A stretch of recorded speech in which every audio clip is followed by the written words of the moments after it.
right, good morning, everybody. The time is 9:10 a.m. We're going to go ahead and call today's meeting to order. City Clerk, would you please take the roll call? Certainly. Councilmember Carbasi. Here. Councilmember Arias. Councilmember Chavez. Here. Councilmember Bredefeld. Here. Councilmember Esparza. Present. Vice President Perea. Present. And Council President Maxwell. Present. We have a quorum. All righty, thank you, City Clerk. Next is going to be the invocation by the Venerable Buntan Sai. If I could, everyone please stand for the invocation and remain standing for the Pledge of Allegiance afterwards, which will be administered by Council Member Bredefeld.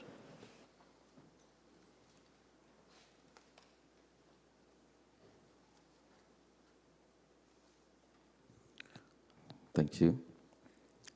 Good morning to Council President Mr. Tyler Maxwell, and good morning to Vice President Annalisa Pera, and good morning to the Council member, City Clerks, and City Attorney, and Chief Assistants, and all of you are here. Thank you for inviting me to pray before you open the meeting today. I am the Venerable Simon Tons, the abbot of the Fresno Cambodian Buddhist Society on Valentine Clinton. I hope you've been there. Yes, we have a beautiful temple over there.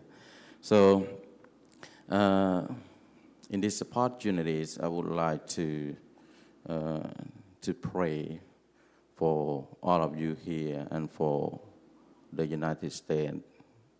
I would like to take the transcript called Mangala Chakavalas. That transcript is talk about the highest blessings of the world by the Buddhas.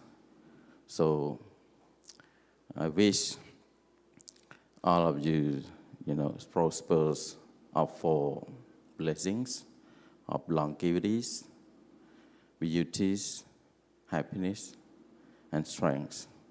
So listen carefully, even you don't understand. So I hope may all the deities in this world protect the city of Fresno, protect all of you after chanting the Mangala Chakavala Sutra. นะโมตัสสะภะคะวะโตอะระหะโตสัมมาสัมพุทธัสสะนะโมตัสสะภะคะวะโตอะระหะโตสัมมาสัมพุทธัสสะนะโมตัสสะภะคะวะโตอะระหะโตสัมมาสัมพุทธัสสะ สัพพุทธานุภาเวนะโดยอานุภาพในพระพุทธเจ้ามาจากครบพระองค์สัพพธรรมีนุภาเวนะโดยอานุภาพในพระธรรมทั้งปวงสัพพสังฆานุภาเวนะโดยอานุภาพในพระสงฆ์ทั้งปวงพุทธรัตนังธรรมรัตนังสังฆรัตนังตินังรัตนานังอานุภาเวนะโดยอานุภาพในพระรัตนตรัยทั้งใบคือพุทธรัตนะมวยธรรมรัตนะมวยสังฆรัตนะมวยจัตุราสัยเตสหสธรรมขันธ์อนุภาเวนะโดยอานุภาพในพระธรรมขันธ์84,000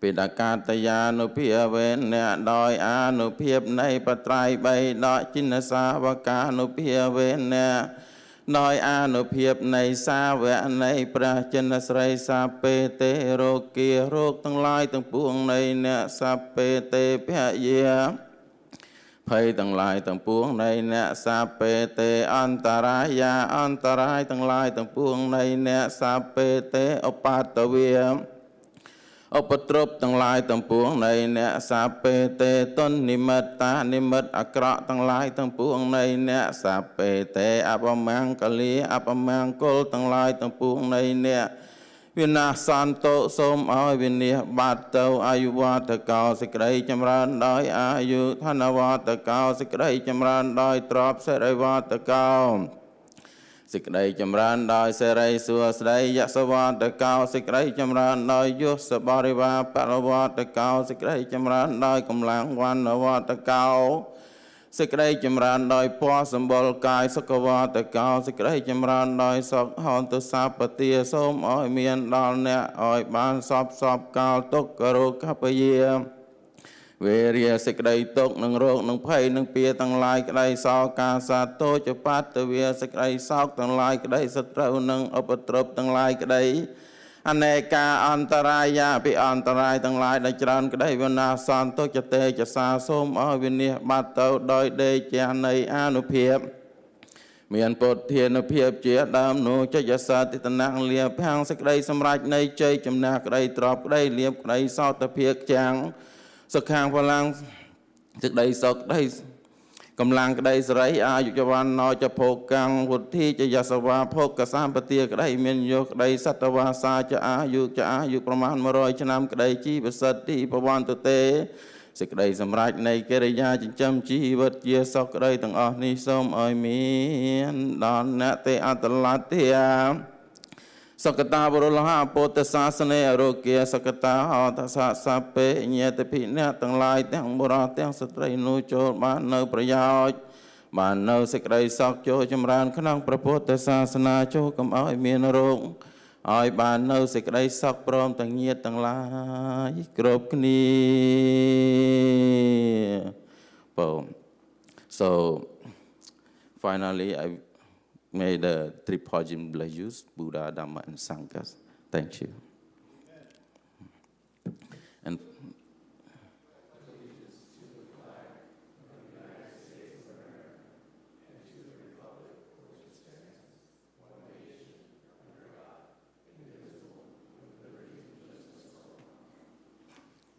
is it okay if I hand over a book to you? This book called How to Live Without Fear and Worries. This is a Buddhist book.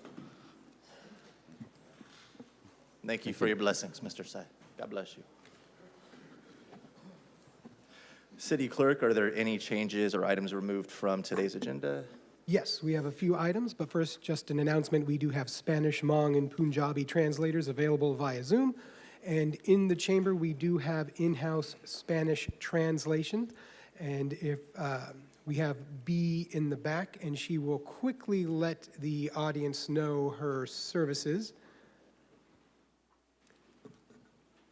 B. And she's coming right up real quick. Well, we do have in-house Spanish translation. If anyone needs her services, please see B in the back of the chamber. And as for changes to the agenda, first up, we have consent calendar item 1T, that is file ID 231214, regarding the contract change order number 1 to the requirements contract with Scrub Can Inc. First, you should know an updated map was distributed as a supplement yesterday, and the following needs to be read into the record.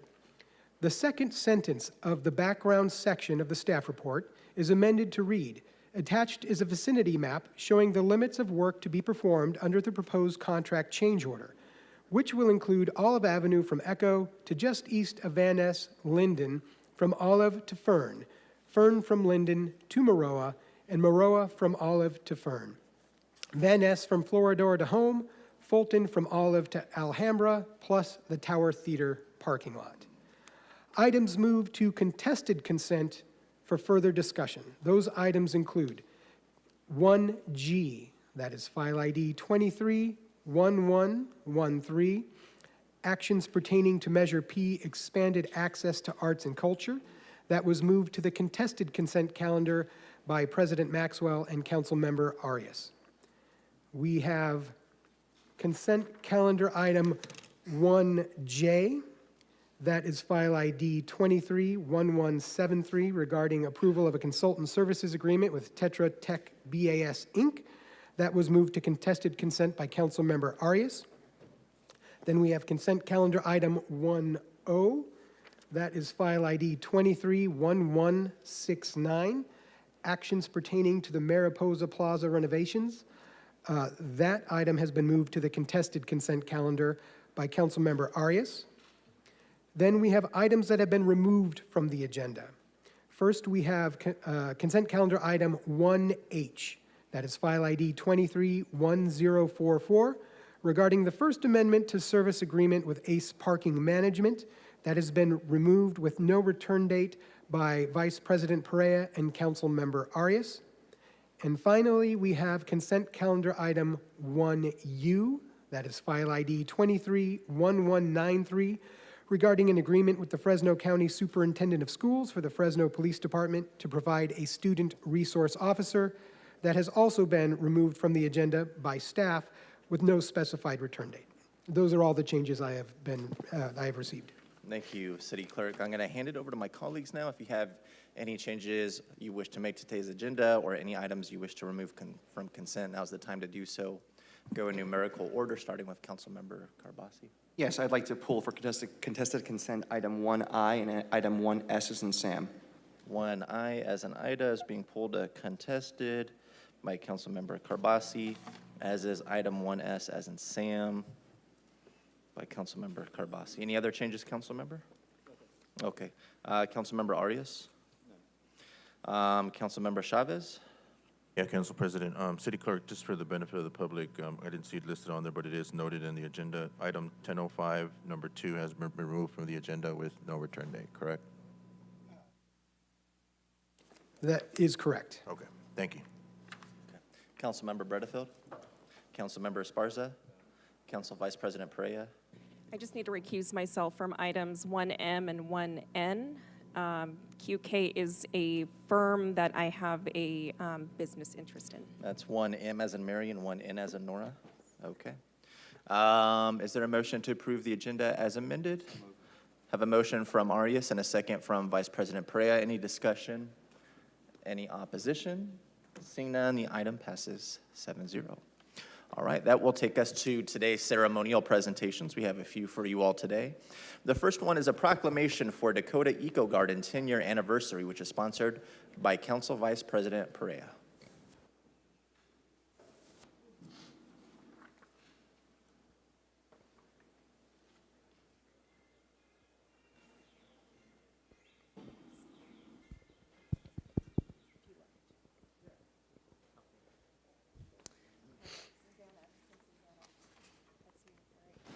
All right, well, good morning, everyone. I will say that I've waited quite a while to be able to do this today. And for those of you who don't know, this is the team behind Dakota Eco Garden. And what Dakota Eco Garden is a tiny home community here in the city of Fresno. It's tucked away at Dakota and Hughes, and I really wish it wasn't tucked away because it is a beautiful example of what happens when you bridge together compassion and assistance to one of our most vulnerable communities here in the city of Fresno. Dakota Eco Gardens is celebrating their 10-year anniversary. Their founder is Nancy, who is, we're going to wish her a speedy recovery. She's going to recover soon, but her daughter is here with us today in her place, so thank you for being here. Dakota Eco Garden has award-winning architectural tiny homes designed by Art Dyson. They have residents, I believe you guys have helped over 100, about 123 to be exact, residents out of poverty who are struggling, going through a hard time. There was one woman in particular that I met one of the last times I was there, and I think I've been there 4 or 5 times. But she told me that she needed a place to go. She was just down and out on her luck. Dakota Eco Garden took her in. She worked as an Uber driver. She saved money and was able to afford a down payment on a home. And so it's stories like this that you guys are really just changing lives for the better. And if anyone is looking to do a tiny home community in their own city, I would urge you to look at what Dakota Eco Garden has done. There's edible gardens on site the residents are responsible for tending to. It's really an amazing community. And so, Jerry, can I hand the phone to you or to Susanna if anyone wants to talk a little bit more about the good work you guys do? Okay, yes, thank you. And I want to thank the city for all the help they've been to us over the last 10 years. We couldn't have done this without some cooperation from the city, so thank you so much. And you're right, 123 people we've housed in a 10-year period. So we like the work we're doing. It's satisfying work, It's time-consuming work, but we love what we're doing. And up in front here, I just want to introduce the people that are joining us today. And of course, it's Susanna Waitlow Parrish. She's Nancy's daughter. Nancy has an infection that has to be treated with antibiotic by IV, and she's in the hospital. Here's Gordy Ochenero, one of our board members. I'm Jerry Bill, board member. Dixie Salazar, board member. And Marianne Kwan on what we call the small board. She does a whole lot of the grunt work.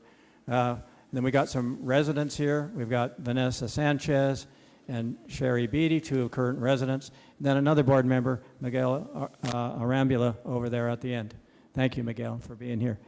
Okay, and I'm just going to let Dixie say one or two things, and then we'll be done. Thank you so much for this honor, and I just want to say it's my honor to be a part of this project. And I really want to thank Nancy, and who can't be here, for starting it. All right, well, thank you for introducing your team. And clerk, will you please read the proclamation into the record? Certainly.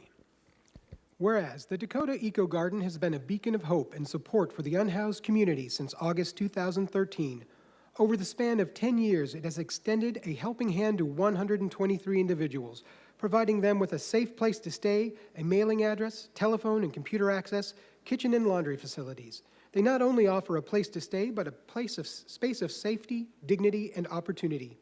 Whereas Nancy Waitlow laid the foundation of the partnership between the Dakota Eco Garden and the nonprofit, the Eco Village Project of Fresno, led by the locally famed architect Arthur Dyson. Under Mr. Dyson's guidance, the Eco Garden boasts 3 architecturally innovative structures designed to embrace and uplift those who have found themselves unhoused, garnering recognition through 4 esteemed architectural awards. And whereas the Eco Village Project of Fresno embodies a holistic individual housing alternative for the homeless in an environmentally sustainable manner, it's a supportive pathway equipping its residents with educational, emotional, and physical tools, leading them to a meaningful and self-sufficient life. And whereas residents of the Dakota Eco Garden tend to the garden, help with the cooking and maintenance of the place, and have gone so far as to install solar panels so that residents have access to electricity. With the capacity to shelter up to 16 individuals at any given time, the Dakota Eco Garden has become a symbol of communal unity and strength. And whereas the generosity of local community donors continues to fully fund the essential services, community, and volunteer work that takes place at the Dakota Eco Garden. Now, therefore, be it resolved that we, Council Vice President Annalisa Perea, Mayor Jerry Dyer, and the Fresno City Council members do hereby proclaim Thursday, August 10th, 2023 to be Dakota Eco Garden Day in the city of Fresno.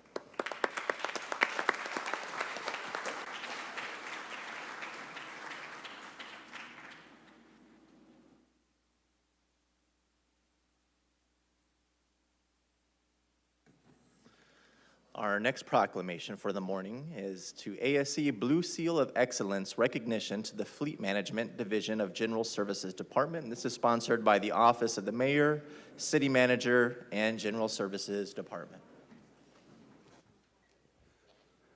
Hey, Brian. So we're going to have all of our folks that work, well, not all of them, but many of our folks that work on our fleet come forward. Okay. Who's going to read them? Okay.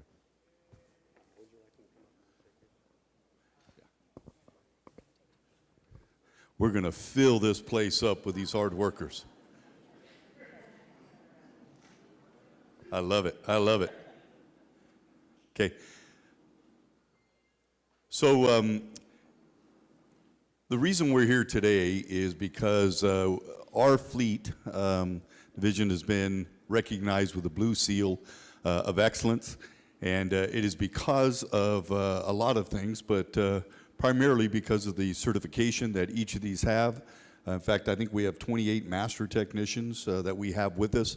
But these are the folks that work quietly behind the scenes, making sure that the vehicles that you see on our roadways, operated by the City of Fresno employees, are operating safely. That's from our fire department, our police department, our heavy equipment, public works, all of those that utilize vehicles in our city.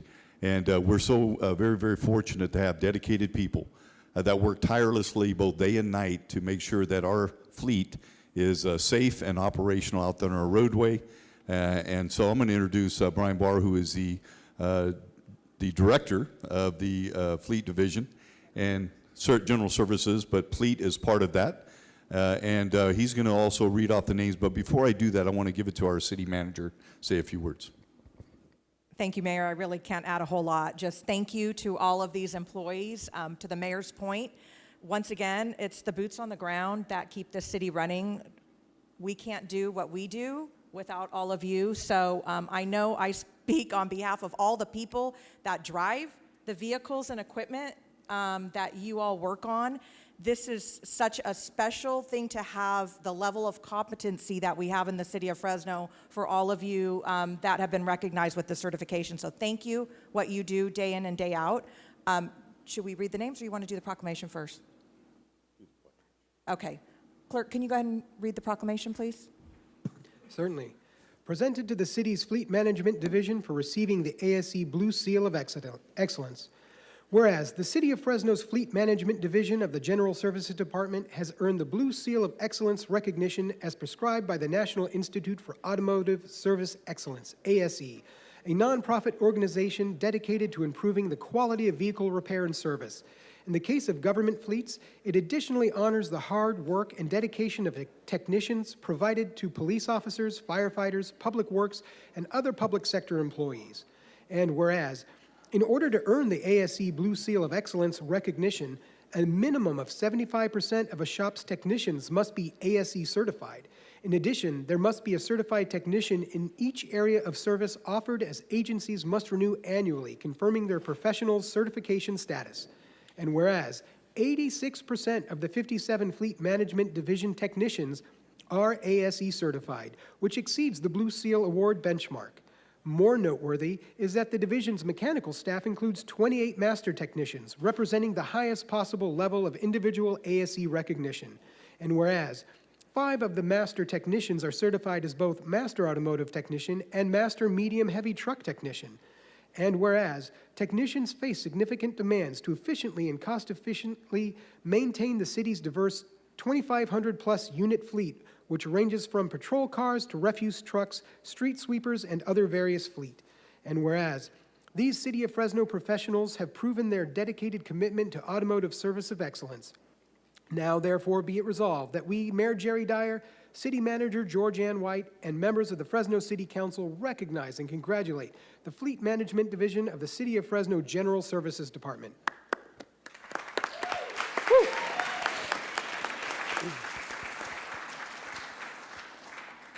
Thank you, and good morning. I'm Brian Barr, Director of General Services, and I'm very proud of this team. I truly believe that they are the heartbeat of the city, and without their hard work, the city won't. They keep the city moving, essentially. They do.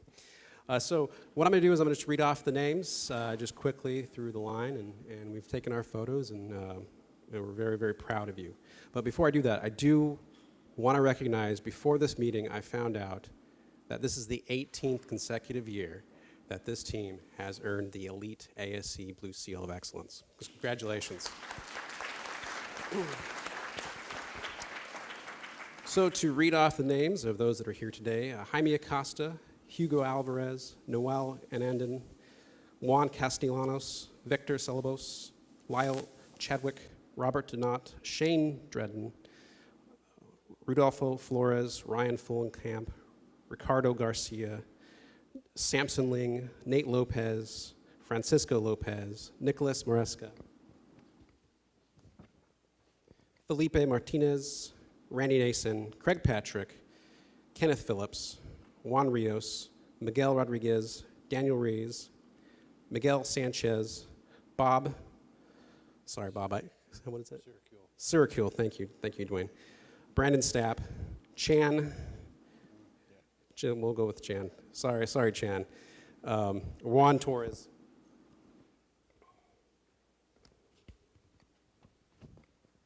And Ricardo Torres. And Kuvang. Thank you. That is all that are here today. We have 48 technicians, and some of them are still in the shop doing what they do every day to keep things moving.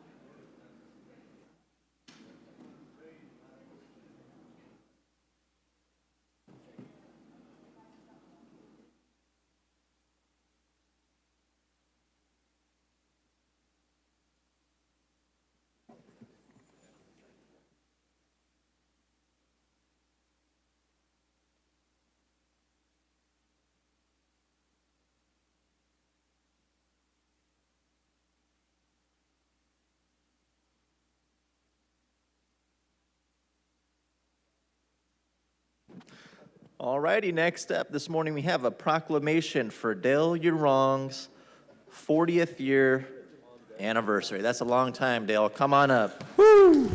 Dale, come on up here in your fancy suit. I don't know, you must have started when you were like 5 or 6 years old. Come on over here. So we get the honor today of recognizing someone extremely special and unique in our community, and I mean that. Dale Urong, who has spent now over 4 decades in media and with ABC 30, and he, many of you know or that are old enough, he started out as a sports anchor. I can remember him interviewing me in my younger days in the police department during the Pig Bowl, but he has been so versatile over the years and the coverage that he has provided. But what's even more unique of Dale is, although he is an anchor, he still goes out during the day and does stories. And that is very, very unique, as we know, for anchors anywhere, let alone Fresno. So we're going to recognize Dale, and we do have some folks here that are Michael Carr, who's the general manager from ABC 30. Graciela, thank you for being here today. She needs no introduction. We have been seeing her on the news for many years as well. Mr. Ortiz as well. Thank you for being here, the news director for ABC 30. And so this is something that I think that we should take a moment, and you know, the scripture tells us that we are to give honor where honor is due. And today we should be honoring Dale Urong, because he is somebody who has poured his heart and soul into this community and has gone above and beyond just anchoring, but being an incredible reporter in our community. So with that, I want to give Dale an opportunity to speak. Then we'll read the proclamation, and then we'll take some photos with our folks here. Dale? Thank you, Mayor Dyer. I don't know if I can follow that up. I'm going to have to hire you as my agent. But 40 years is obviously a very long time. It has actually gone by quickly. I came to Fresno and joined the Action News team August 16th, 1983, and I believe 9 days later, Councilmember Carbasi was born. Does that sound right? Okay. And then council members Maxwell, Perea, and I think Esparza, not born yet? That's okay. I have several colleagues in the newsroom who weren't born when I started. Mayor Dyer obviously was not mayor yet. He wasn't even police chief back then. I recall in his early days, he worked undercover. He even got TV time when he worked undercover, wore a ski mask, kind of looked like a lucha libre wrestler. But the size of his head and his neck, I would look at the screen and say, I'd like to solve the puzzle. That undercover officer is Jerry Dyer.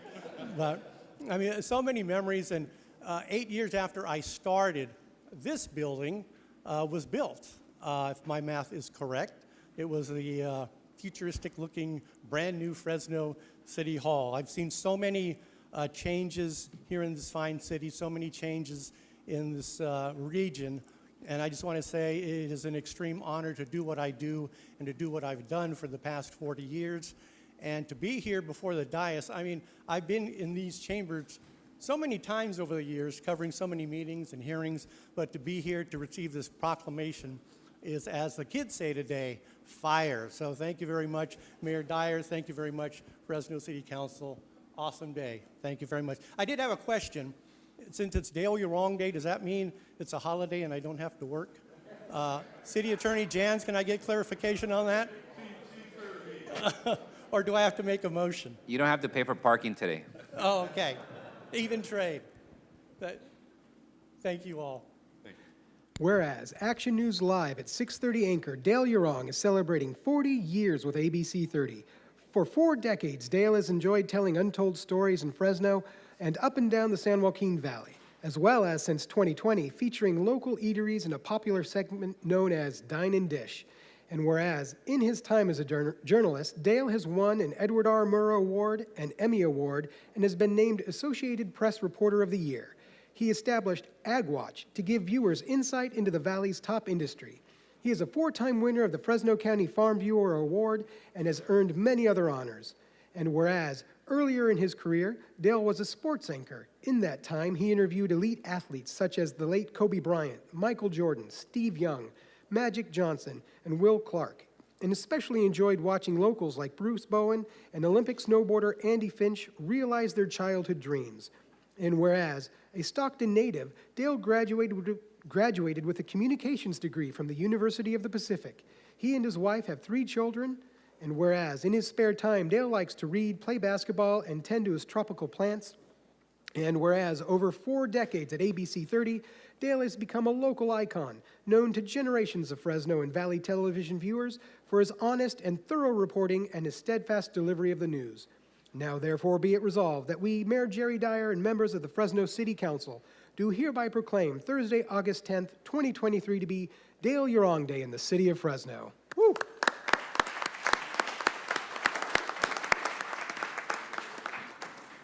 Here's the 40 more, Dale.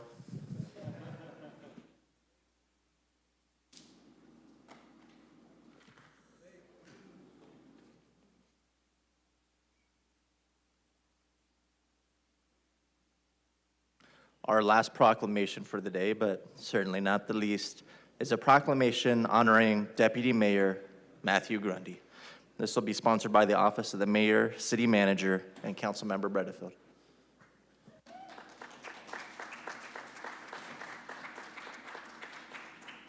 Oh my gosh, and got all 6 of the kids here. His wife, beautiful wife. Oh, Matthew. This is a bitter, sweet moment, but mostly bitter for me. Matthew Grundy is a true man of faith, man of God. He's one of my closest companions, friend, somebody that I relied on so heavily when I first became the mayor of this city. Matthew was my first hire as a deputy mayor. In fact, we created the position of deputy mayor for Matthew specifically. And I actually have no intentions of filling the deputy mayor position in the city. And so I just want to say thank you to Matthew and to his beautiful family for the sacrifice that all of you have made in allowing Matthew to spend the amount of time that he has at City Hall. And I know of no one who has made such an impact on our city in such a short period of time. In 2.5 years, he put together our One Fresno Foundation. He has generated much of the funding for that. He was the lead on Camp Fresno, where we have now sent about 1,600 disadvantaged kids to Camp Fresno to experience a once-in-a-lifetime adventure. He started the One Fresno Zoo Day, where we also have been able to now send somewhere around 29,000 kids and their family to our world-class Chaffee Zoo. He took the lead on a audit, a 90-day audit on our planning development department inspections to make sure that we were delivering the level of service that we should to our building community. And he's done so much more. He led the efforts on what's called our One Fresno housing strategy. And I didn't think that he'd be able to accomplish what he did in a 90-day period. But it was through that report that is now a guide for us over the next 3 years in terms of how we provide housing in our community, both market rate and affordable housing. But beyond all of that, he made himself available to speak on my behalf all over Fresno, at churches and community gatherings, on weekends, during the evenings, in the early mornings. And when he came and told me that he was going to be leaving, that he felt led of God to go a different direction, needless to say, my heart was broken. And but I also knew I wasn't getting in the way of God.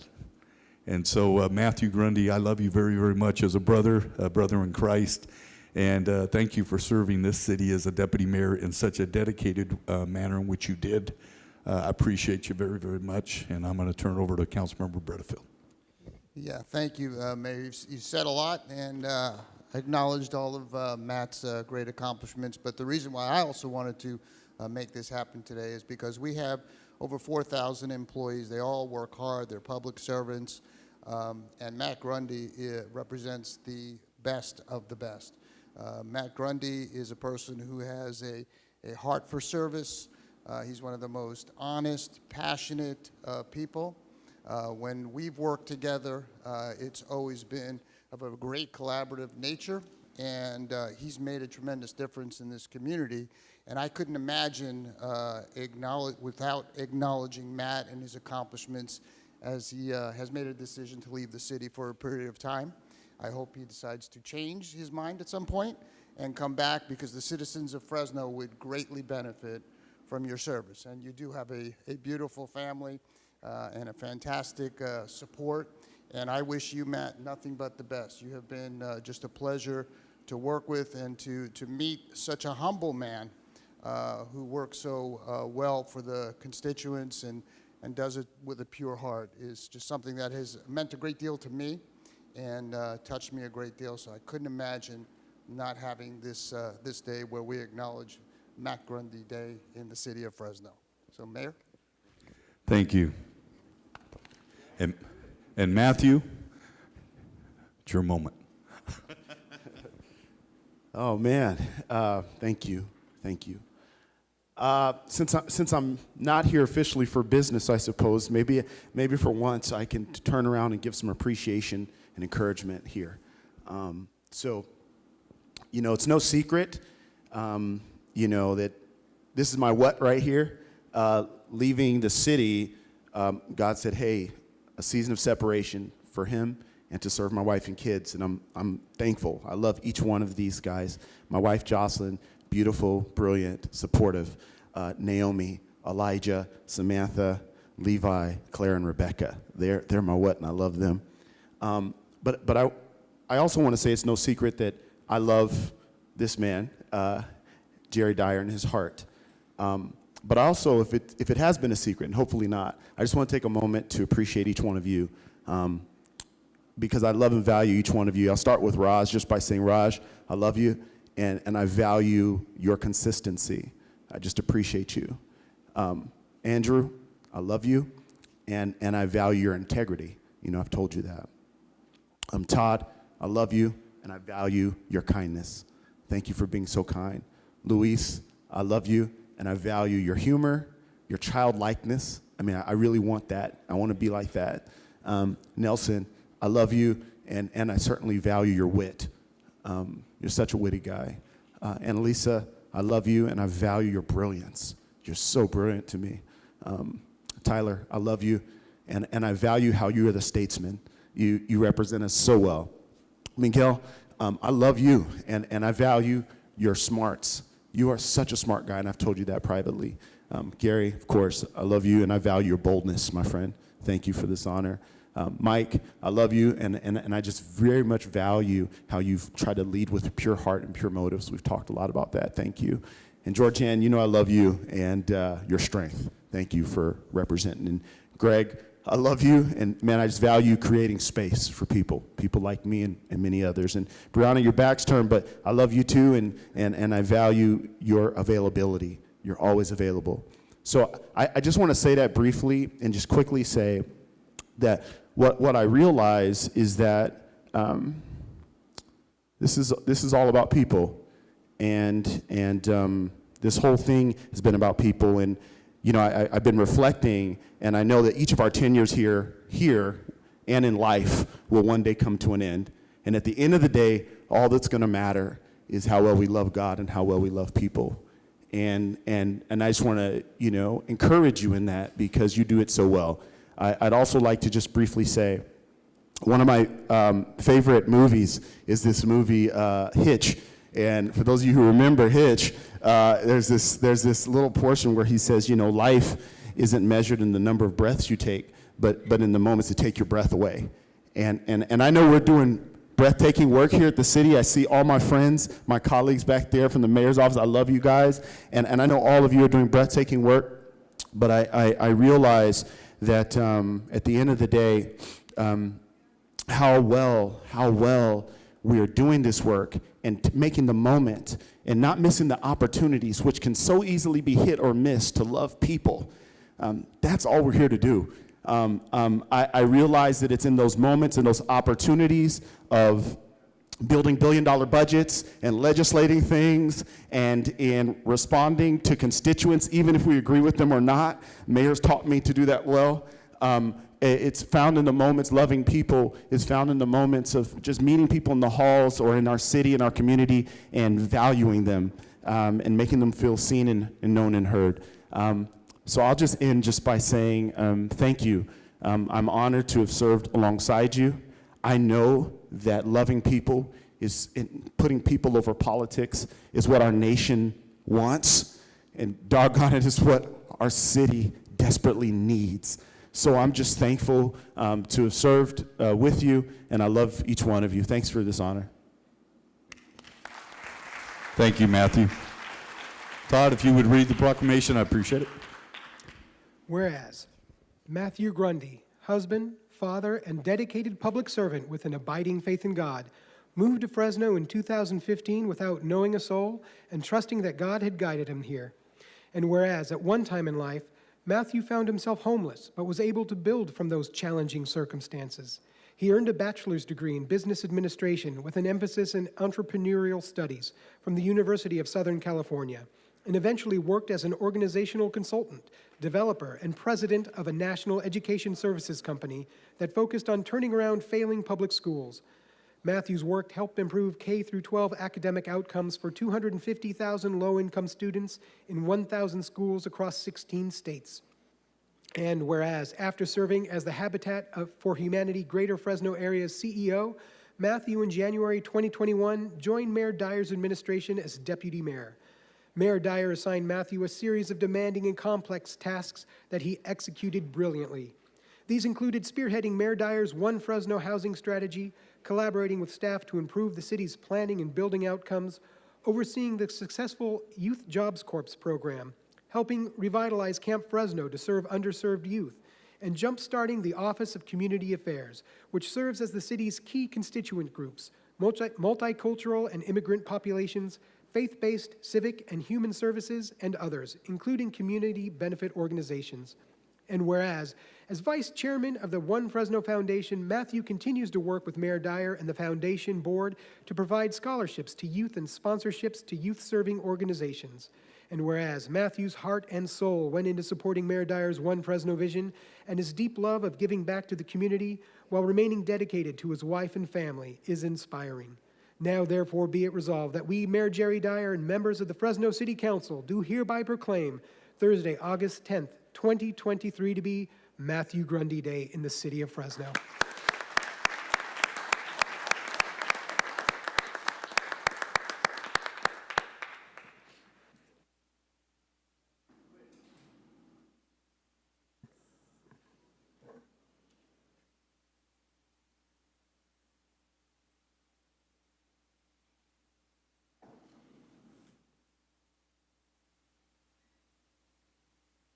Alrighty, that'll take us to our council member comments and reports at this time. Councilmember Carbasi, do you have any reports? I do, Mr. President, thank you. This one's really important because there have been some changes on Herndon Avenue, and Herndon's a major thoroughfare because of the great work being done for the Veterans Boulevard program. Between Hayes and Polk, if you're traveling westbound, there's a little bit of a change, and I just ask, we have plenty of signage out there, there's lighting at night, just pay attention to the road. It's really easy to make that turn and get back on your way on Herndon. New traffic pattern, but when it's all said and done, it's going to be really easy to cross the 99, cross Golden State, go over the railroad tracks and high-speed rail to get to the other side of the 99. It's going to connect the west area to the rest of the city. It's going to be fantastic. Parks Department, great job. I was able to attend the first outreach meeting in Northwest for the new Senior Activity Center. I know several of my colleagues have been very active on that. And we have a lot of seniors in District 2. And I was glad to see them there and to offer feedback about what kind of activities they'd want to see out there and events and special programming. A couple of thank yous. One is to code enforcement. Now, you're always doing a lot of things for my office, which support the district, especially when it comes to things like blight, when it comes to compliance, when residents have issues maybe with a neighbor, which we have to work out. But you guys are fantastic. Erica Camarena, thank you, Erica. And please tell Christina as well. But I know you always are the first to say this. It's not just the two of you, it's everyone working with you in the code team. Thank you so much. Some somber news, though. I did attend, along with the council president, a funeral for one of our ATU bus drivers. It was despite the circumstances, a very wonderful event to see so many people that he impacted, not only through his work here in the city of Fresno. His wife is also a member of our city as a bus driver as well. And then Mike Reynolds, of course, passed away. I want to thank the mayor. I don't know if he's still here. But Mayor, thank you so much for giving the key to the city posthumously to Mike Reynolds for his family to see that. I was a kid when Kimber was killed, and I remember visually, Dale probably reported on the story, and just seeing it on the news, but to see his example of what a parent can do so no other parent faces that trauma, it was a big deal for this city to provide that key, and I thank you for doing that. And really, that's all I have to report. Oh, last thing, I forgot one more thing. Billy Alcorn, our new fire chief, we are very, very lucky. If you haven't met him, thank you, city manager, for appointing him. We have an amazing fire chief. We talked about someone that has a good heart, but he also has the support of the rank and file firefighters, and that says a lot. So congratulations, Billy. We're lucky to have you, and that is my report. Thank you. Thank you, Councilmember. Councilmember Arias?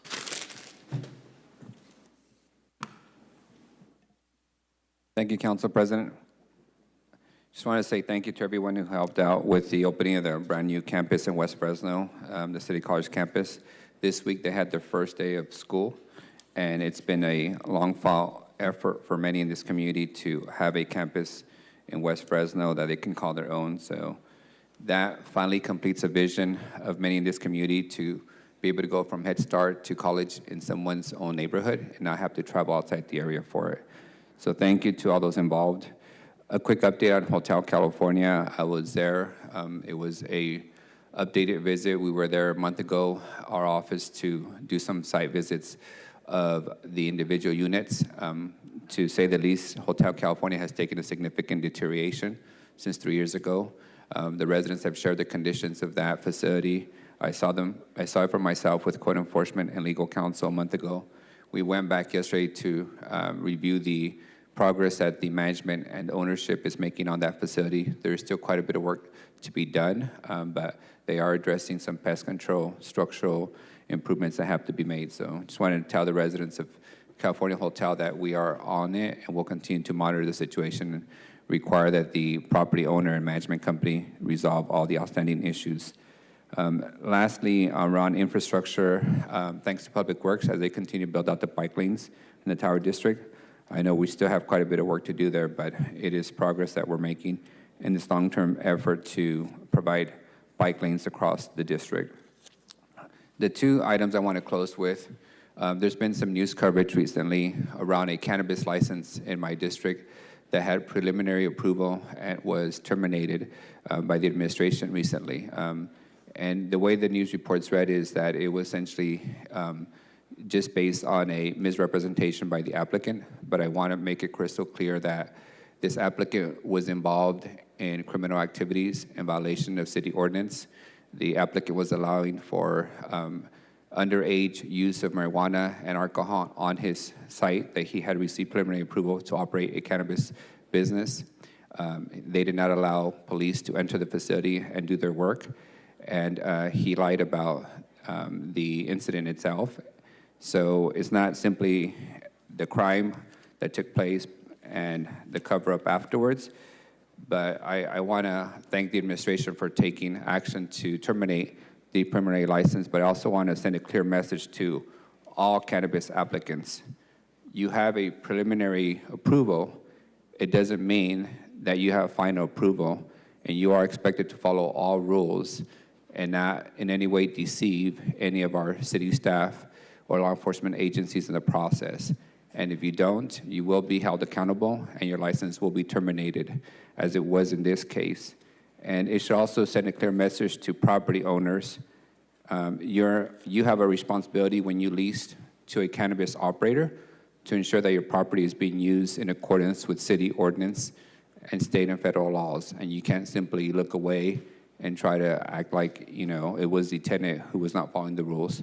So my hope is that this is an example for all cannabis operators their property owners and their landlords of those businesses, that we expect them to follow the rules and to cooperate with city staff when they're asking questions and be truthful in that behavior. Lastly, there's been a lot of coverage on the infamous COVID lab. To say that there's been a lack of transparency, truthfulness, and basic cooperation from our county partners is an understatement. Many of us in the city, including myself, had no idea that there was a lab operating within our city. The County of Fresno awarded that operator a hazardous materials permit years ago, and it seems clear to me that they didn't bother to monitor how that hazardous materials permit was being operated and managed, which is a significant oversight from their part. What I've heard from the county and other reports is finger pointing to every other agency and every other individual on something that's fundamentally their responsibility. They award hazardous materials permits, and they should be expected to monitor and provide oversight of those permits. So my office will be making a formal request to the County of Fresno to provide us a complete list of all hazardous waste permits that have been awarded in the city of Fresno, so that our code enforcement can proactively monitor those facilities and ensure that they're operating within their permitted requirements, given that it is crystal clear that the county is not interested in doing so themselves, and it puts the health and safety of our constituents at risk. Lastly, I'd like to point out that when the Speaker of the House, the Republican House, when our Congressman Jim Costa both called for congressional investigations, it should be a very clear signal to a county board of supervisors that people expect a level of transparency and honesty that has yet to be provided. We should not have to attend a board of supervisors meeting to get a briefing on such a significant matter like a Chinese-operated COVID lab in our backyards. And I have found them not to be truthful and forthcoming, instead to engage in name-calling of other elected officials and to blame the governor and others for other agencies for not being open and transparent with the public that they serve. And their latest effort to suggest that the governor told them not to tell us, it's comical, because I can guarantee you that governing body can care two shits about what the governor tells them to do. But now they want to use them as a convenient scapegoat to say we kept vital information from the public because somebody else has told us not to say anything. We all have an obligation, probably more than a year ago now. We all got criticized for telling the public that $600,000 were missing from the city coffers through fraud. Yes, we were also advised by folks not to share the specifics to put the investigation. But we have to weigh our fiduciary responsibility to the public when their taxpayers go missing from fraudulent activities to inform the public. The Board of Supervisors, who operates the Public Health Department, has a fiduciary responsibility to inform the public when their health is at risk by operators of a lab that is conducting tests that are not authorized and have not been approved. And so, to my colleague, Mr. Bredderfield, I appreciate your advocacy on this issue, and to my colleagues of the Board of Supervisors who just this week made it plainly clear that they followed the book and that they're satisfied with how they followed the book, I would suggest to them, your fundamental job is to write the book. And clearly, following the book left out the public from being aware of their health and safety being put at risk. I urge them to rewrite the book to ensure that there is public transparency, because God knows if they can have a press conference over a garlic festival, they can surely have a press conference when people are running Chinese labs in our backyards. Thank you, Council President. Thank you. Councilmember Chavez. Councilmember Bredderfield. First of all, congratulations to Chief Elkhorn, the new fire chief, excellent selection, city manager. The citizens of Fresno are going to be well served by Chief Elkhorn. I too also want to address a couple of things about this Reedley lab. since my name was brought up a lot Tuesday at the Board of Supervisors. First, to fully appreciate the Reedley Lab, one has to look back over the last 2 to 3 years and see what we've all dealt with. We had a COVID pandemic that we believe was the result of a lab leak out of a Wuhan lab in China. And worldwide, there were 769 million cases of COVID that resulted in nearly 7 million deaths. In the United States, there were 107 million cases and 1.2 million deaths. In California, there were 130,000 deaths. China's COVID-19 virus resulted in the destruction of lives and livelihoods, the economy, and businesses. Children were stupidly locked out of school for 2 years and were destroyed academically, socially, and emotionally. People lost their freedoms. They were forced to get experimental vaccines, to wear ineffective masks, and they were lied to over and over by the CDC and government officials. So after the report in the Mid-Valley Times on July 25th, enlightening people about this, I received numerous calls from constituents asking me questions about the lab and what was going on with it. They had every right to know, and so I held a press conference on July 31st raising these same questions. I did not break the story. I didn't reveal anything about any investigation. That was done by the reporter after 8 months of the county knowing about the lab in Reedley and not informing the public, and I commend the reporter for doing that. I also commend our local media, KMJ, Power Talk, for the excellent coverage regarding this lab and exposing more details about it and the fact that it was covered up by the County Board of Supervisors. Now, following our press conference, I've received hundreds of emails from all over the country expressing support for raising the questions that we did. Now, what we know about this lab, of course, has been reported. It first came to Tulare in 2015, and they said they were going to be assembling diagnostic kits to be used in dairy cattle reproduction. Then they came to Fresno in 2019, stating they were going to make and sell in vitro diagnostic tests. And over the next 3 years, they were found to have numerous code violations. There was a fire in 2020. And in August 2022, the Fresno fire chief raised concerns about code violations and possible animal testing. On October 31st, 2022, code inspection raised more concerns about chemicals in the storage of mice. They requested a county health inspector to come to the site, and one did on November 3rd, 2022. An inspection was done. And the email that I read noted that the report from the county inspector was pending. And that report has not been seen by the city or the media to the best of my knowledge. We need to see that report. Where is the report? Is the county hiding it? The lab continues to be pressured at that time by Fresno code enforcement, and eventually they close up shop in December, and we now know they pop up in Reedley. So this lab in Reedley, we find out in December, was noted by code enforcement there to have a illegally garden hose attached to the building. Eventually, on March 16th, the warehouse is inspected, and it's discovered the lab is experimenting with COVID and mice. There's blood, tissue, bodily fluid samples, and thousands of vials with fluids not labeled. They find 900 mice, 200 are dead.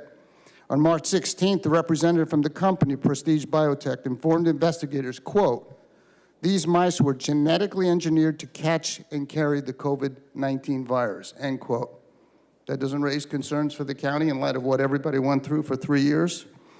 This company is licensed in Nevada, not California. We now know that those people operating it have China addresses. They're from China. May 4th, the CDC inspected the lab and found infectious agents were both bacterial and viral in nature. These included hepatitis B and C, rubella, malaria, E. coli, pneumonia, herpes, chlamydia, HIV. The Fresno Superior Court documents indicate that mice were involved in experiments with COVID-19. The lab illegally, apparently, disposed of medical waste, and it's believed it went to the landfill. Don't feel the need to inform the public about that? I think they did. So we raised questions at the press conference on July 31st. Is this company from China? Is it sponsored by the Chinese government? What was the purpose and goals of experimenting with COVID-19 and having mice catch and carry the disease? What were they doing with all the bacterial and viral infectious agents found at the illegal lab? These are the questions the public wanted to know. Are the people that were running and operating this lab Chinese nationals or American citizens? If they weren't American citizens, did they come here illegally? And most importantly, why wasn't the public informed of this illegal lab and what has been found? The Fresno County Department of Public Health, it's called Public Health for a reason, has an obligation to notify the county, the public, about the potential dangers, both past and present. During the COVID pandemic, their medical officer held weekly press conferences justifying ineffective, destructive lockdowns related to COVID, and not even an acknowledgement of the public about the illegal and potentially dangerous activities of this lab. Now, the Board of Supervisors were silent during this whole time. This is similar to the crisis when foster kids were found to be sleeping on floors. They were silent about that until it was exposed to the media. Now, since my press conference, the county has now only become somewhat more forthcoming, and we've learned more. Supervisor Magzik states he was told by county officials on March 22nd about the Chinese biolab. It also appears Supervisor Mendez was told about it around that time as well. Yet Supervisor Brian Pacheco says he was informed only 2 days after the Mid-Valley Times story was published on July 25th. So on July 27th, he says he was told, but 2 supervisors were told 4 months earlier. How is that possible that some supervisors were told about a biological lab in Reedley, but one or more or others were not? This obviously would never happen with the city council, I can tell you. If one knows, everybody is told about what's going on. We don't know when Supervisor Brandow was told because he's remained silent about his knowledge of the lab, except to attack those constituents who are angry at not being informed about the lab and calling them, quote, sycophants, end quote, for supporting my efforts to get him and his colleagues on the board to be more honest and transparent with the public about the lab. Tuesday, during the board meeting, we find out that the county had a press release of some sort put together in March or April in case the public found out about the lab. But of course, the public didn't find out, so they never released the information. So they had a press release ready to go, despite the fact that they say the FBI told them not to share anything. Why would they put out a press release in March or April when, according to Supervisor Pacheco, he didn't even know about the lab? On Tuesday, Supervisor Magzik stated not only did the FBI not want them to release information, but now they blame Newsom's administration as well. Yet shortly after that statement, the public information officer for the county clarified his remarks and stated they weren't really pressured by the Newsom administration to not reveal anything. Which is it? Get your story straight. I want to be clear. I believe county protocols were followed. I'm grateful for all the federal investigative agencies that are involved. My criticism is that the public was not informed at some point about the Wuhan 2.0 type lab that was operating in their community and backyard. They were not informed that these were very dangerous biological and infectious agents that were being utilized at this lab, that mice were being experimented with using COVID-19, and that medical waste was improperly disposed of. It was 8 months following the discovery of this illegal lab in Reedley when a reporter exposed the truth and let the public know. If not for that story, when, if ever, would the County Department of Public Health and the Board of Supervisors notified the public? Would they ever have done so?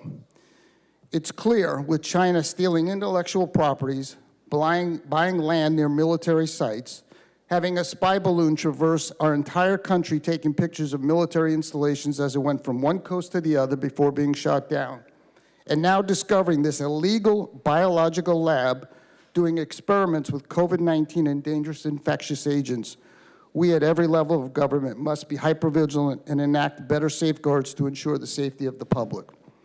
I will be bringing legislation forward with my colleague, Councilmember Miguel Arias, at our next council meeting to address this, and I encourage the Board of Supervisors and the State Assembly to do the same.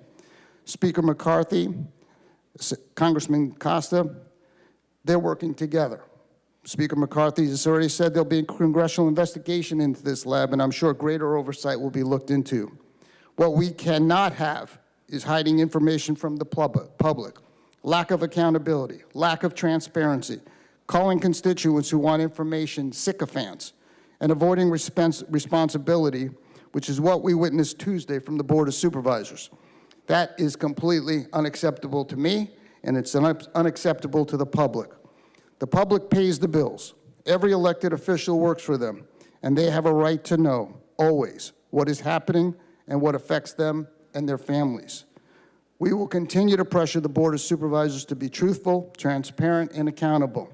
No matter how much they attempt to blame others for their failures, no matter how much they try to deflect from their incompetence, the public has a right and had a right to know about this dangerous biological lab, and they need to respect the public and remember who they work for.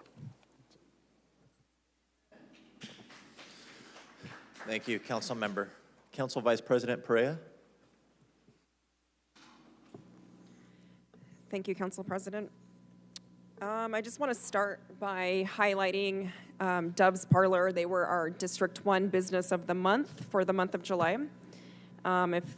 And I do believe some of my colleagues might need to pay them a visit, but they are located in the Tower District. They provide nail care services. Just want to thank my team for stepping in and being there to present a proclamation to Valley Center for the Blind as they celebrated their recent anniversary. I was able to also join forces with Councilmember Arias and his team to host several educational workshops. These were focused on sidewalk vending. We do have our new pilot program that did come into play on August 1st, and so we're just very appreciative to the vendors who are taking the time to educate themselves on the new pilot program. A special thank you to the Fresno County Health Department, to our city attorney's team, the Business Tax License Division, and to our Economic Development Department for supporting these small business vendors during this time. I also want to thank our city staff. We have a lot of crews out working in our neighborhoods right now, so please remember to slow down as you're passing one of these construction zones, but they are doing a lot of good work out there when it comes to repaving roads and upgrading our sidewalk infrastructure. Team Perea also hosted a couple backpack drives recently. We joined forces with Councilmember Esparza, the Troy Center, Pro-Am, and former basketball player Quincy Pondexter to give about 1,000 backpacks to students to help them to successfully start this new school year.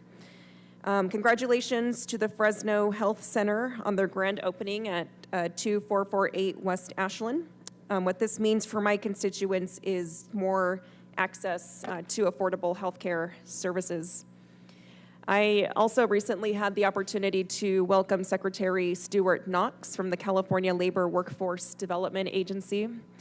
We were able to discuss opportunities for partnerships here in the future in the city. And last but not least, I want to give a shout out to Assemblywoman Esmeralda Soria. Her and I recently partnered, and we did a backpack drive at Inspiration Park in our districts, and we're able to give out about 700 backpacks to students out on that side of town. Thank you to FPOA for providing the food, and thank you to the fire department for bringing out one of your Station 18 engines out there. The kids really enjoyed being able to climb on the fire engine. Thank you to our departments who were there, also Code, and every other nonprofit that was there to provide resources. Council President, that concludes my comments. Thank you very much, Vice President. Councilmember Esparza. Thank you, Council President. Yesterday, we hosted our 5th annual Beat the Heat event at Romaine Park. I want to extend a thank you to everyone who partnered with our office for this event. We had over 24 partner organizations providing resources, as well as city staff and agencies there as well. And kids had a great time on the water slides. I want to thank our sponsors for providing those resources and that fund for students and children in District 7. I would also like to thank both the Central Policing District as well as the Southeast Policing District, who were kind enough to take me for ride-alongs in both areas of the city during this dormant period we had without council meetings. Very busy nights, and great to be able to see what is happening with respect to the district, District 7, as well as other parts of the city, while our officers are on patrol. Also like to extend a thank you to Neighborhood Watch for hosting a meeting that we partnered with them on Huntington Boulevard within District 7. Also like to thank the Southeast Policing District and the Jackson CDC, as well as the HEART team for being there, and again, providing resources and inputs in conjunction with the residents who attended. For that being the first neighborhood watch meeting hosted there was at least a couple dozen residents in attendance. Great turnouts. Another community meeting we had, more of a meet and greets with the residents at Park Grove Commons. And again, I want to thank the residents who came out for taking the time, and also to all the city staff that attended and helped make that a success.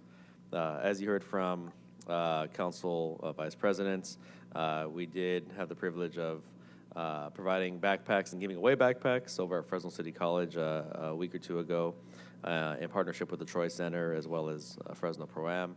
It was great to see all the families coming out right before school starts, and to watch a little bit of basketball here in our community, right there in District 7. Also had the privilege of being one of several community members who welcomed Secretary Stuart Knox of the California Labor and Workforce Development Agency. We got to have a conversation about opportunities and challenges that Fresno is facing when it comes to our labor and workforce. And finally, the city has been in the process of hosting several community meetings regarding the Senior Activity Center. District 7 residents in particular are welcome and encouraged to drop by and provide feedback on the Senior Center this Tuesday, August 15th. That's going to be at the Lafayette Neighborhood Park anytime between 9 to 11 a.m. Again, that's next Tuesday. It's going to be taking place in District 7 at Lafayette Park. And that'll conclude my comments for now, Council President. Thank you very much. Couple of reports on my end. This upcoming Saturday, the 12th, we have a jam-packed day in District 4, starting at 10 a.m. at Cary Park, which is just south of Fashion Fair. We're going to be teaming up with Impact Church for their 5th annual Kick It outreach. Every year they sponsor this at Cary Park. They give away new and lightly used shoes to children going back to school. They serve hundreds of kids every year. You could come by, get free pizza, ice cream, and pick up some new shoes for your kids too if they're going to be going back to school coming up in the fall. That'll be going from 10 to 2. And then 4 to 7 p.m. we'll be hosting our 3rd annual Beat the Heat event. This is something that we do every year to try to bring City Hall to the residents of District 4. We're going to have our firefighters there. We're going to have our police officers barbecuing for the community. We're going to have water games. We're going to have a dunk tank where, if you'd like, you could dunk our mayor, Jerry Dyer. You could ask him a question. If you don't like the answer, you could dunk him afterwards. It's direct democracy. And we have water games. We have face painting. We have prizes. And all of this is sponsored by community partners. And so I do want to thank our Fresno Parks Department, Every Neighborhood Partnership, FPOA, our Iron Workers Local 155, Comcast, Community Medical Centers, Caglia Environmental, Anthem Blue Cross Medi-Cal, EECU, Mid-Valley Disposal, Noble Credit Union, and Donaghy Sales. They team up with us to make this possible. They help pay for the food, the games, and the prizes. So if you're free Saturday, come get some free shoes in the morning at Cary Park. Afterwards, come join us at Vinland Park for some fun for the whole family. Next Thursday, the 17th, we'll be hosting our District 4 Senior Center Community Meeting. As Councilmember Esparza mentioned, we're going to be in the process shortly of building a 30,000 square foot senior center here in the city of Fresno. This is going to be the largest one in the Central Valley. We want to make sure that we do it right, and so we want to make sure we get as much input from the community as possible. So if you're available, we're going to be doing that next Thursday at 5:30 p.m., and it's going to be at our Senior Center drop-in location off of Blackstone and Ashland, 4325 North Blackstone Avenue. Hope to see you all there. And lastly, I want to express my gratitude to Assistant City Manager / Transportation Director Greg Barfield, as well as our Mayor Jerry Dyer. This last Tuesday, we held a press conference announcing that we are going to be putting free Wi-Fi on every single city bus. We started this with a pilot program a couple years ago. We put it on about 18 different buses. On Tuesday, we announced you could ride any of our fax buses and get free Wi-Fi no matter where you're going. We still have the same fare rates. If you're a child 0 to 12, you still get to ride the bus for free. If you're a State Center Community College student, Fresno Unified, Fresno State student, you still get to ride our bus for free. If you're 62 or older, you still get to ride our bus for free. And now we're gonna be providing free Wi-Fi on all of our buses too. We wanna make sure it's an enjoyable experience, trying to get more people to ditch the car in favor of public transportation. So if you have an opportunity, take a bus sometime this weekend or the next couple weeks, let us know how it's working for you. And that'll conclude my remarks. City Manager? Mr. Mayor?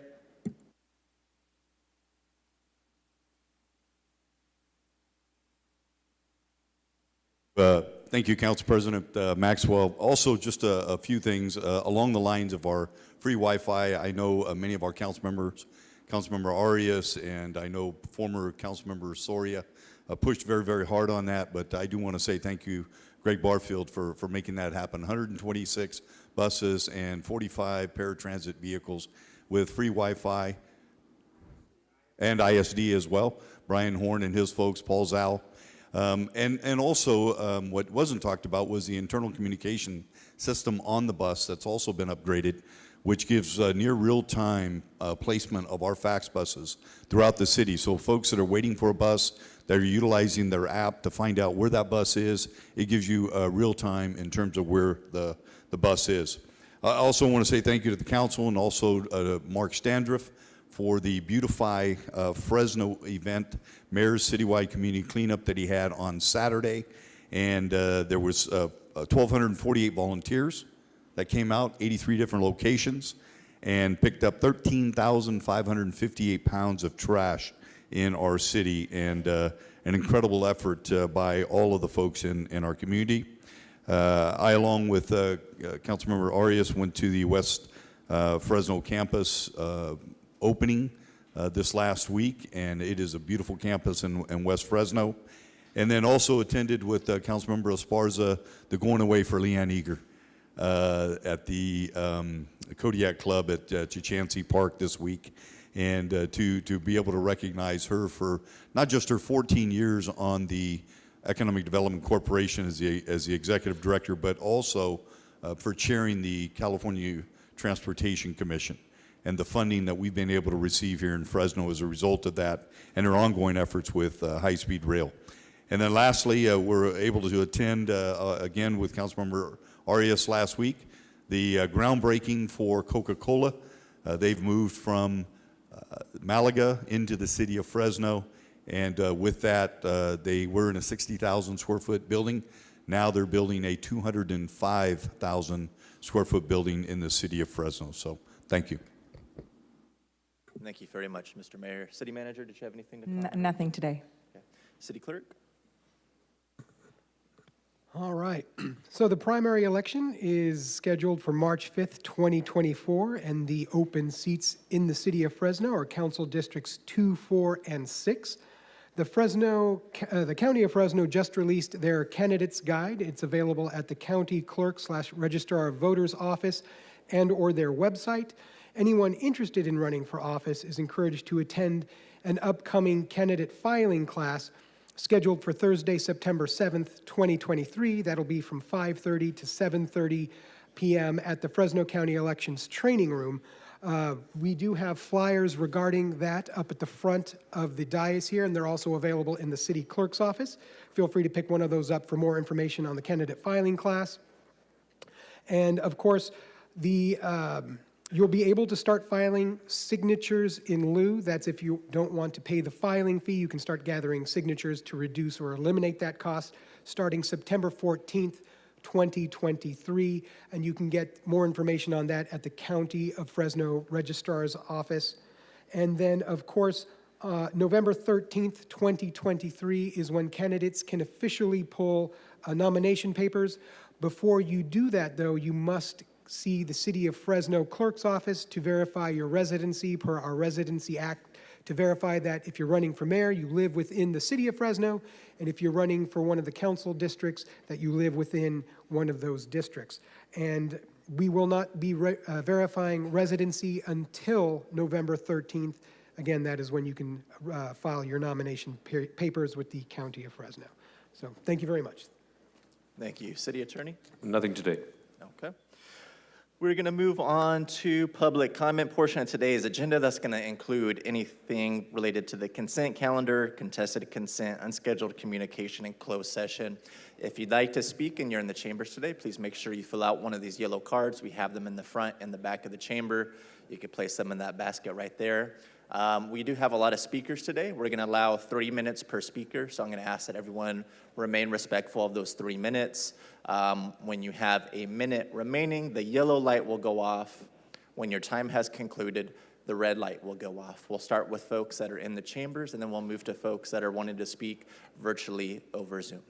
The first person that we have in the chamber this morning is Gary. Morning, Gary. Oh.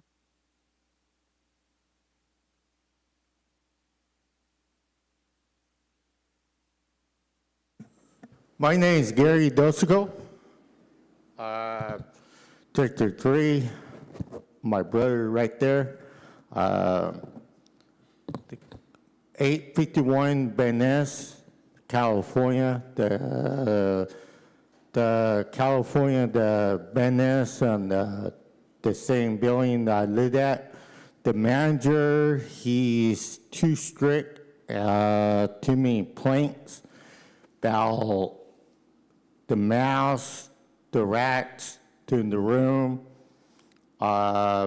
He don't fix nothing. He harassing people. He's too much give people rights up. He do mean, tell me you don't stop, you're gonna get evicted and stuff. The city council member 3 did talk to him yesterday about the shoot and the mouse to the people, the rooms, because every time we got a walker and wheelchairs, all that stuff, that's not good. You know, my people's in the back is got walkers, wheelchairs, all that stuff, because I've been there in 2021.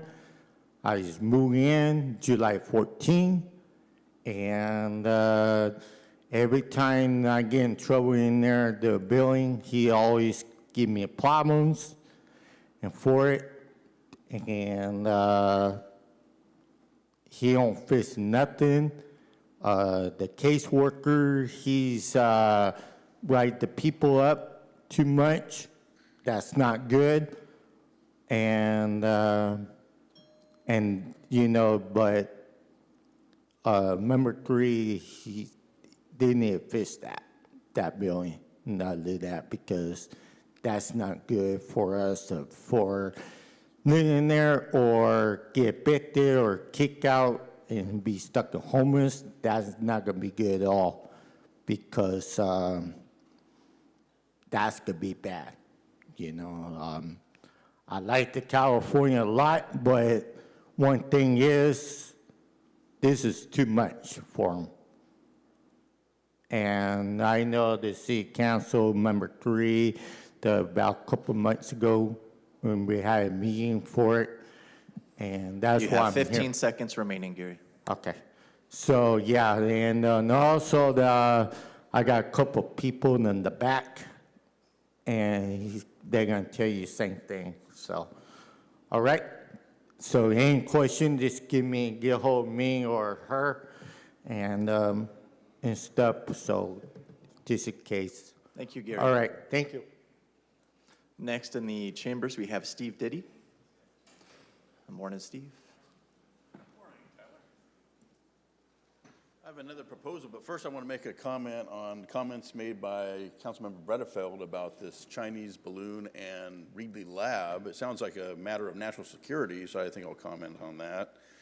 It's quite possible that either President Biden or President Trump was notified that, or told Xi Jinping or someone in the Chinese government that they were going to shoot down one of their satellites up in the atmosphere. So the Chinese government said, well, we're going to go low tech then. We're going to send a balloon over. And we're going to create a lab over in your neck of the woods. And this is all can be proven legally on a brief. Do you want me to show you? It's like a reverse telescope, basically, satellite. Okay, anyway, I'll get on to my proposal. It's a matter of pride in the name of rivalry, my proposal, which I came up with this morning as I was thinking about recycling and being over by the fire department station. Fire departments in Fresno allow for the drop-off of newborn babies, no questions asked. And I thought there are people in the city of Fresno struggling with drug addictions, possibly, addiction or addictions. And my proposal is that when the police department encounters individuals in the city limits that have paraphernalia on them, or beer cans, alcohol cans, bottles, then they would be taken instead of jail to places like West Care, which benefited my mentor, John Wallace, he worked there, and also my brother, who I'm very proud of, who got the first PhD in our family, much like W.E.B. Du Bois got the first PhD as an African American at Harvard. And so I'm very proud of the work John Wallace did, and my brother at West Care. Also, there's also ARC, that's another option. Oh, good timing, thank you very much. Oh, really? Okay, so that's about all I was gonna say. Oh, I know what I can say. I can't really top Dale, you're wrong. I started out as a sports reporter and radio at KMPH. I did interview Michael Jordan, but I also did see a baseball bounce off the head of Jose Canseco at Candlestick Park over the fence. Okay, the next person in the chambers is Elizondo. Elizondo, good morning. You have 3 minutes. 3 minutes. Good morning.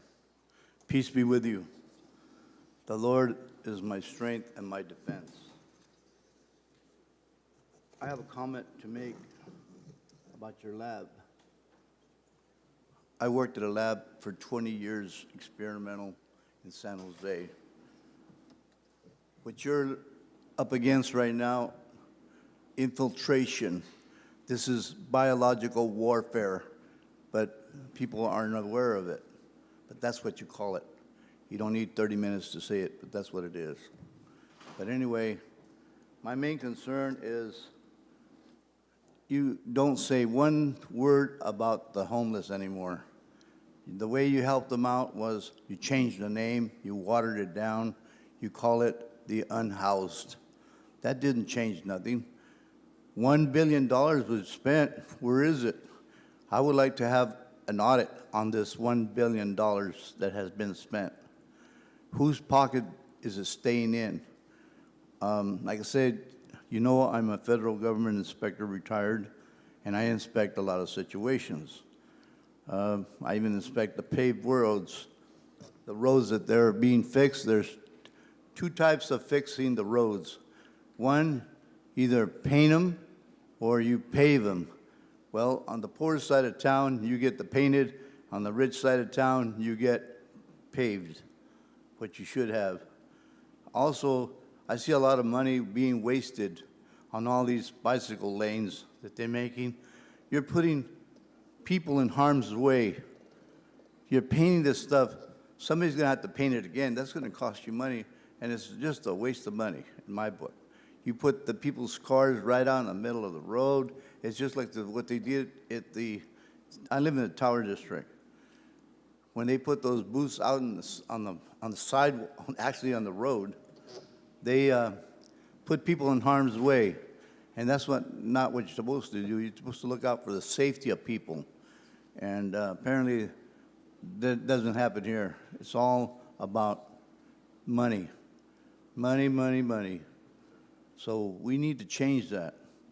We need to start thinking about the people and do what you would have them do unto you. That's what Jesus said.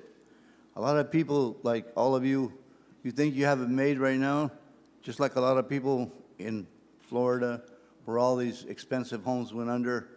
Now they're homeless. Your day is coming too.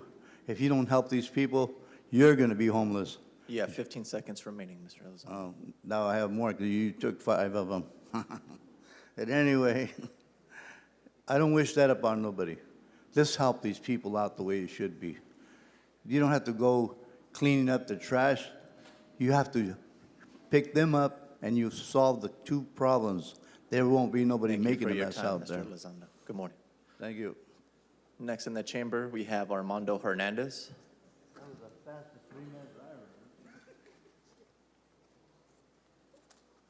Good morning, council members.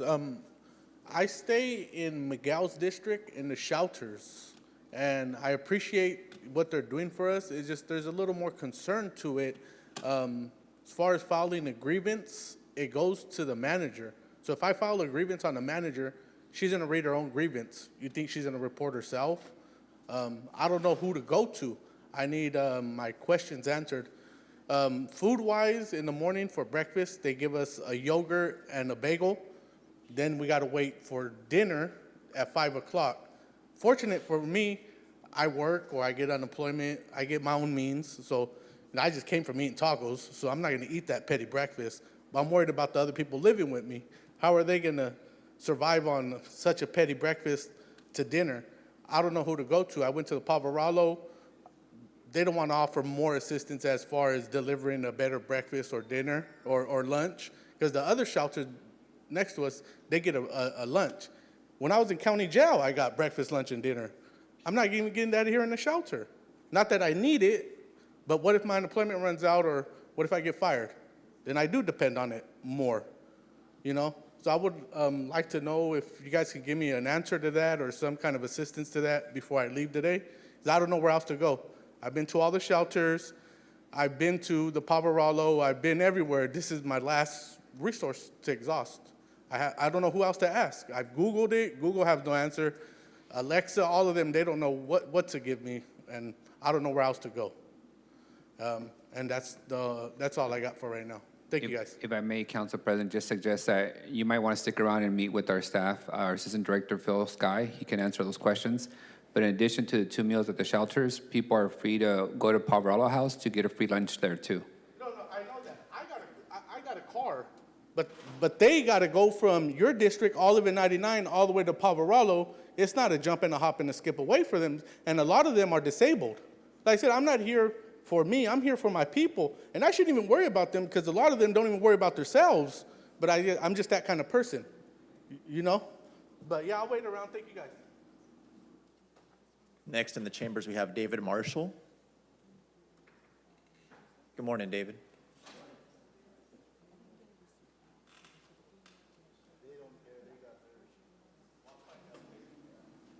Good morning, everyone. What a wonderful day. Really, really enjoyed how this day started and the meeting started today. And just being a part of watching you all get your flowers now while they're due because of all the hard work that you do in supporting our community and including all of us in what is happening. And I'm just really glad to be here today. There's a matter coming up later that I'm involved in, but I wanted to take opportunity to read a short letter, and of course, now that I'm up here, I can't find it. But I want to take opportunity to read a short letter. This letter was written by Dr. Myers to his daughter regarding the life work of his wife, Maddie B. Myers. So this is from Earl R. Myers, MD, physician and surgeon, April 12, 1990. This was written to Gail Waraseca. Dear Gail,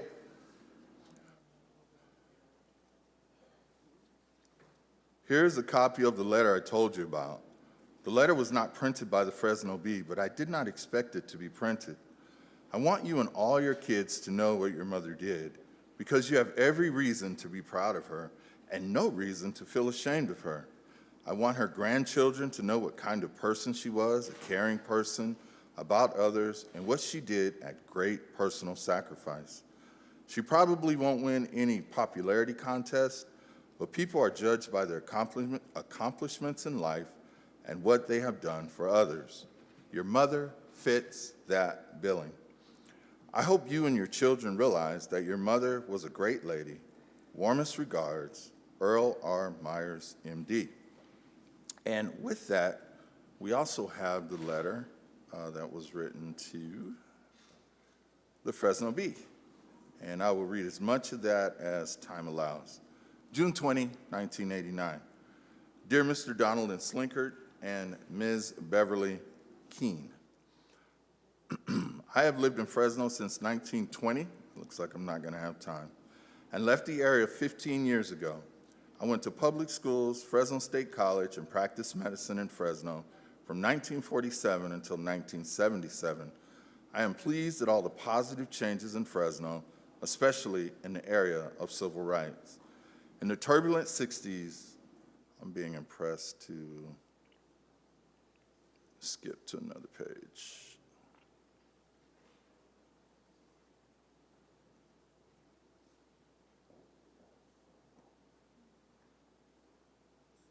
In the end, what did all of Mattie B. Myers' work bring about? Better jobs, schools, housing for all groups, white and black. Like the Jewish people who do not forget the Holocaust and will not let their children forget, blacks should not let their children forget how it used to be in Fresno. The opportunities afforded blacks in Fresno today did not come easy. Ms. Myers laid the foundation for these opportunities that blacks now have. Mattie B. Myers is just one of the few blacks. Thank you, Mr. Marshall. Unfortunately, I got to cut you a little bit short there. Thank you. Whose influence during the turbulent 60s was well felt. Thank you. Thank you. Next in the chambers, we have Selena Morales. Selena, are you still with us? Yes, she is. Okay. Good morning, Selena. If you want, you could pull that microphone down a little bit so you can talk a little more easily into it, okay? All righty, you have 3 minutes. Right. Hello, everyone. My name is Selena Morales. I live here in Pinedale. I am the first generation from my family. I am 10 years old, and I attend Pinedale School. I truly believe this health clinic will be great for all of us in here in Pinedale. Not all people in Pinedale have transportation, and all of our community will benefit from it. Thank you. Thank you, Selena. Next in the chambers, we have Linda Amparano. Morning, Linda. Okay, I'm a little confused right now. I'm actually, Celine and I both wanted to talk about an item that's on the agenda. Do we talk now like that? And then, You could talk now on it, sure. okay, thank you.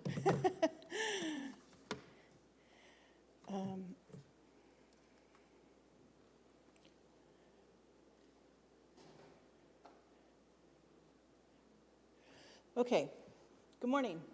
My name is Linda Amparano, and I'm a resident from Pinedale. I was raised in Pinedale, moved out, and I moved back. My husband and I, God called my husband and I back. Out of my 59 years of life, I've lived 44 years in Pinedale. I've been a community advocate for over 30 years, been committed to our community. There's 3 different topics that come of importance that come up and they switch. Zoning, rezoning, health and well-being, and the safety of our children in the community. Those are the top 3 things. One of the things that I worked for Clovis Unified for over 20 years, and one thing that used to come up was that families used to go to the emergency room for their doctor. And I would talk to them about getting a doctor, and they said they would, but they would always wait until they're in acute state. So it was always an issue to have a clinic in our community. We used to have a clinic at the school. The school removed it for different reasons. It was only for children. And now we have this amazing opportunity to have a clinic in Pinedale with Valley Health Team. It's a vision I've had for 20 years, and when Valley Health Team approached us, it was amazing. It was like a dream come true. Valley Health Team, they actually held a community meeting and at the Pinedale Community Center, and overwhelmingly the community supported Valley Health Team coming in. As a community advocate, as I'm recognized by the school district and the city, I can wholeheartedly say that we support this clinic. Normally, rezoning is a huge thing, but in February 8th, 2007, the city adopted a plan, and I was a part of that plan. And that part that we were talking about rezoning was commercial. And so when Valley Health Team said that they had to go for rezoning, I didn't understand because I knew it was commercial, but the city somehow changed it to high density. So now we have to go back to this. So this is a great opportunity. Valley Health Team CEO holds a bar, her bar for her organization is excellence, and that's what our community and our children deserve is excellence, and for this is why I support the rezoning of that land in Pinedale for our community. Thank you. For our community. Thank you very much. Next in the chambers, we have Raymond Juarez. Morning, Raymond. Excuse me. Morning. Glad to be here. Missed the last one. You guys got to take it easy on those proclamations, man. You guys are making my wife on her own day. Real quick, a couple things that I wasn't really going to talk about, but I overheard some of the stuff that was going on. I used to work for a couple companies who delivered to the Providence House and other organizations like that, and I know they're eating pretty well over there, and makes me want to voice my opinion about the food that we're serving our kids and stuff like that. And I'm not saying that they need a filet mignon steak or nothing like that, but maybe we can put it in the ears of those who are responsible for that to maybe bring some more nutrition to them and better food. Also, another thing, I wasn't going to talk about it, but I got to bring it up. Someone mentioned that you guys changed the name to Unhoused and stuff like that. I think that sounds a lot better than bums or winos or hobos or anything like that. Unhoused sounds pretty good, so thank you for that. One matter that I did want to bring up was that you guys were approved for this big budget earlier, a few months back, which is pretty cool. And I know that you guys were going to plan to do a couple things with it, like repave the streets and stuff like that, which you guys are obviously doing, and I appreciate that. But I feel like a couple streets get neglected. Fresno Street, from McKinley all the way down to McKenzie, probably even more down to the hospital as well, always seems to get neglected. It feels like it's just a corkscrew down there. Even Olive from Olive Street from Cornelia all the way down to Fruit, maybe even into the Tower District. It's just real bumpy and a lot of potholes and stuff like that. Maybe we can make that a priority area. Also, too, West Shields Avenue from Brawley all the way to where it connects to Marks. Real just potholes and stuff like that. I feel like it's always been neglected in that area as well. And a big thank you real quick to whoever, I live in District 3, and there was some stop signs recently put in there in my neighborhood, so I appreciate that. Thank you guys for that, and feel like feel a little more safe for the kids to be outside and everything like that, so appreciate that. And I think that was about it, so thank you guys. I appreciate you guys. Next in the chambers, we have Nandeep Singh.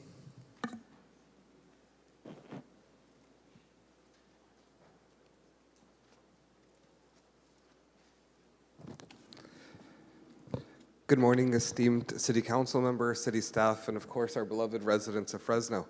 My name is Nandeep Singh. I'm currently serving as the Executive Director of the Chicano Movement. It's really with humility, but as well as honor, I get to share with you an item on the consent agenda. It's something that we've teamed up in partnership, especially with CBDIO, a wonderful organization that especially serves our indigenous communities here, as well as the Shri Guru Ravidas Temple of Fresno. What it is a historic opportunity for the city of Fresno to really have an in-depth understanding of its diverse communities and understand some of the nuances in between them. It is, to my knowledge, the first opportunity for a city in California to actually have an ordinance ending caste discrimination, as well as the first in the nation to really look at the question of indigeneity, especially from our communities from Guerrero and Oaxaca. A number of other residents will share on the matter as well. Before it comes back, it's currently on the consent agenda. I want to just make myself available for any questions that any of you may have, but I really appreciate what the city is doing and the partnership and leadership being shared by Councilmember Arias, Councilmember Carbasi, and of course, Vice President Perea. So thank you all for your leadership on this, and look forward to being in touch. Thank you very much. Next in the chamber, Sarait Martinez.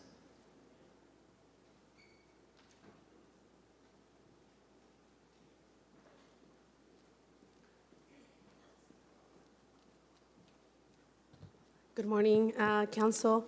My name is Saraid Martinez. I'm the Executive Director with Centro Binacional para el Desarrollo Indígena Oaxaqueño, CBDIO. I'm also a Zapotec Indigenous member from the state of Oaxaca. And I get the honor to be working with Indigenous farm workers and communities across the Central Valley. And I think, like Deep mentioned, we're honored to partner and build solidarity among our groups and our community members to be able to present and raise awareness of the diversity of our community, and also to continue to promote the end of racism and discrimination that exists until this date, especially with Indigenous communities from all nations when it comes to either honoring our language and our culture. And I think this ordinance will support and will lead the way for other cities across the nation, really, to continue to promote the respect of our communities. So definitely appreciate your leadership in taking this on. Saying we're here also available if you have any questions for us. Thank you so much. Next in the audience is Dr. Nirmal Singh.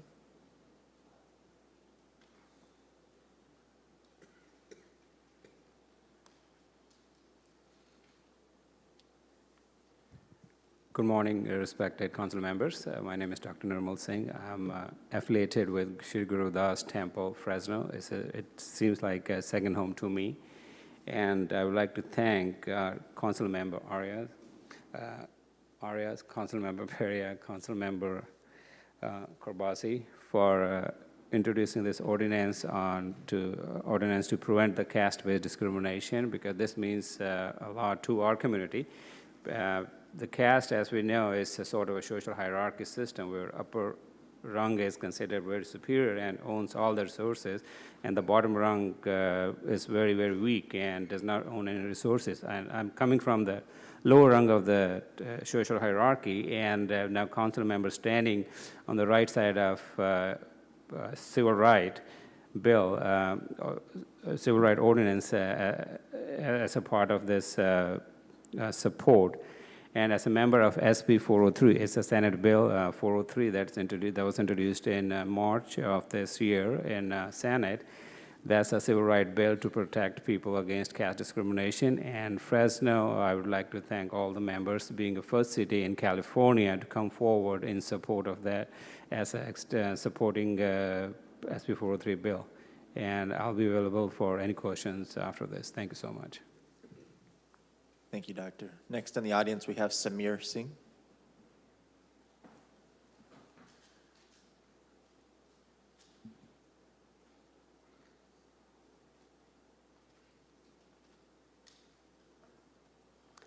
Hi, my name is Samir. I live in Fresno, and I am strongly in support of this ordinance being proposed. Fresno residents stand for human rights for all, and we are honored that our city will be a nationwide leader in expanding civil rights and protections against those that may be discriminated due to caste or indigeneity. We hope it's a unanimous approval in 2 weeks. Next in the chambers, we have Jaskeet Kaur.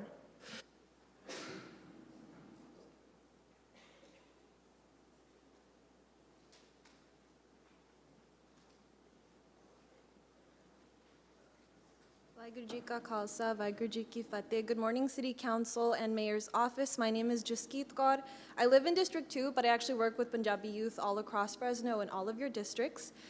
Just here to say that I'm strongly in support of the caste and indigeneity ordinance being proposed. I'm very proud as a resident to see these conversations taking place in my hometown and to see that these issues are validated by my local government as a civil rights issue, because that's not the case everywhere at this time. One thing I'm really reflecting on is the ripple effect that your decisions will have, not just throughout Central Valley, but throughout California and nationally as well.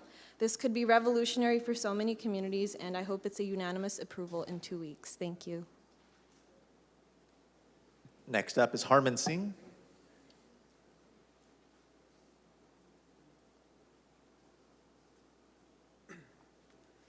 Good morning, City Council members.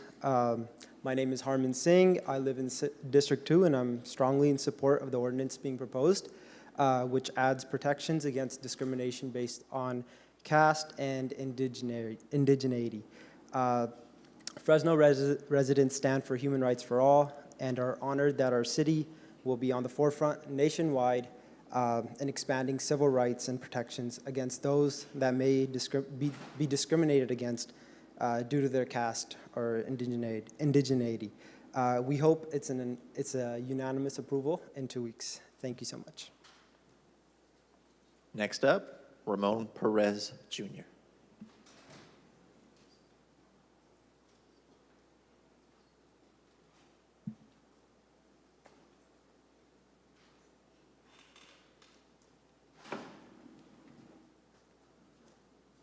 Yeah, my name's Ramon Perez Jr., and I'm here in regards for the Californian. We still have issues over there at Californian and stuff.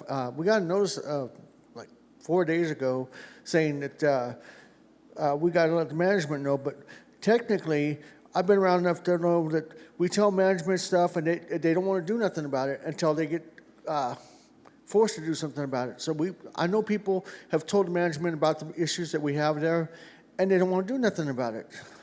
We still have issues with the mice problem that I have in my room. Since the last meeting, I caught 3 more mice. So that puts me to 11 mice or rats that I've caught in 7 months.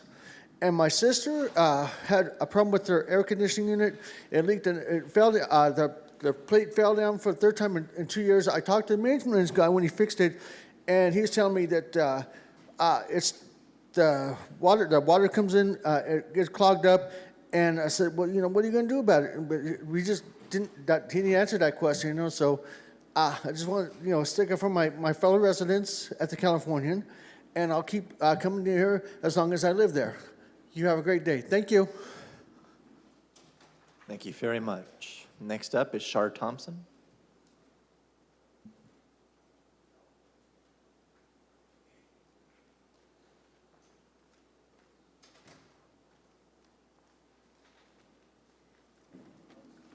Good morning, and thank you, Fresno Council, staff, and mayor for the time to speak here today. I also want to continue to encourage and applaud the bravery for all the residents of our community that come out and speak up in these chambers by giving their testimony and providing their input. My name is Shar Thompson. I'm a single mother of 1, a resident of District 3, a leader within the Fresno Tenants Union, and I am the Central Valley Regional Coordinator with Tenants Together, as well as a trustee with the Lowell CDC.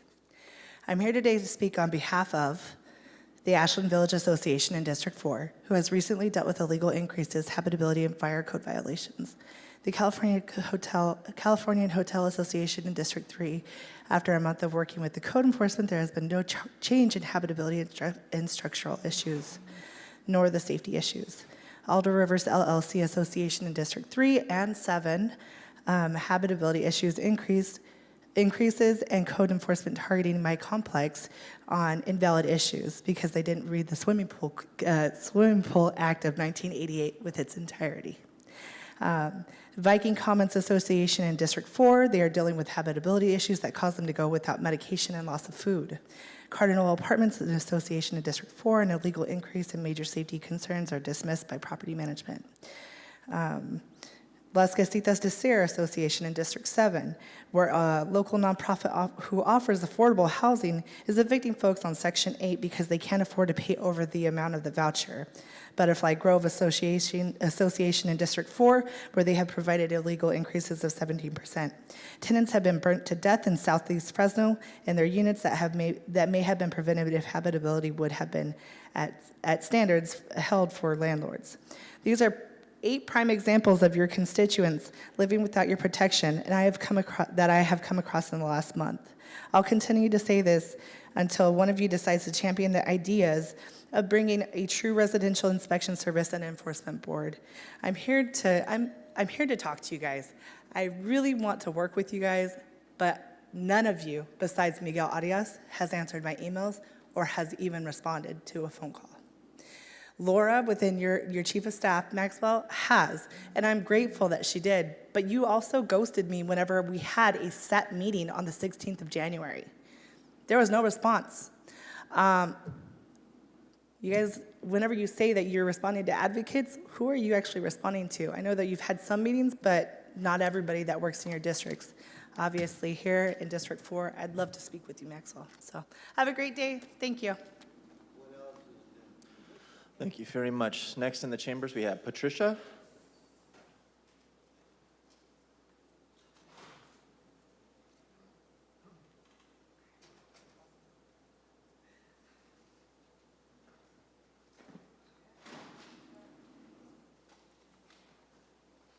Excuse me for walking so slow. I just had a hip replacement.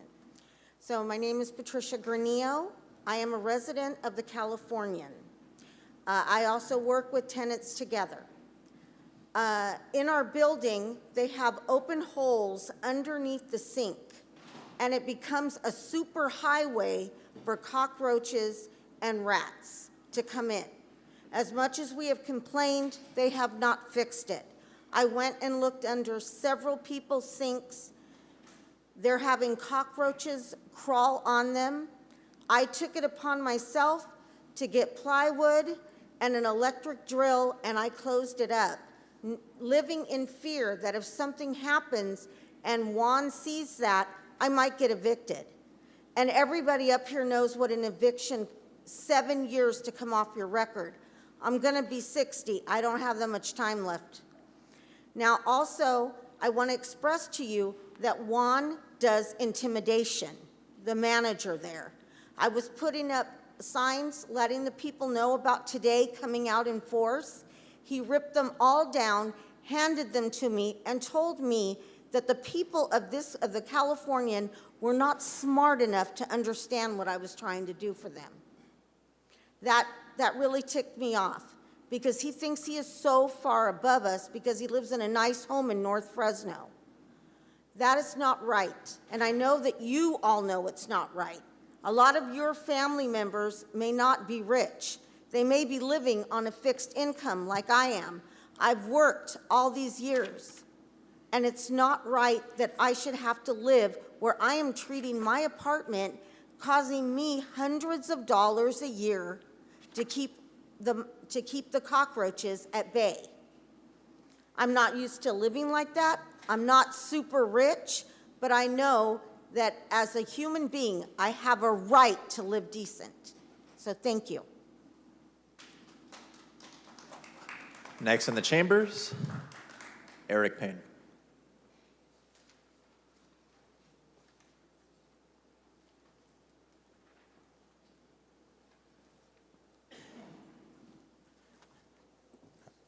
Good afternoon, good morning, Council, and to city staff and to the public. My name is Eric Payne. I'm the Executive Director of the Central Valley Urban Institute. We are a policy advocacy research and action institute based here in the city of Fresno.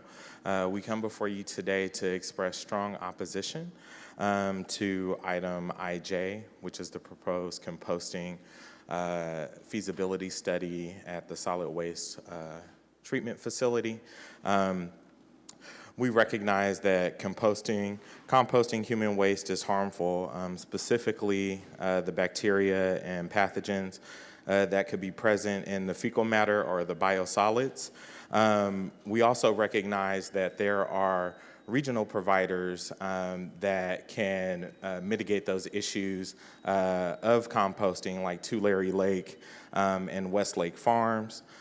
We also understand that other counties in this region have opposed such practices, such as Kings County, because of concerns about air and water pollution specifically to those residents that are impacted with aerocytic carcinogens from the processing and other determinants relative to human life and well-being.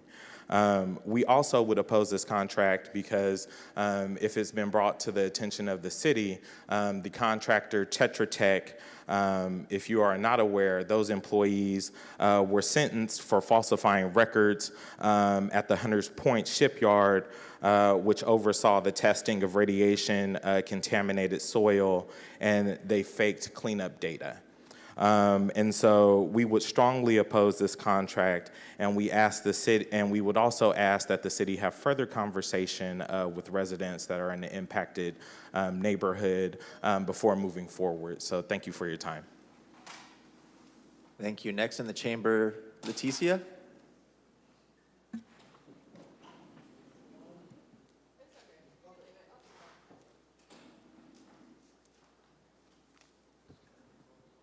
Good morning, City Council members. My name is Leticia. I'm with California Rural Legal Assistance.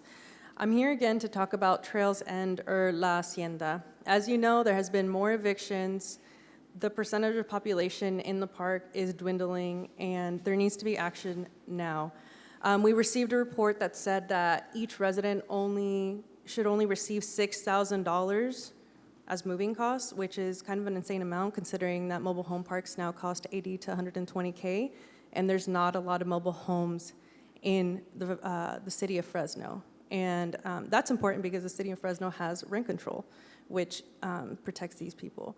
We really urge you to step up, and of course our doors are always open for collaboration to protect these people, because these people are disabled people, they're elderly people, and people with families. Thank you. Thank you very much. Next up, Luis Rosales.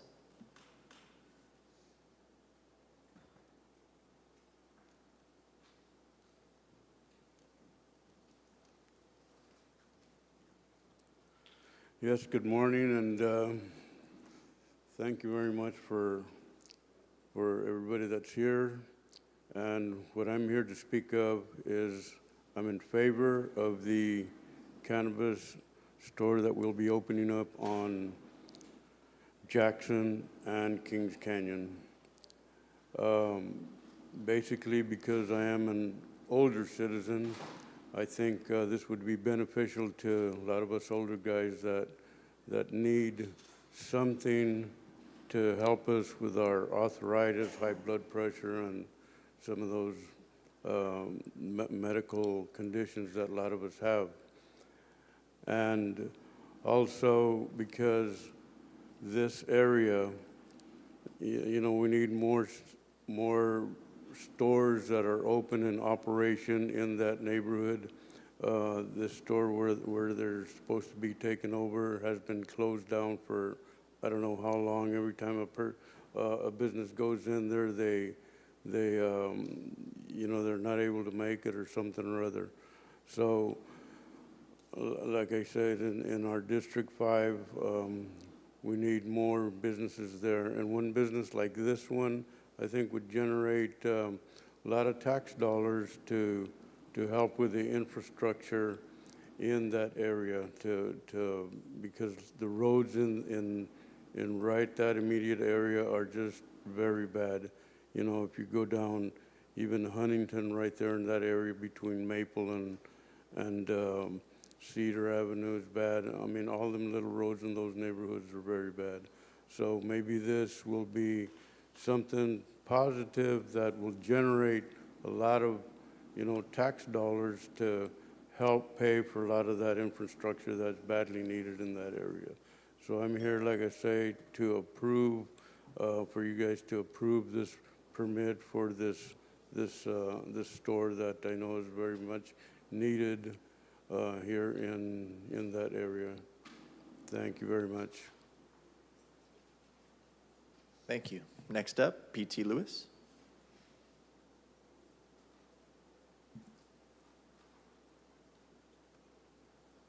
Good morning, City Council. My name is B.T. Lewis, 1104 Collins Avenue, 93706.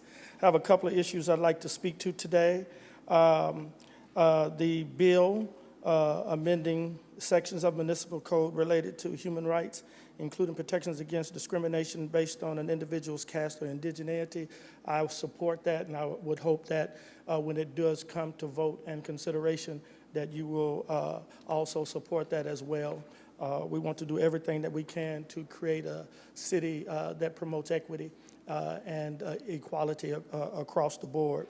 And then also, on item 231161, I want to also support the resolution to designate the Dr. Earl R. Myers Sr. and Maddie B. Myers Fresno Medical Arts Center at 444 Fresno Street as and added to a local registry of historical resources.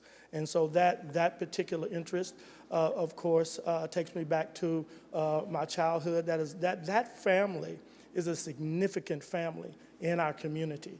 And I remember my dad actually hiring Mr. Myers' son, Dr. Myers' son. Mr. Myers, he did concerts in our churches and in our community. And so that family is very important to our history. And I think this is a great resolution, and I would certainly solicit your support of this resolution. Thank you very much. Thank you. Next in the chambers, we have Crystal.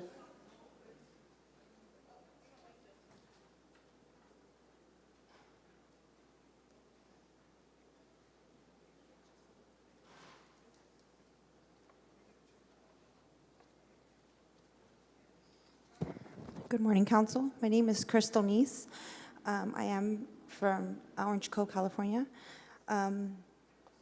I'm just standing here before my brother. He was murdered here in Fresno, California, January 21st, 2022. And I just standing here seeking some answers. I am from a little town, so it did happen out here. He was taken in and released from jail, and after that, that morning, he was released, and about 7 o'clock at evening, he was murdered on the 600 block of North Van Ness. We have not got any justice, no answers served. He has 2 beautiful daughters, me, myself, my brother, and my mother, who are standing out in the crowd. We're just so devastated by this. It has affected us as a family. And so I'm just coming forth. I don't come to Fresno often because of how it happened here. I used to come all the time, but it's just really heartbreaking to come out here. We did get his picture drawn out here just to do any type of justice for him. So I found this opportunity to come out here and speak before all you all. Just if we can come together to prevent any future violence in Fresno. I feel there is a lot of violence here, a lot of murders that happen. Cases do go cold, and I watch Forensic Files every night. And I know that you can go 5 years, you can go 10 years, and a case can be solved. So I'm just coming to stand forth for my brother. Maybe we can come together and for all victims of Fresno, and we just stand forth and do something as a community for all the families, including my family, who has not got answers served, and we just would like some answers. Thank you.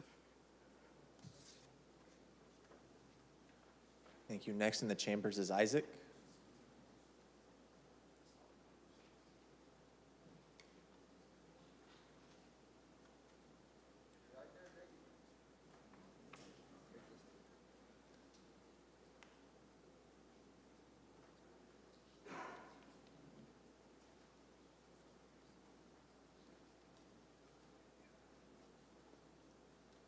How you doing today?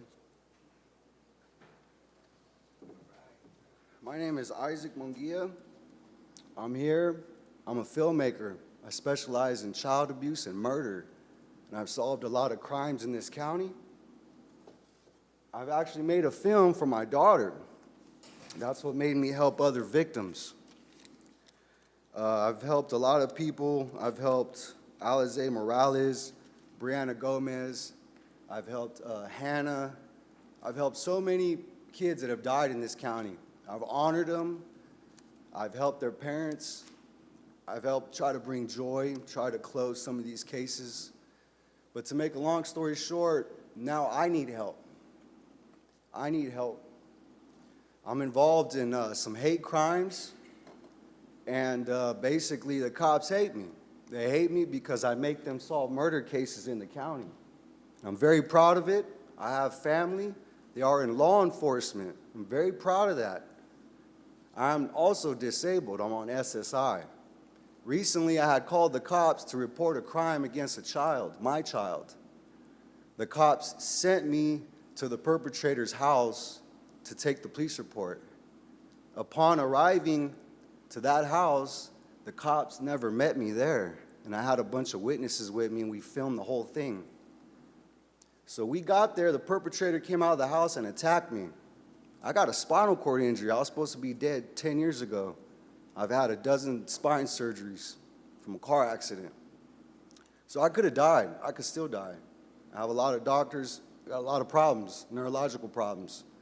So what I'm asking is, Gary Bradfield is not here. He's my council member. He should be here. But I need everybody to help. This is the movie right here that I made of my daughter.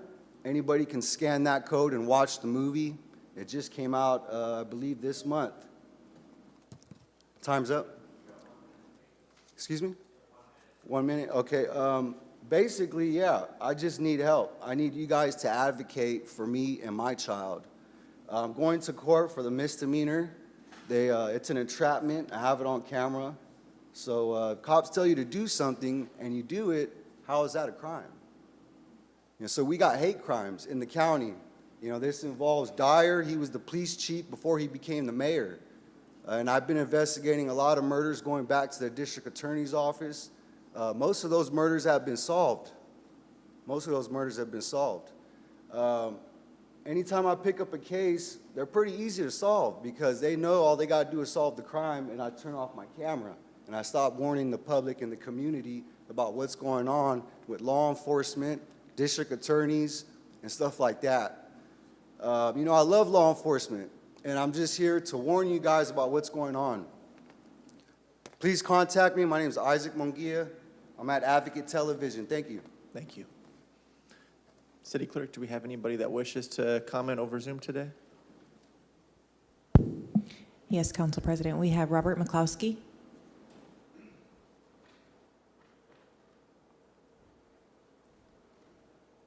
Hi, can you hear me?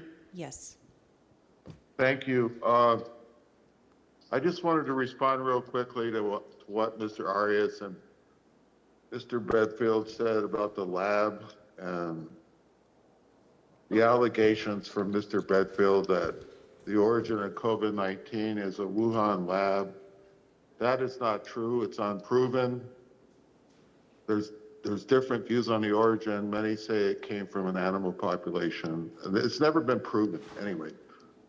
Also, I would like to urge Mr. Arias and Mr. Bedfield not to link the Chinese government. There's no direct involvement at this point. Trying to link COVID-19 and China again. We know in the past it's led to violence against Asian American people. And by all means, please refuse to create more violence with that kind of rhetoric. I urge you, please.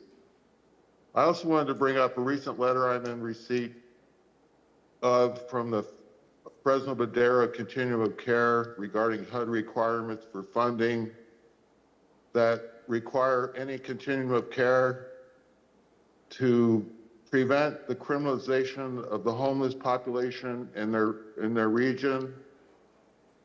I know the letter from the FMCOC asked for a meeting with the city to talk about the recent code that we call sit, sleep, stand, which basically we all know does criminalize the homeless. The city is jeopardizing millions of dollars in federal funding by criminalizing the homeless, and I know that FMCOC is pointing that out to you. The recent point in time count says there's about over 3,200 homeless in Fresno. Close to 2,000 of them are unsheltered every night.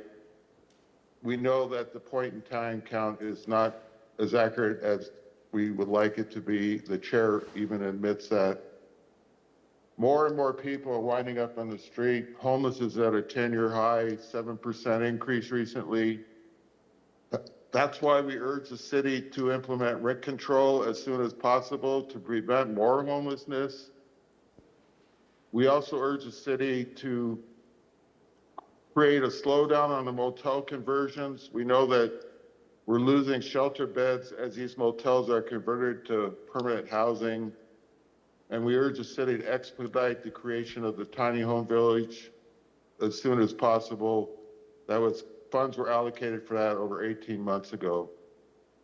I also wanted to say that there's another 17 million, as you know, in Thank you, funding Bob. coming from the Unfortunately, that'll state. conclude your time this morning.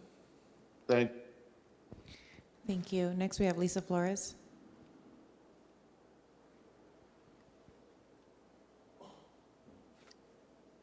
Good morning, everyone. Can you hear me, Tyler? Loud and clear. Okay, well, first off, I want to thank Fresno Fire. You know I love the fire department, but I love them even more now. Within the last week or so, one of my neighbor's houses caught on fire. And, you know, I heard all the fire engines going by, and then the smoke started coming into my house. And I was very concerned, being a high-risk heart patient that can't deal with smoke, that I may have to emergency evacuate myself.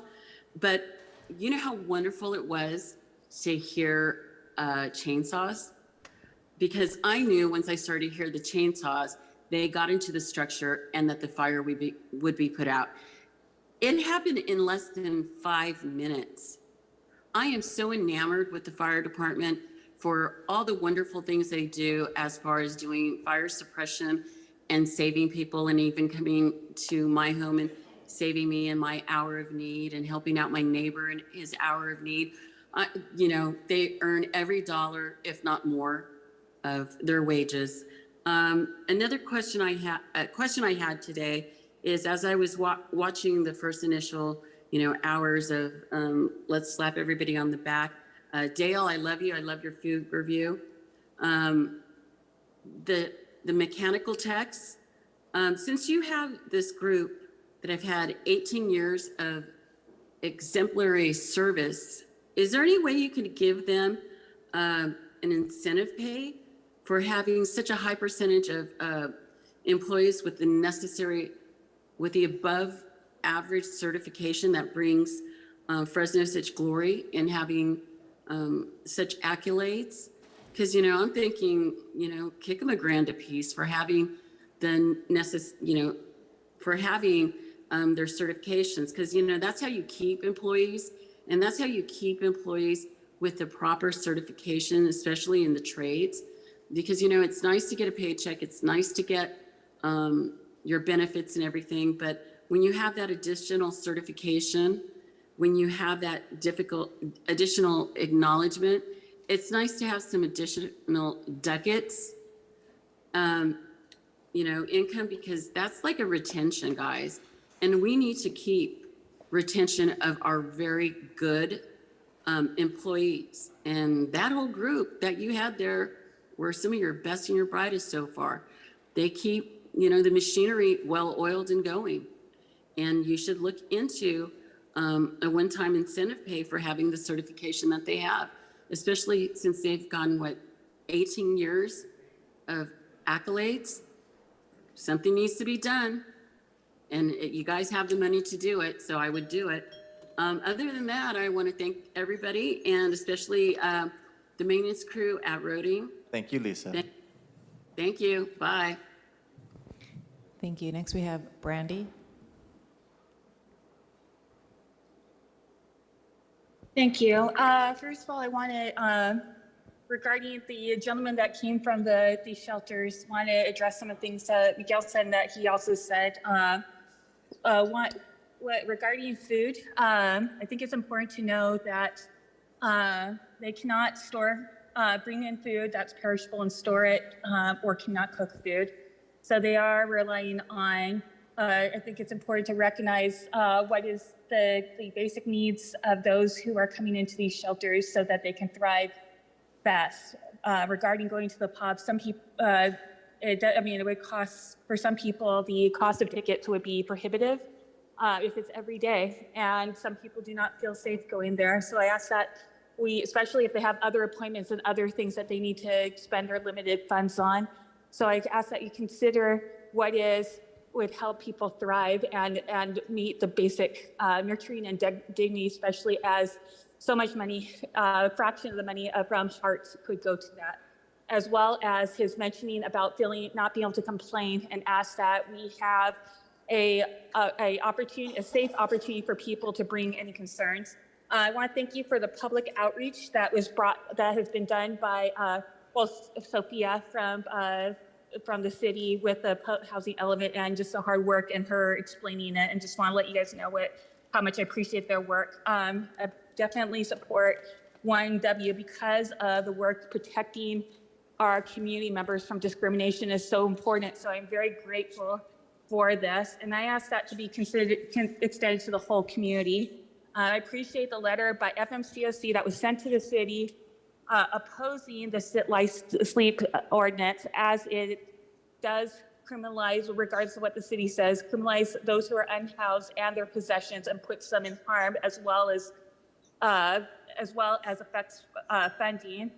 They told you this, and I asked you when we were going to vote if you've spoken to your housing partners, because I know many had opposed this, and so many in the community opposed it.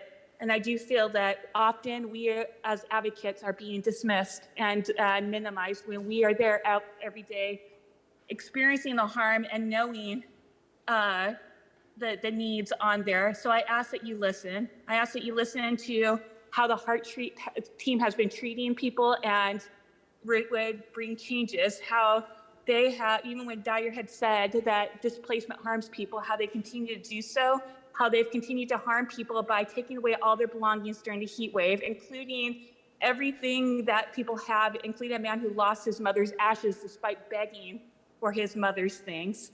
The LA Times mentioned about the housing crisis being the reason for the Fresno housing crisis, and recent research has shown that lack of affordable Thank you, housing. Brandy. Thank you, Brandy. Next, we have Des Martinez.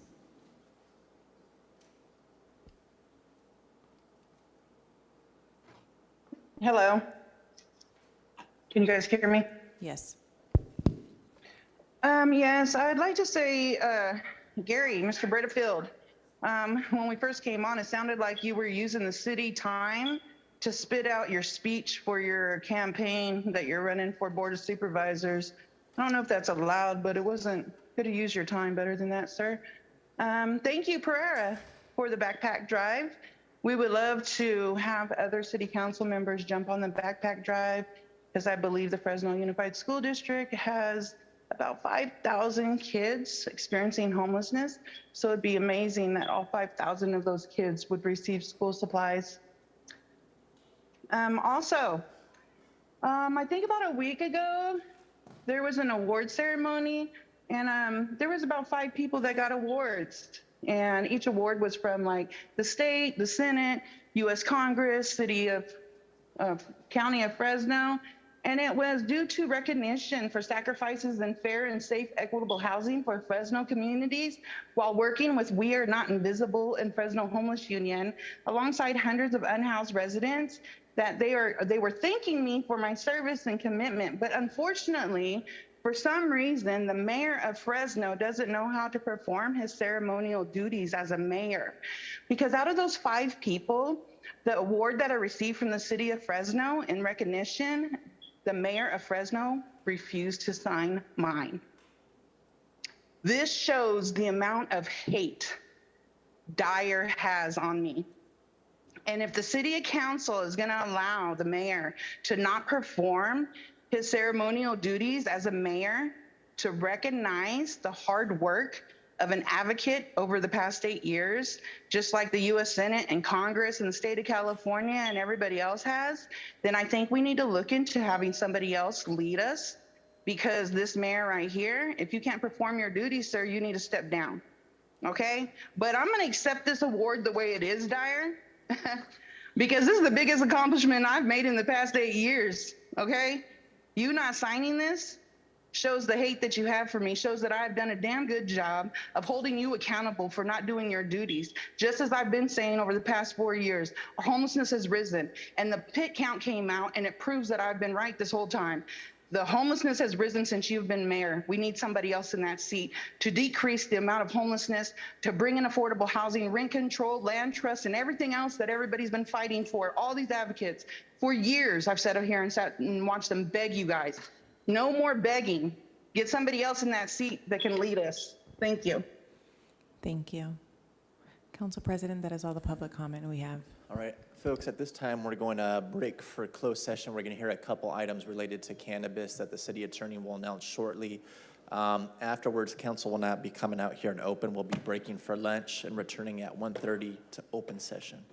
City attorney, if you could please announce what those items are. Yes, Council President. For this session will be item A, conference with legal counsel, existing litigation, TAT Fresno, LLC versus City of Fresno. Item B, conference with legal counsel, existing litigation, Haven number 20 versus City of Fresno.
consent. Do we have any? Council President, I'd like to make one technical amendment. Yes, go ahead. To item 1W, should be amended to provide the application of the ordinance. Specifically, shall be subject to meet and confer process as applicable, and shall be subject to city policies and all city, state, and federal laws, and only apply to the extent provided by law. Thank you. With that, I'd like to put that into the record as a revised motion for 1W. Got a motion from Arias, a second from Perea. Any discussion? Seeing none, is there any opposition? Seeing none, the motion passes 6-7-0. Okay, at this time, I'll entertain a motion to approve the balance of the consent calendar. So move. Motion by Arias, second by Carbasi. Any opposition? Seeing none, passes 7-0. We're going to go ahead and move to the timed items now. We're going to start with the 10 o'clock a.m. item. Hold a public hearing and approve items related to the granting of a non-exclusive roll-off franchise for roll-off collection services citywide. Hello, Director. Good morning. Good afternoon. Good afternoon, Council. Brock Buki, Director of Public Utilities. This item is to consider award after a hearing of non-exclusive roll-off franchise for Valley Dumpster Services. They submitted an application in accordance with the process that has been established. It was deemed acceptable. This is the third and final step to consider making that award. Going to go out to the public. If the public wishes to comment on this item at this time, please come forward. City Clerk, do we have anybody popped up virtually to speak on this? Comment. Okay, do we have any discussion on the dais related to the 10 o'clock item? Entertain a motion. Motion to approve by Councilmember Bredefield and a second from Carbasi. Any opposition? Seeing none, the item passes 7-0. Thank you, Director. 10:05 a.m. number 1, a hearing to adopt resolution and ordinance to annex territory and levy special tax, CFD 11, annexation 146. This is in Council District 7. Before I entertain a motion, I will go out to the public. Does anybody in the audience wish to speak on the 10:05 matter?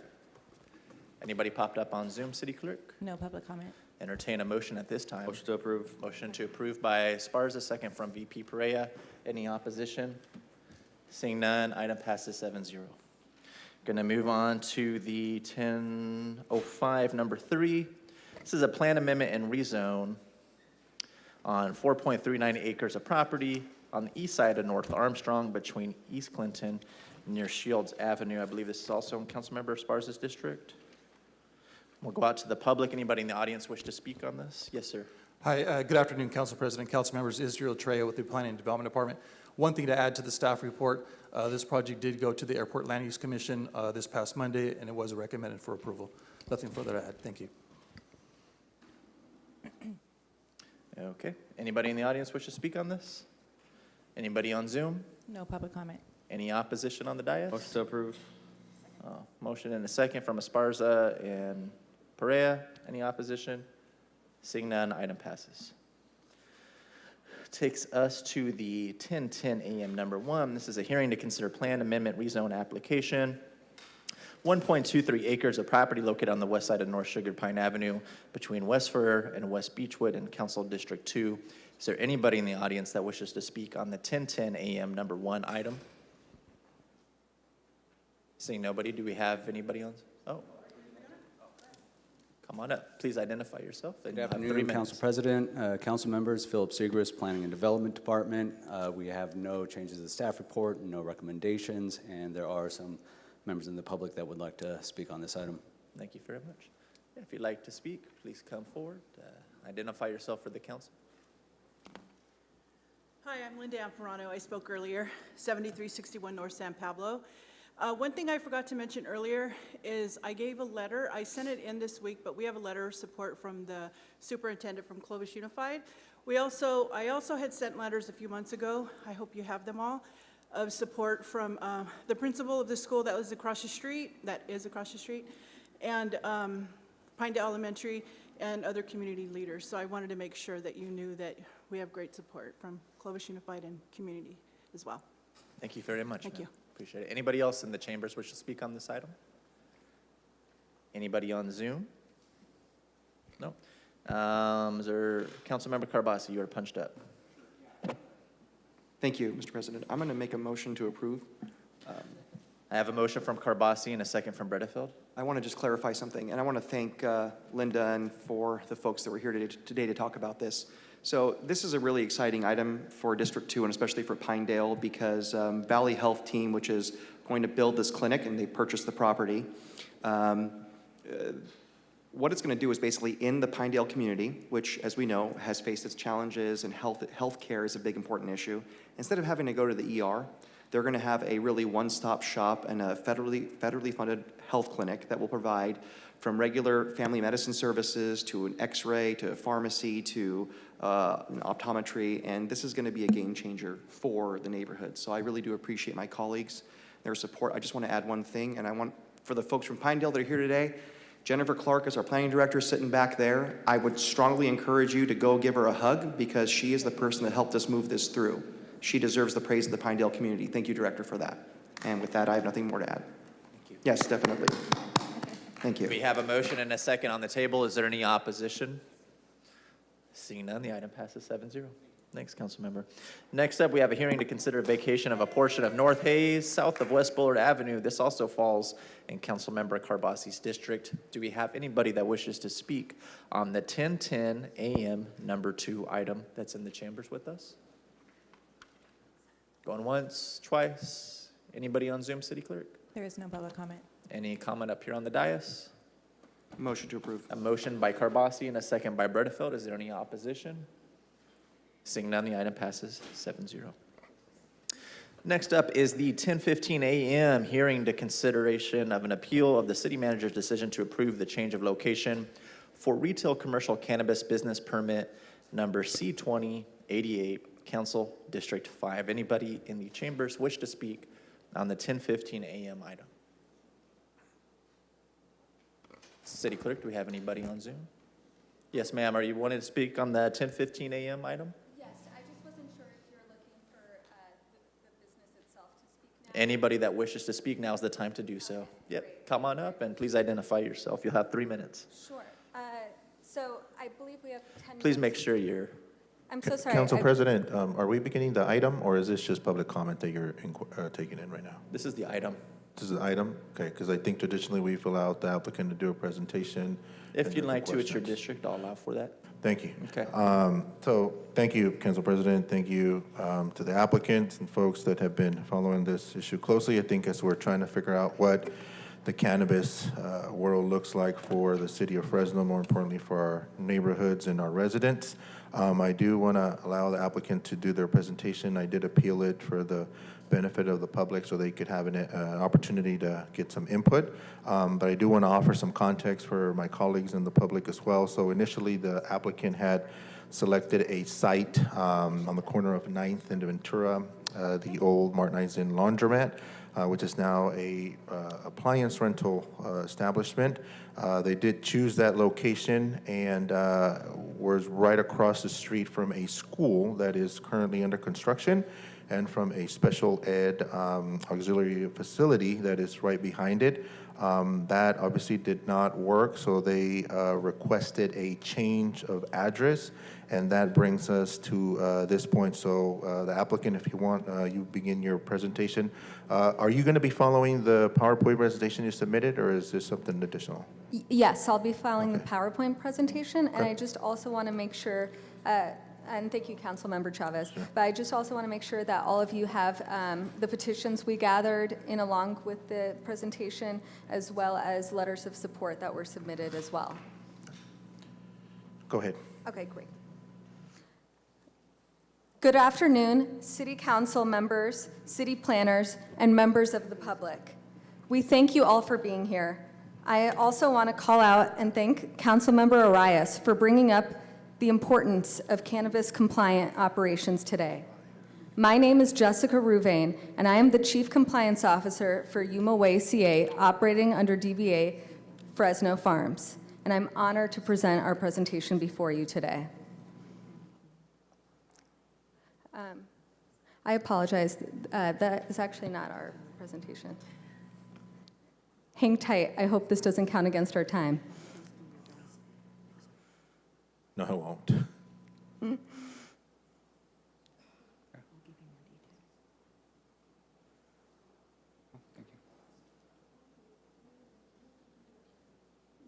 Jen Lewis, I think she's here. She's right over there. Did we get a chance to upload that, City Clerk, or are we still?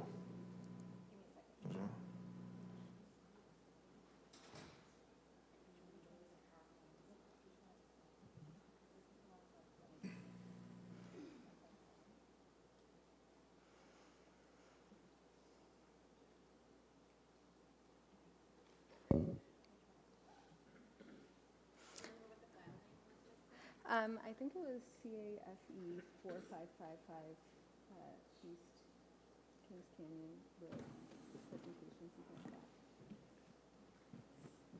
that. City Clerk, would you recommend coming back to this item after we hear another one? Okay. Your last name, ma'am? Reuven. Ruve? Miss Reuven, like it's like a Reuben sandwich, but with a V instead of a B. Reuven. Is it okay if we come back to this item in just a few minutes? I want to Of make sure course. you have what you need electronically to give your presentation. Understood. I appreciate your patience on this one. Yeah, absolutely. Thank you. We're going to get to another item, and we'll call you right afterwards, okay? Thank you. Okay, thank you, Ms. Rubin. Okay, we're going to jump ahead to the 4A item, approve a memorandum of understanding between the City of Fresno and the California State Office of the Attorney General to develop a cannabis administrative prosecutor program. So this is put on by our city attorney, Andrew Jans. I'm going to let him take it away at this time. Mr. Jans. Thank you, Council President. Thank you for this opportunity to speak on this important item. But before I started, I just wanted to begin by saying that when I became a city attorney, it was important to me to develop strong working relationships with other local agencies, other statewide agencies, namely the Attorney General's office. And the reason being is that we have a lot of similar interests, whether that be with respect to law enforcement or criminal justice, land use issues, the environment, CEQA, and then obviously cannabis, which is why we're here today. So it was important, I think, for you all as elected officials to have that relationship as well, because it benefits not only yourselves, but the constituents that you serve. And so the purpose of this MOU is really for us to be able to get in a room with the Attorney General's office and come up with a plan to move forward. And I'll have the Deputy Attorney General come up here and speak as to the more specifics of this pilot project. But essentially, this is not the criminalization of marijuana. That is not the purpose of this. I know there's been a lot of questions about that. But what we intend to do is to pursue administrative remedies against illegal underground operations. And this will be a first of a kind joint venture in the state of California. And I believe that Fresno will be the first city to enter into this agreement with the Attorney General's office if the council approves.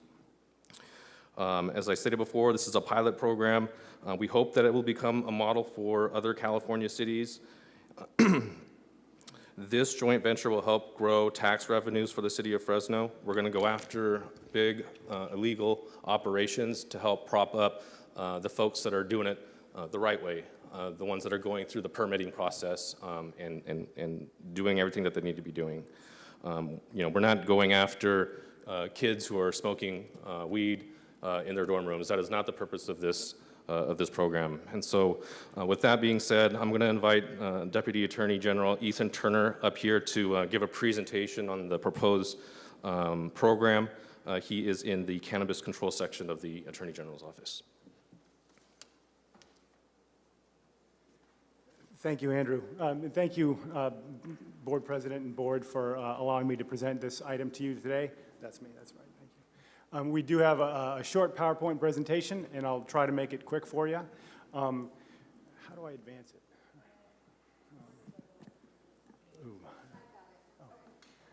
And we're going to need it displayed on our screens too, please, City Clerk, if you don't mind.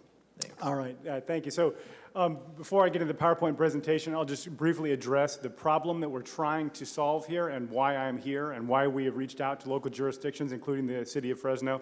And that is, as you all know, has been, over the years, significant criminal justice reforms that were much needed, but which resulted in illegal cannabis activity being treated as a misdemeanor. And this has resulted in situations where district attorneys have often just found it not worth their time to prosecute these type of cases, and where they do, they've found in many cases that juries aren't that interested. So what we have throughout the state, and what we're experiencing at the AG's office with our eradication of illicit cannabis program, is that we execute search warrants, we go after illicit operators, whether they're retail storefronts, manufacturers, or cultivators, and we end up serving the search warrant, and then it's just, you eradicate the illegal cannabis, and that's the end, and oftentimes the property will be used again for an illegal operation. So we banged our heads together for a while at the Attorney General's office, and we came up with a concept where we could use the tools that local jurisdictions have, namely to treat illegal cannabis activity as a land use issue and as a public nuisance issue, to use the powerful tools that local jurisdictions have, which state agencies do not have, in order to leverage those powers to have cost-effective models of enforcement that don't have the negative collateral consequences of the war on drugs, but also can allow for scaling up a cost-effective approach to the massive illicit cannabis problem that we have in the state. As many of you have probably seen in the media, it's estimated that as much as 70 to 80% of all cannabis transactions and commercial cannabis activity that occurs in the state is undertaken by unlicensed operators. So this is an initial step, and as Andrew mentioned, this will be the first city that we work with. We're in talks with many other cities, but this will be the first pilot program here. So with that, I'll start on this little program here. Okay, again, this is the Cannabis Administrative Prosecutor Program. We seek to use local administrative procedures in order to prosecute cannabis as a nuisance and as a land use type issue. So CAP is an AGO program that came out of the civil division of the AG's office. The Cannabis Control Section is a civil division, and we usually do administrative and civil enforcement, but we work with EPIC and other organizations within CAP.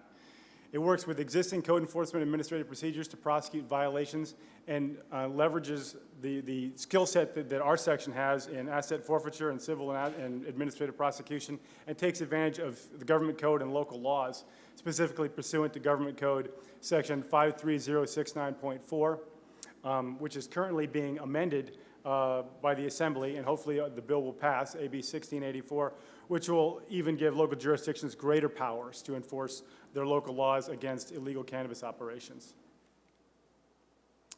So why is CAP needed? As mentioned, the scale of unlicensed commercial cannabis activity around the state is just monumental. The traditional enforcement methods that we've undertaken over the years just cannot match the scale of the problem.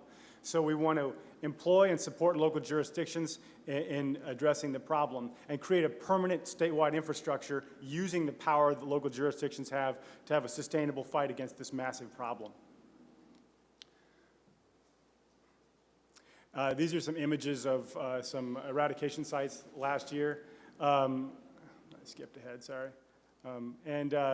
Those bottles are actually contain carbofuran, which is a deadly neurotoxin, which is often found at cannabis cultivation sites. It's a pesticide that's illegal in North America, but which cultivators use routinely in illegal cultivation sites. And this is a pop-up retail storefront that has all of these unlicensed cannabis activities that are sprayed with cannabis distillate that look and can be easily confused with products that are widely available and marketed to children. And this one happens to be in San Francisco, but sales like these occur in convenience stores and liquor stores and smoke shops throughout the state. Now, the benefits of the CAP program to a local jurisdiction and to us as an enforcement agency is the speed at which it can be undertaken. Depending on the local ordinance, you can issue a notice of violation or order to show cause and be in front of an administrative hearing officer in 2 to 3 weeks and have an abatement warrant in under 21 days, depending on the local jurisdiction. It'll help address the large-scale problem, and will utilize our resources, the AG's resources, to supplement the infrastructure that local jurisdictions already have to take care of this problem. And it'll help the legal retailers in your jurisdiction because it'll eliminate illegal competition. And that's a significant reasoning behind our mission here. And it also has a mechanism for cost recovery. When you treat illegal cannabis cultivation as a public nuisance, you're allowed to recover all of your enforcement costs, including investigation costs and attorney's fees, through nuisance abatement liens, which have the same priority as tax liens under the government code. So unlike a search warrant or a criminal prosecution where there's no cost recovery and all that comes out of the general fund, this method of approach is paid for by those who violate the law. So in a nutshell, this is a generic procedure, and it'll be different depending on every local jurisdiction. It starts with an investigation and a conflict check. We identify an illegal operation, and then we work with local law enforcement to make sure that our administrative enforcement action is not going to interfere with an ongoing criminal investigation or interfere with a planned prosecution by the DA. Then you post and serve notice, just as you would with a health and safety code violation or a building code violation. And then if they voluntarily abate and voluntarily agree to pay for the enforcement costs that are incurred to date, that's the end of the investigation and the enforcement action. The action stops. But if they are a recalcitrant violator who refuses to cooperate, it goes on to a due process hearing before the local hearing officer here in the city of Fresno. Then you get an abatement warrant, and you execute the abatement warrant, stop the illegal operation, seize tangible operations, tangible property, and then proceed with a civil asset forfeiture of the instrumentalities of the illegal operation. The costs of the investigation and enforcement are then tallied and submitted to the assessor, to the county assessor, to be added to the property tax rolls against the property owner who was facilitating the illegal operation. So there's an example up there. If we have a code enforcement officer or a process server or someone else contracting with the AG's office and the city of Fresno to do this, you go around, you identify all the local sites that are engaging in illegal activity, post the notices, issue the citations, begin the process, and you can divide the cost of all your investigation and enforcement actions across those 10 sites. And then the hearing costs and the attorney's fees are also assessed on the property tax rolls. And as indicated, cap will look different depending on the skills and ability and resources that each local jurisdiction has. Some jurisdictions that we're approaching have no resources. The city of Fresno happens to have a wonderful ordinance that'll be very suitable for this, and an active code compliance department that may work well with this program. So that is the extent of the presentation, and I invite the council to ask me any questions now, or if you think of any later. That's my email up there. My colleague Justin Buller is also up there, and we welcome your inquiries, and we'd be happy to correspond with you or speak to you with any concerns or questions you may have about the program. And I thank you for your time. Thank you, sir. We do have a couple of questions for you here on the dais, starting with Councilmember Arias. Thank you, Council President. In my district, when I took office 4 or 5 years ago now, we had 2 smoke shops. Now we have nearly 40 of them. When I've gone into these smoke shops, quite a bit of them are selling cannabis product and other illicit drugs and other paraphernalia. The city will be undertaking soon a change in the city ordinance because these smoke shops are currently utilizing a loophole that classifies them as a grocery store. No rules, no regulations. In doing so, I'm sure we're going to find a lot of other folks pop up with smoke shops.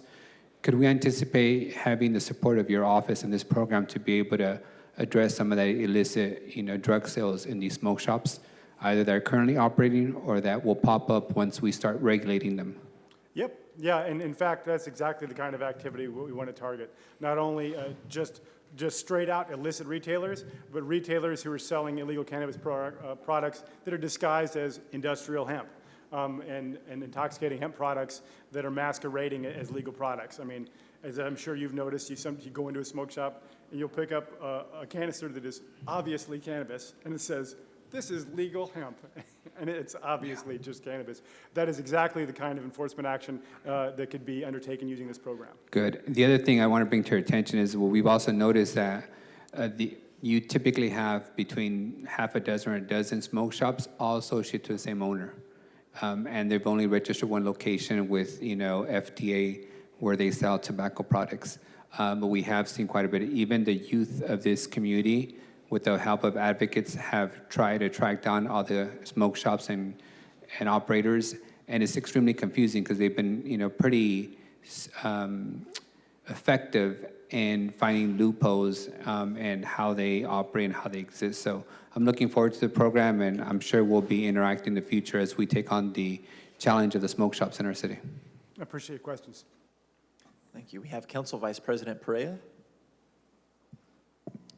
Andrew, I have just a question in regards to staffing. We currently have the capacity, staffing-wise, to support the success of this program without compromising the current level of service we're providing for code enforcement? Yes, I ran it by my team. We do have the capacity to get this done, and it's going to be a huge help to have the Attorney General's office and their resources behind us as well. I've cleared it with my team, and we think we'll be fine. Okay. And then as far as cost recovery goes, did I see that we would need to establish an ordinance for that, or do we already have an ordinance that would allow us to do cost recovery? Well, there's different components to that. I think we're going to have to work out the details. If you approve the MOU, I think we'll be in a better position to get an answer for you on that. We might need to work with administration as well in terms of administering that. But I can get back to you on that one. Okay. Yeah. I don't want to do Andrew's job and give you legal advice, obviously, but we did review your city ordinance, and that's actually the reason we selected Fresno, and we do believe that we'll be used to be able to recover costs using it. It's current, as it is. Got it. Okay. And I just want to say thank you for coming down here today, and thank you, City Attorney, for bringing this before us. I think these are the kinds of things that sets Fresno apart and really puts us on the map when it comes to being proactive in this area. So thank you very much. Councilmember Carbasi. Sure. I just wanted to, again, thank you, Mr. Turner, for coming to Fresno, for working with our city attorney, and thank you, city attorney, as well. These partnerships with the AG's office, I mean, no two entities are going to always agree, but we're moving in the right direction here. And I can tell you, as one of my colleagues put it, I'm a conscientious objector when it comes to recreational cannabis.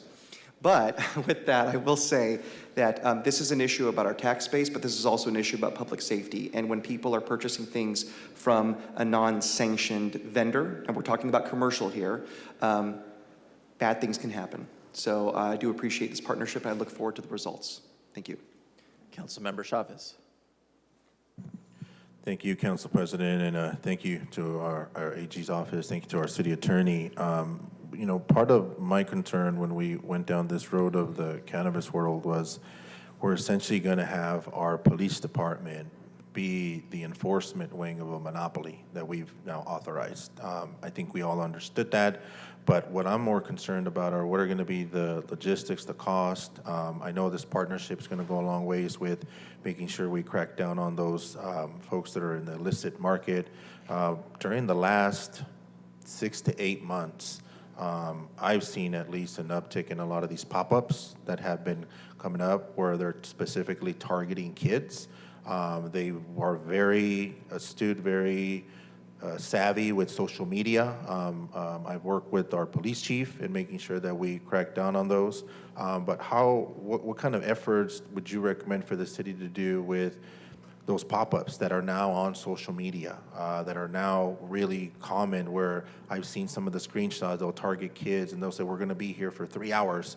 Our officers have actually busted a lot of these pop-ups, and they've had merchandise upwards of $700,000 just spread out there for targeting our kids.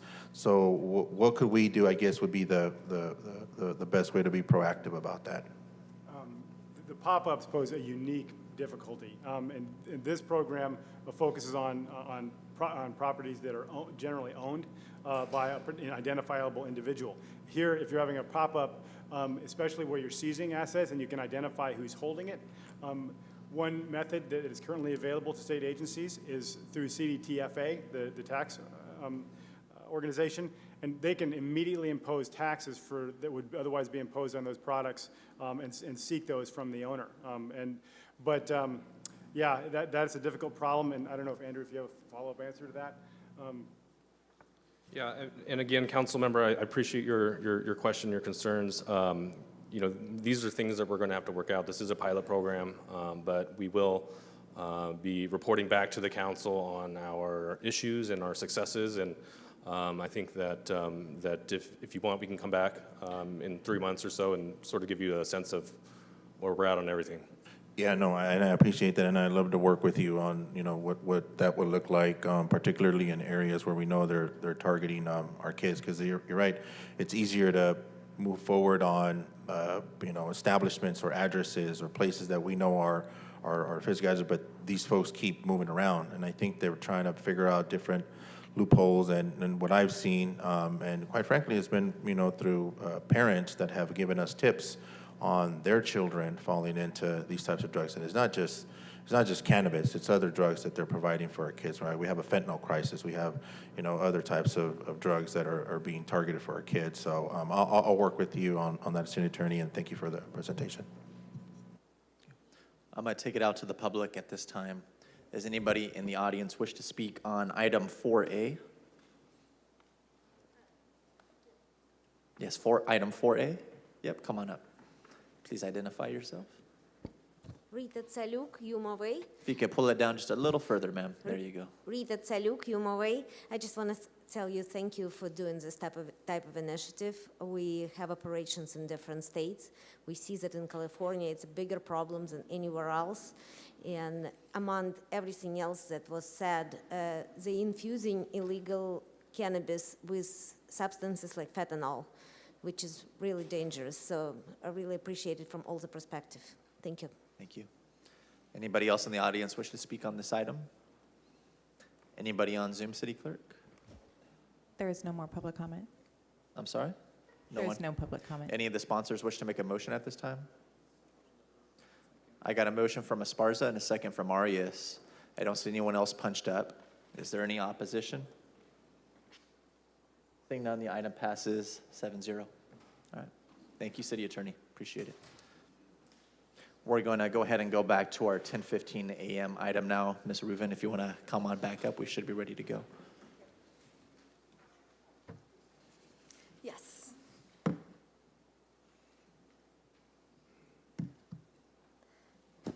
I have to say, after hearing that last one, I hope that you guys will recognize that we're a very different type of operation than the ones you guys were hearing about previously, and you should see that in our presentation today. So to start, our executive team, Rita Tsaluk, Kirill Merkulov, and myself bring a wealth of expertise to the businesses we own and operate. Since 2016, we have organically built a booming cannabis enterprise employing over 120 cannabis professionals. We bring over 174 years of combined experience working in highly regulated industries, including legal cannabis, healthcare, law, finance, real estate, and land development, as well as technology. We are a 100% immigrant and majority woman-owned business, and we are also family-owned. Together, the team holds 41 active cannabis licenses in multiple states, including numerous retail, cultivation, manufacturing, and consumption locations, with projected revenues of over $70 million by 2024. We are a company that prides itself on being #1 in compliance, education, and social equity, all while being first to market. Fresno Farms is committed to ensuring a safe and secure environment. We'll engage a reputable security company to install, maintain, and provide 24-hour alarm monitoring that will detect unauthorized entry at all access points and any roof and window vulnerabilities. We specifically selected our location for its ability to appropriately secure with state-of-the-art technology, alarm monitoring, and armed security 24 hours a day using crime prevention by environmental design techniques. Our facility is located in the Kings Canyon Commercial Corridor at Cedar Lane. The site was carefully selected to be far from sensitive uses, other dispensaries, and appropriately secluded from minors, with 1.5 times the minimum distance required under Fresno Code to the closest sensitive use. Addressing the community's concern regarding the fairground, you may note from the aerial on this slide that the facility lies vacant, with the exception of a few weeks a year when the ground is open, at which point we'd like to note we are located nearly 3,000 feet from the main entrance. We are dedicated as a company to also selecting a site where we can be a transformative presence and a positive impact to the community. This site allows for tremendous opportunity for neighborhood beautification. As shown, we have 25 spaces including ADA, which allows for extremely efficient customer flow and traffic control. Under no circumstances will anyone under legal age be permitted to enter. All individuals will be required to produce identification confirming their age, with such IDs being duly verified and confirmed with a sophisticated and accurate ID scanner.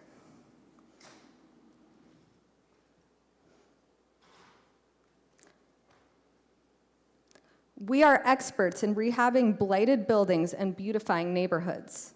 We earned an Economic Excellence Award in Saginaw, Michigan for the transformation of our store, which was a total eyesore and invited high crime. In the bottom right, you will note a site which we built from the ground up and which we installed a mural in support of Ukraine designed by a local artist. You'll also see that at either facility, there are no cannabis images.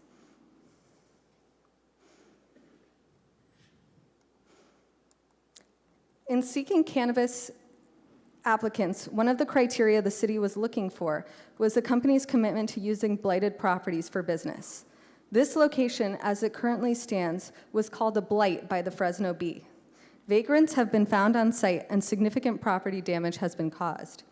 The newly refurbished Fresno Farms location will be in line with the single-story architectural landscape of the surrounding area.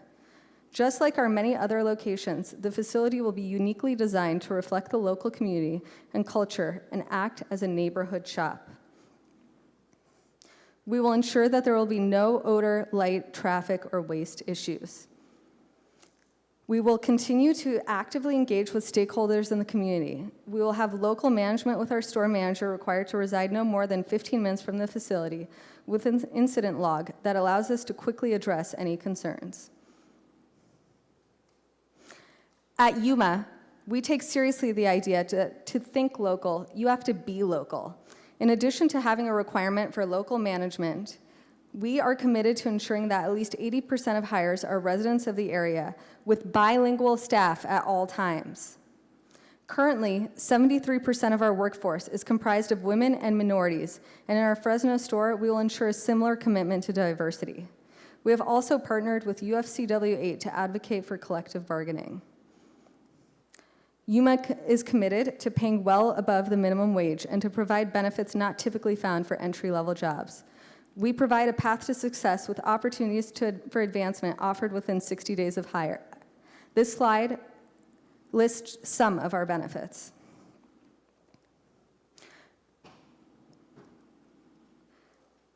Yuma has a long history of supporting social equity in the cannabis space.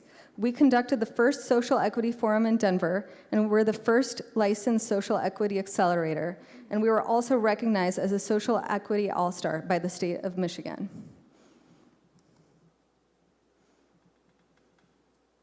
Our community involvement is well underway. We have personally delivered lunch to frontline workers at Veterans Affairs Medical Center, fed over 1,000 families through our contribution to the Central California Food Bank, and donated to a local Fresno youth program.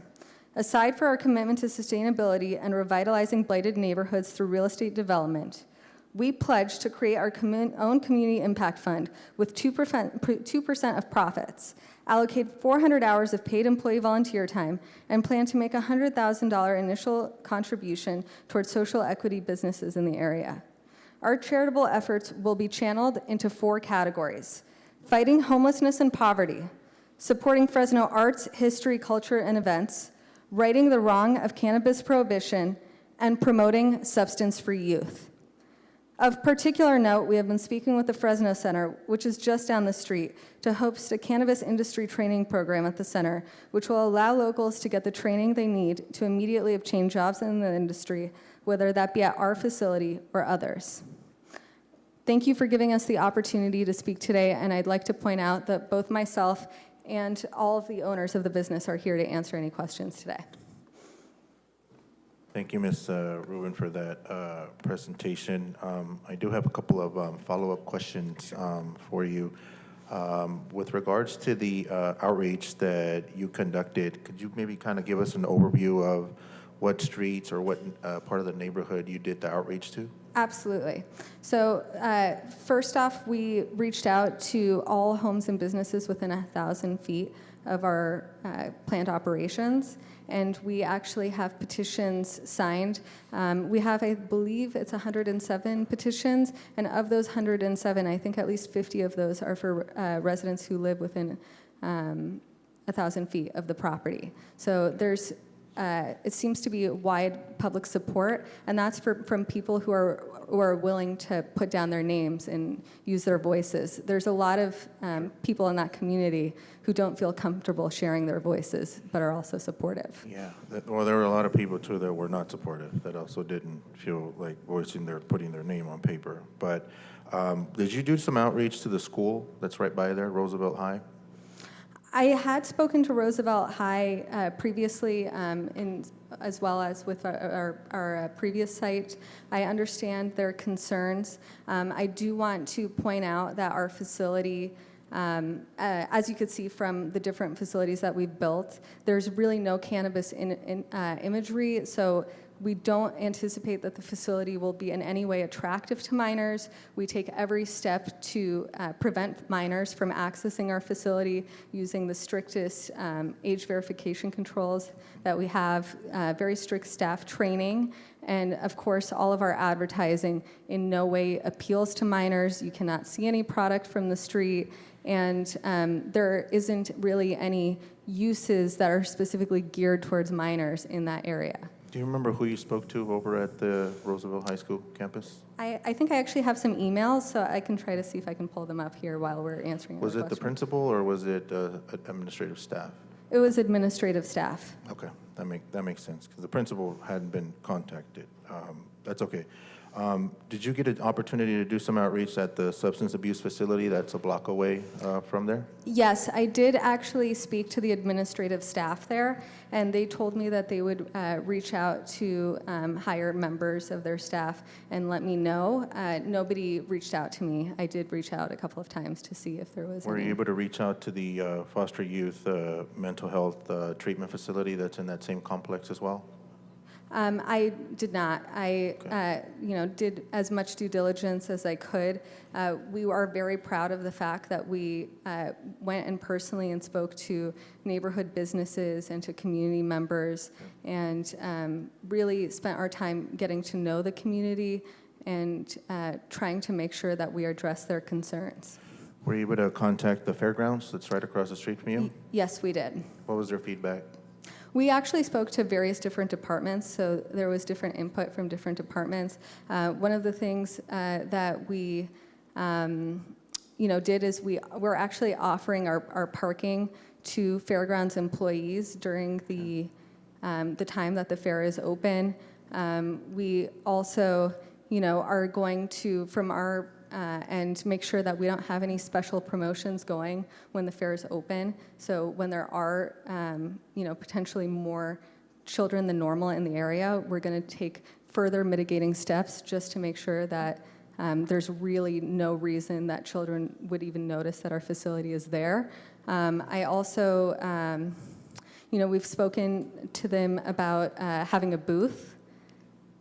I do also want to highlight and point out that the main advertisers for the Fresno Fair are a casino resort as well as a liquor company.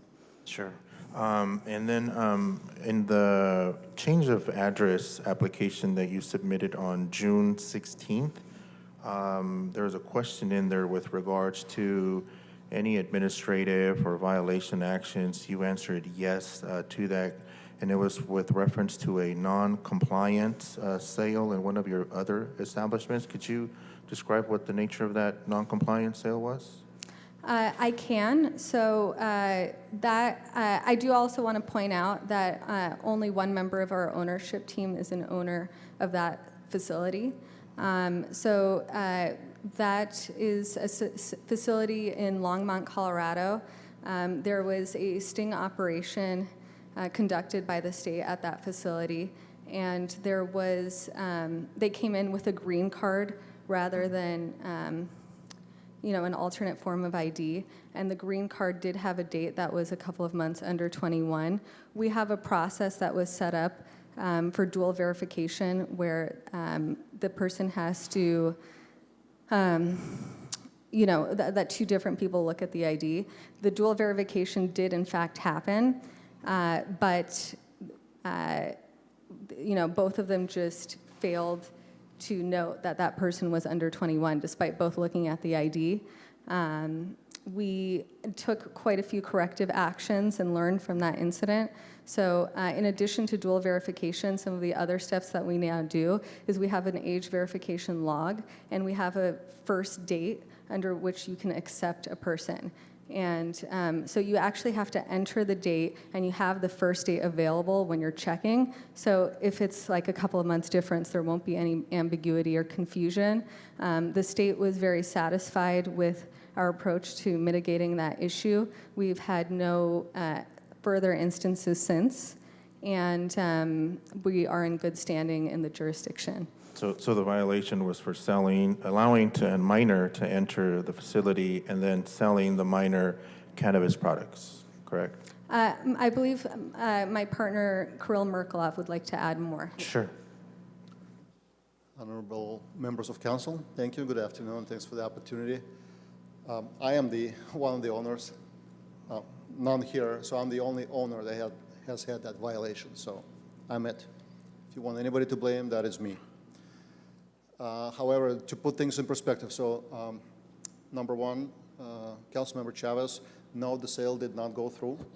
So the person was let into the retail area. However, upon further redundant age verification, the sale did not go through and did not happen. Number two, to put things in perspective, there are over 2,000 transactions across our stores happening daily. Also, when Jessica mentioned that there was a sting operation, it wasn't a sting operation. These operations take place on a regular basis across the board, across all states, from what we know. We have since received multiple letters of satisfactory audits at all, including that location. So unfortunately, this did happen, but what it did to us is we took it as a learning experience. We drew conclusions, and we have since established a more thorough process of age verification, what we hope to be foolproof. And so I believe this particular incident happened in 2021, and we have not had any other issues since. So the minor was allowed to enter, but the sale transaction was not completed? Is that what you're saying? Correct. The sale did not go through. There was no sale transaction. And then you were subsequently fined $10,000 for that violation, correct? It was a stipulation with the Marijuana Enforcement Division in the state of Colorado. Okay. Correct. So more importantly, what have you changed from your security protocols for your facilities since then? So we have added a more redundant age verification protocols. So right now, in order to, well, first of all, if everything scans, then there are no issues. Again, it has to do with the actual process and the personnel performing the verification check. In 99% of the cases, the IDs or any other government-issued documentation within the U.S. will probably scan by the 50 state and passport scanners. that we utilize. In a rare instance that it may not scan, there's going to be multiple sets of eyes, multiple verifications, multiple electronic tools used in order to basically, green light will pop up, and yes, this person is over 21 once the guys that are at the check-in enter the person's date of birth. And then with regards to the modification of your plan now, you have you're describing it as a more robust check. And Councilmember Chavez, I do want to add a couple of things, and it looks like Rita's pretty eager as well. Sure. So what I also want to add, there's a few other things that we do. Number one is in our new point of sale system, prior to, when we do the two checks, the ID is also scanned into our point of sale, and you actually have to reconfirm the person's age prior to checkout. So it's another further form of check. And then in addition to that, we also ask if we have any reason to suspect, even if everything appears correct on the ID, we ask, are you over 21? And further than that, we also, we have daily meetings with our management staff, as well as bi-weekly meetings with our entire staff. And that goes across every single location, all 15 locations. And so we say that we do 70 hours of training, but really we do a lot more than that. And so what we realized is that we need to really drill down. And I can tell you, almost every single conversation we have with our stores, we include that as part of our chat, right? Can everybody tell me what is part of an acceptable form of identification? How do you identify a fraudulent ID? What questions do you need to ask? And what protocols do you take once you find one? And I'm asking these questions because it goes to the heart of your security plan and what that looks like for the community. I'm sure you're well aware that the school is there, there are facilities that house youth folks there. Those are the concerns that some of the residents had with this location. But ma'am, did you have something else to add? Thank you. Thank you, Councilman. So I'm CEO of UMOA, and I don't have an ownership interest in that company, but I am CEO, and I'm just as guilty as everybody else for letting this happen, because we thought that we took all kinds of precautions before this happened, but then we realized that human factor is bigger than we were thinking, and only so much we can accomplish with training, only so much we can accomplish with electronic ID scanners. It has to be all of the above, and as much as we can, just way more than anybody probably in the industry doing. So we probably, right at this moment, doing more than any other cannabis operator, because we are A students who got D. So we just cannot let it happen to us. And every day, we're getting in a meeting with our dispensaries, and 2 minutes of this meeting, what's gonna happen to you as a bud tender if you will let minor in? They're actually gonna face criminal charges. Sure. 2 of our bud tenders that were looking at those IDs, and you could see the cameras that they're staring at them and still letting person in, went to the court, did speak to judge. Their cases got dismissed. We actually rehired one of them after he said that, believe it, I'm gonna be the one who will never have it again. Just like I'm taking it so serious. Understood.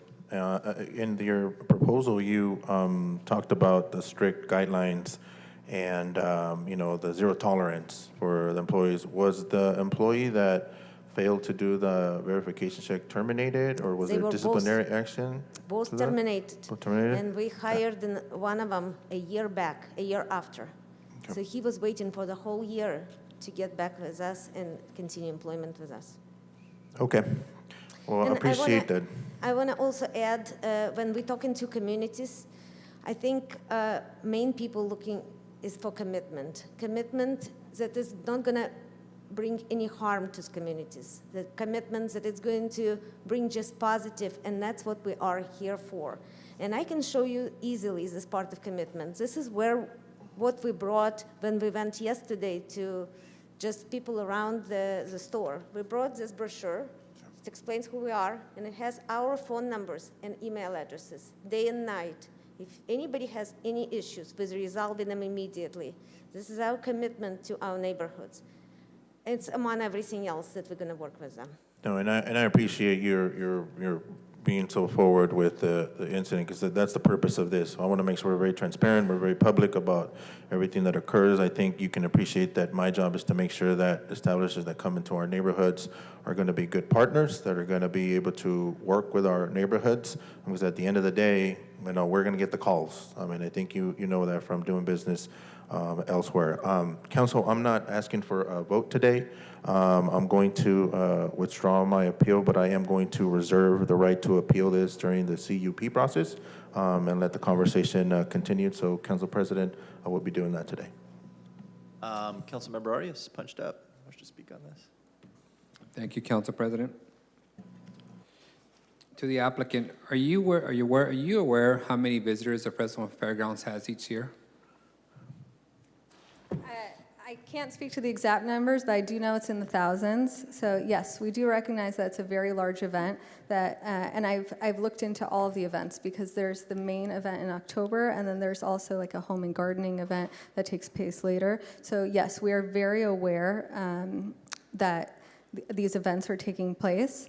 Like I said, I want to point out that our facilities is 3,000 feet from the main entrance. There are other entrances, but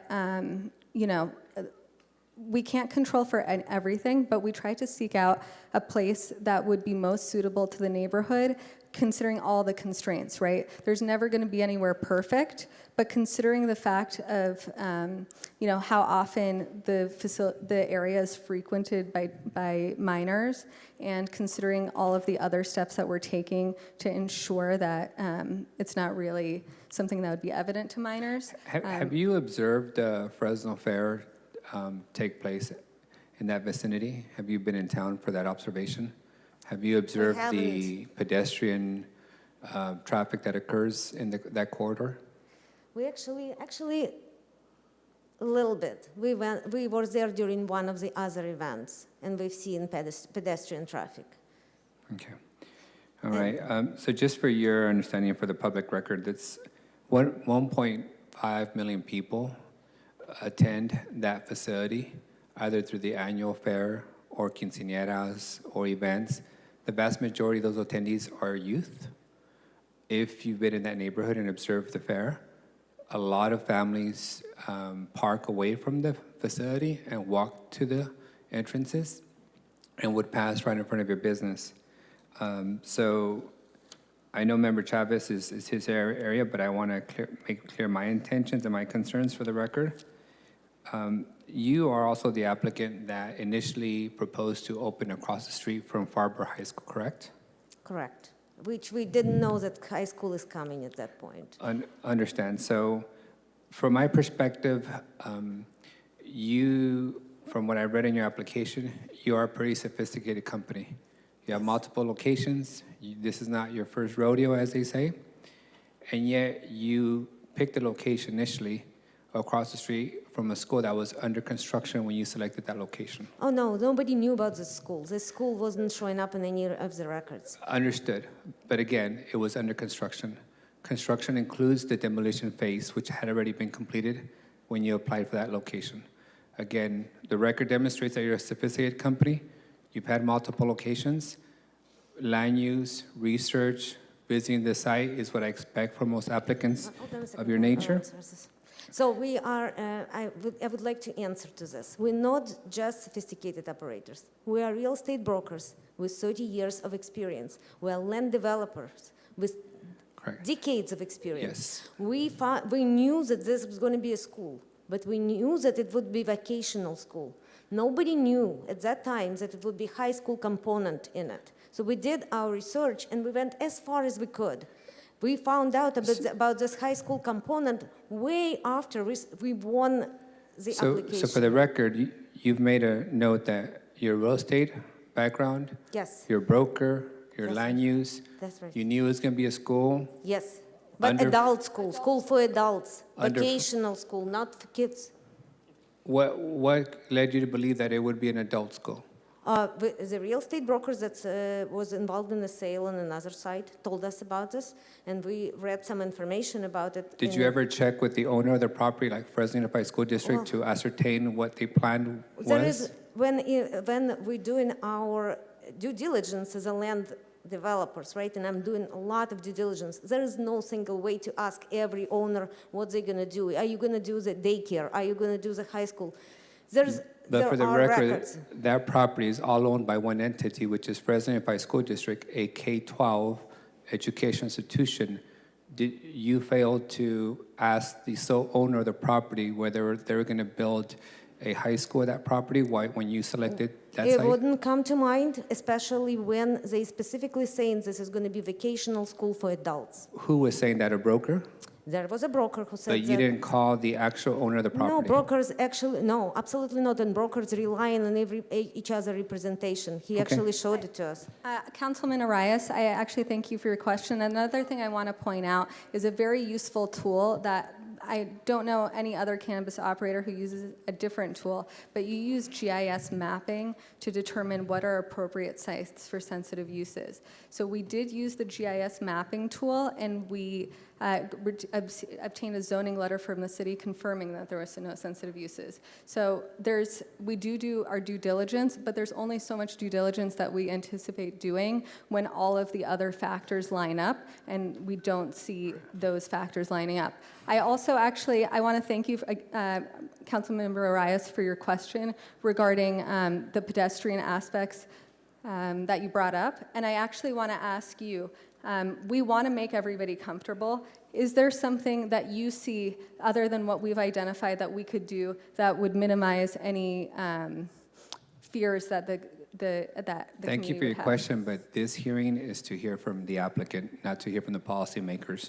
I would like to just also put on the record that if you've observed the Fresno Fairgrounds or events that take place at the Fresno Fairgrounds, quite a bit of unaccompanied minors walk to the facility of the Fresno Fairgrounds from open time to closing time, and they are unaccompanied, and there's quite a bit of heavy pedestrian traffic that occurs there. Just want that on the record. This is not your regular retail commercial area. This is a magnet that has millions of people a year, the vast majority that are unaccompanied minors, and you have several schools in that corridor. You also have a BRT, a rapid bus system that transports youth to schools, and that are minors that would be going through your storefront. My second point I want to put on the record is, the first one is that, of course, your initial site you selected was in front of a school under construction. Secondly, I've learned now that, per your acknowledgement, that you have a past citation for allowing minors to enter your facility. Although, according to you, the sale did not take place, they were able to pass your multiple safeguard systems to enter your facility, and it resulted in a fine from the authorizing agency. From my perspective, strike one was your initial location after your due diligence, after being a sophisticated, experienced land developer, real estate developer, cannabis operator, that you didn't bother to contact the sole property owner where you're proposing to open up across the street. The second strike is what's on the record, which is past incidents where minors have been allowed into your establishments. In the context of you proposing to go in a corridor where we know we have hundreds of thousands of unaccompanied minors using that pedestrian corridor to attend events annually, I'm not confident that you could successfully be able to operate without putting the minors at any undue risk and becoming a challenge for the area. I will withhold my final judgment when the conditional use permit comes forward. But what I would highly recommend is that as experienced land developers and brokers and cannabis operators, you intimately get to understand the environment in which you're proposing to operate, and taking the word of a broker who has a financial interest or simply a GIS map that's only as good as the source data, that you seriously look at how you're engaging in this research and development phase of the proposal, because I surely would not put millions of students at risk and minors by opening up a controlled substance facility without the necessary safeguards, safety plans, and protocols, especially from a provider who has a documented record of being fined for failure of those protocols. Thank you, Council President. Can you please address that? At this time, because the appeal has been withdrawn, I'm just going to close this conversation at this point and take it out to the public. You'll have another opportunity in the future to address the council. Okay. Thank you. Thank you very much. Thank you, folks. Does anybody in the audience wish to speak on this item? City Clerk, do we have anybody on Zoom? There is no public comment. Okay, thank you very much. Don't need formal action for a withdrawal, is that correct, City Attorney? Okay. We're gonna move on to the 10:25 a.m. hearing to consider adoption of resolutions related to the designation of properties to the local register of historic resources and adoption of findings necessary to support recommendation. Councilmember Arias, this is your district. I'll let you have the floor. How long of a presentation do you want? She's got a lovely PowerPoint presentation. 5 minutes. I think the presentation is not necessary, but I do want to hear from the applicants who are proposing this. I do have some questions for the proponents of this proposal. I know Dr. Marshall. Director Clarks is simply the facilitator of this item coming forward. Dr. Marshall was here this morning. He's right here. Is he back? Oh, there you are. Thank you. So council, in short, the proponents have recommended this site be designated a local historic designation. It's gone to Historic Commission with a recommendation. I visited the site a few times in the last few years. It's currently an abandoned building that's been boarded up for quite some time. It seems to be in significantly dilapidated conditions. So what I'm curious and interested in knowing from the proponents is what are the plans for the building? Because as you may know, once a historic designation is tagged onto a building, it makes everything a lot more expensive and time-consuming to renovate and maintain. So I don't want that to then become a barrier in the future to safeguarding this building from being a fire hazard. What are the plans for that building, and who owns the building, and who's going to be responsible for improving the building? I appreciate your concerns. My name is Dr. David C. Marshall. I live at 7261 North Michael in Fresno, California. Lifelong resident, although I've lived in a few other cities at times. I appreciate your concerns. I really appreciate your concern in the prior matter, if I may take a moment, because I grew up in Butler Park, and I was a paper boy, and one of the things I used to love to do was collect my $4.50 from those homes, get about $9 or $10, and shoot right over there to the fairgrounds during the fair and just have a wonderful time. So I really appreciate how you brought out those little innuendos of how the community is really going to be impacted by picking that particular location. And I apologize for not addressing it during public comment. However, at this point, to answer your question, I feel at a bit of a disadvantage because everyone here will be a part of the decision-making, yet they're not being allowed to see the presentation that has been carefully prepared that may answer some of your questions prior to us. So I would like to respectfully request that the presentation be allowed to be presented for the council and for the public. Director Clark, does the presentation include who owns the property and what are the plans for renovating the property? No? So could we get to those answers first? Well, the basis of the recommendation is not based on the architecture of the property. So your question is sort of mute if you're looking for, reasons to protect the architecture and the structure. That's not an issue here. That's why you should see the presentation. I've reviewed the presentation. We receive it in advance, and I've reviewed the presentation. I'm sorry, everyone has seen it? Well, I'm asking these questions. Who owns the property, and who would be responsible? Yes, sir. And what are the plans for renovating the property? Yes, sir. Currently, the property is under ownership of Community Development Service of Fresno West, and they own it, and they have plans to develop it into a co-work space for educational and employment readiness.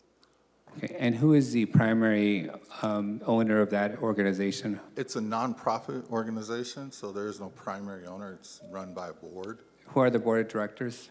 Currently, it has 3 board of directors, myself, a person by the name of James Gay, and a person by the name of Powell Brannon. And what are your plans, what's the plan of the organization to renovate the building? Have you secured financing? Are you looking for financing? What is your timeline for improvement of the facility? All of the above, and we will follow the normal timelines for the needs of the renovation of the building. We'll have experts come in, carpenters, contractors, and they will lay out and give us the designated specifics for the renovation of the building. Have you secured the financing yet? We've secured some of it. Okay. Do you have an estimated cost of what it would cost to fully renovate, or are you still developing that? Yes, we do. What would be the cost? Sir, I'd like to pause at this point. I think I've really answered your questions, your initial questions that aren't pertaining to the presentation. I'd like to know if we could look at the presentation now. Sir, I think I've made my intentions very clear. No, sir, you have not. Once this body designates a building historic, there are requirements that trigger its renovation, its preservation, that are more costly and are more cumbersome. What I'm concerned about is that the building has been vacant for multiple years. I want to ascertain from the proponents, which you are representing, what are your plans to renovate the building so that we don't lose it to a fire in the near future? Okay, I'm just super tired. I apologize. I was up late last night, and this has been 4 years in the making, and well, here we go. The property was acquired by the Fresno West Side Seventh-day Adventist Church and was in their possession through the structure of 2 nonprofits. Unfortunately, there were some things that happened in-house that allowed the property to fall into disrepair, and before they could essentially repair it, it became the target of vandalism, and everything else you can imagine was happening there. A group of people became interested in saving this property based on its origin and based on how it has served the community in the past. It was used as a basis for a model cities program here in Fresno. It was the first doctor office. It was the first office to have an X-ray lab in it for people of color living in Fresno at the time. So I received a phone call asking me if I could look at the structure of the people who hold it, the companies. I did that with a team. We evaluated what needed to be done, and we made those changes to solidify the nonprofit that holds the property. And then we went in and put together a business plan for its future use, and we are currently taking all this information back to the church. It is my belief that the church actually owns the property, but at this point, they do not have the paperwork to prove it. So our next phase is to match up with them so that we can work out this paperwork issue so that the building can be placed in the proper hands so that it can stay in this community and serve this community. Now, why is this church important?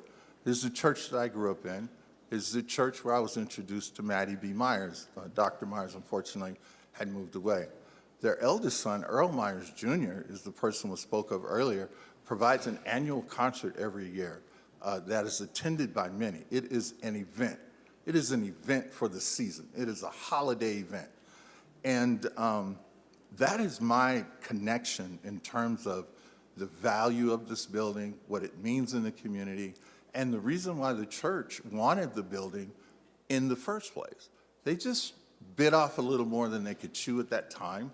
So we have now gone through with a fine-tooth comb in order to make sure that that building is in the proper hands and has a proper plan for future use. We want to be involved with the community over there. We have a city college that just opened up. They're going to need, some of those students going there are going to need some additional supports. I'm an educator of nearly 30 years. My doctorate is in organizational management. My focus was on helping young people make the connection between what they're doing now and what they'd like to do in the future. This building is positioned in a unique way to help everyone who lives in that community and elevate the status of that community, and again have a place where they can go from K to 12 in educational supports and in employment development and readiness. We have a program that's laid out that I can give to you offline. We have a number of things that I am more than willing to share with you, and I'm glad that we are now having this dialogue. I have come to the meetings for your district, and I've scheduled meetings, I've made phone calls, I've tried to present this information proactively prior to getting to this point. It is only by the grace of God that we have the HPC that has stayed with this with me, that has responded to this, that had put in the heavy work so that we could get to this point. And so, excuse me if I'm just a little bit tired, but I'm finding it a little bit of a setback for you to come to this meeting and now ask these questions when you've had 4 years of opportunity to delve into the details of this project and what is happening. And it's not because we have not reached out to you. Please don't take this the wrong way. Please don't hear anxiety in my voice. I really am so tired. Thank you for your comments. I want to make a couple of things also clear.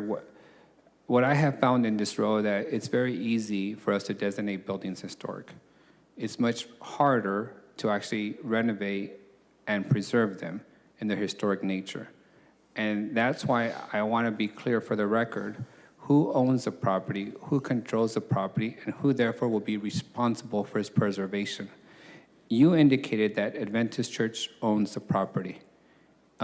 Is Adventist Church the applicant for the historic designation, or is it the nonprofit that would wish to preserve it? I indicated that I believe that the church owns the property. However, they do not have the paperwork to support that at this time. That's what I indicated. Has the church formally, in writing, submitted their support for the designation of this building to be historic? They are not on paper the owners of the building. The on-paper owners of the building have consulted with the family, including the family historian, who shared with me the letter I wrote today. She is actually the granddaughter of Dr. Earl Myers, MD and surgeon, and they are very happy to have this happen. So are they the legal owners of the property? Community Development Service of Fresno West is the legal owner of the property at this time, and is in communication with the Fresno West Side SDA Church and the Myers family to ensure that this property is placed in the right hands for the longevity of its service in the community. I am truly lost at this point. Okay. Is this something we can do offline? I need this clarity before Okay. I proceed with recommending to my colleagues the historic designation. Can we watch the presentation when you're done with your questioning? If the council would like to review the presentation, yes, but I will ask that we delay a vote on this until we get confirmation of who the owner of the property is. What confirmation do you need, sir? And documentation would be helpful. Did we not submit who the owner is Ms. Clark? and their position on the designation. Do we not have documentation? Because I know I legally Mrs. signed Director documents Clark? to go forward with this. Could you clarify for me who the legal owner of the property is and their position on this application? Good afternoon, Council. So CDS West did submit the owner authorization for the application. We would be happy if the council decided to continue for 2 weeks. We would be happy to go back to ensure that that is the correct information on the application. I would like that, and I would like to continue the item after the presentation is presented, if the council wishes to hear the presentation today. I'm going to leave that at your discretion, Councilmember Arias.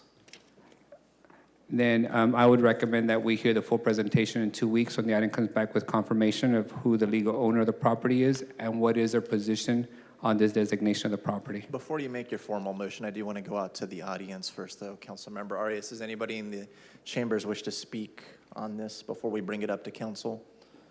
This is the 10:25 a.m. hearing. Anybody on Zoom? There is no public comment. Okay, I do have Councilmember Carbasi punched up. I want to give him an opportunity to. I just want to state, my colleague is doing the due diligence that he has to do. I know it's frustrating, but he is doing his job, and I respect that, and I'm going to follow his recommendation. I just want to say something, though, and thank you, Councilmember Arias. When it comes to Earl R. Myers Jr., I mentioned this before, that he was my fourth grade teacher. He was my brother's teacher. The reason why I'm so good at writing is because of the high standards he instilled in us. Some kids didn't want his class because he had high standards, but it was a great class, and he had a very big impact on my life. And I don't know his parents. I'm glad we're doing this, but I know that one of the 5 children they raised is an amazing human being, and I look forward to this coming forward in 2 weeks. Thank you. Councilmember, you should Google his mom, Maddie, who was an educator of many, many years and a civil rights leader in this community, and she ran for mayor. I will do that. Yeah. Thank you. Yeah, thank you very much for that. And I'm just a little disappointed that we weren't able to cover this before coming here, but I look forward to coming back in 2 weeks. Thank you for your attention to this matter at this time. We appreciate Thank you. And council, as you know, there's 2 prongs here. Is one, whether the evidence supports the historic designation. I don't think the evidence is in question. The second prong is what happens next. And that's where I want to be clear of who the owner is and what the position is, because if we designate a building in opposition of the legal owner, then we're simply going to end up with the board of the building for time to come, and I want to avoid that. So with that, I'll make a motion to continue the item in 2 weeks and have director get back to us with the confirmation. Motion by Arias, a second by VP Perea. Is there any opposition to the motion on the table? Seeing none, the item passes 7-0. We'll return to it in 2 weeks. Thank you, Director Clark. Okay, that's it for our timed items. We're going to move on to the contested consent portion of today's agenda. We're going to take them in alphabetical order. First one up is 1G as in George. That's actions pertaining to Measure P, expanded access to arts and culture. This was pulled by myself and Council Member Arias. Good afternoon, Director Aguirre. Good afternoon, Council President. Wanted to clarify a couple of things. Number one, today we are approving the agreement with the Arts Council. However, the process for approving the grants would still need to come before council for approval before any applicants can apply to receive that grant funding from the council. Is that correct? That is correct. Okay, it's also my understanding that there's nothing in the agreement that we're to vote on today that would give this council additional authority to amend that process. You know, I hope it doesn't come to that point, but it may come to the point where we realize that the process, being the first time we're doing this, there might be some mistakes, some things that we need to tweak, and I don't see that ability for council in this current language. Is that correct? Is that in the guidelines that you're referring to, Council President? Annually, we are allowed to go through and look at the guidelines and update those. So there could be Who is we? The Fresno Arts Council and PRAC. But not the council. Not the council, correct. Okay. Yeah, I'm hoping it doesn't come to that point. I mean, this is the first time we're doing this, and so I'm unsure if it will get to that point. So I wanted to just make a motion to add some clarifying language, Director, and that's essentially a motion to allow the City Council to amend the grant guidelines in accordance with Measure P at any time for the scope of work for deliverable number 1. Okay. I got a second from, I think, Arias. But before we do a vote on that, I think you have a question too, council member? Okay, and go to Arias. Thank you, Director. I noticed the section on the 2%. I know that's outlined in the measure. Correct. But how much money from Measure P has been budgeted for in the parks budget for the arts and cultural plan implementation? Has there been a percentage of funds in the parks budget also budgeted for that work? So no, we do not have any. That's the AAR. That's part of this. We have not budgeted any of that category 4 into our budget. So we're not duplicating the oversight and implementation No. of the cultural arts plan? No. So every dollar that we have available to implement is going to be assigned to the Arts Council for Correct. implementation? Correct. Thank you for that clarification. I don't see anybody else punched up at this time. There is a motion and a second to approve as amended. Is there any opposition? Seeing none, the item passes 7-0. Thank you, Director. Council Appreciate your time.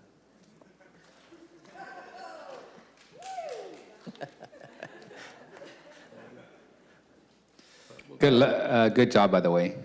I know it's a bumpy road for everyone on the cultural arts plan and the arts community, so thank you for not making the artists mad. The strike is bad enough.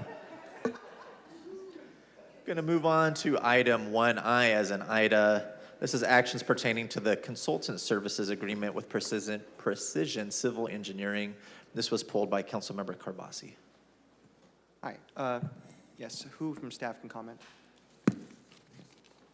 By the way, Sophia, thank you so much because you did respond to several questions. I just have one clarifying question, but I am in support of the item. I'll make a motion to approve. A motion from Carbasi, a second from Esparza. Okay.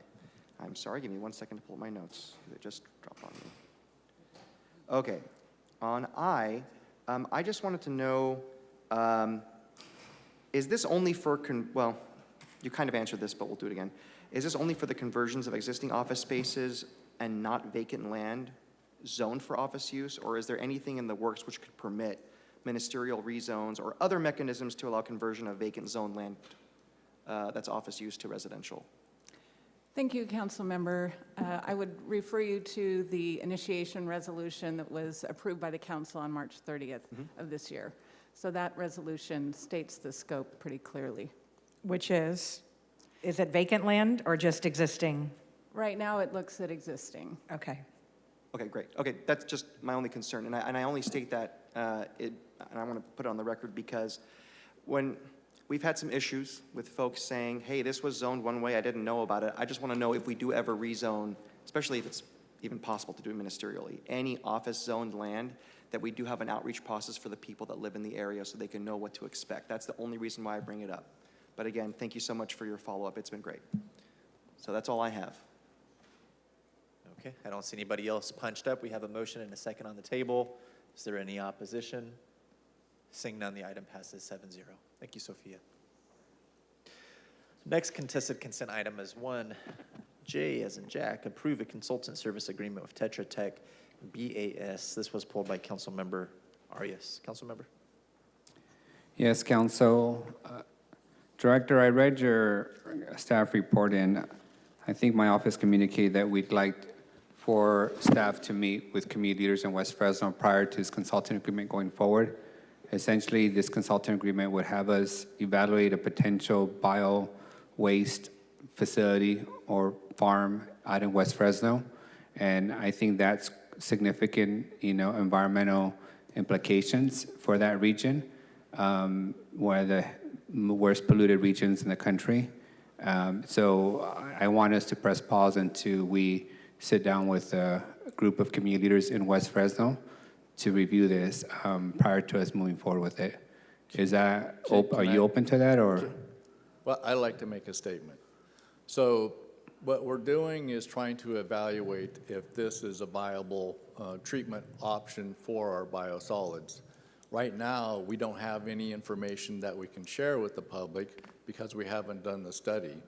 We want to look at, technologies needed to do this process. We need to look at water quality concerns.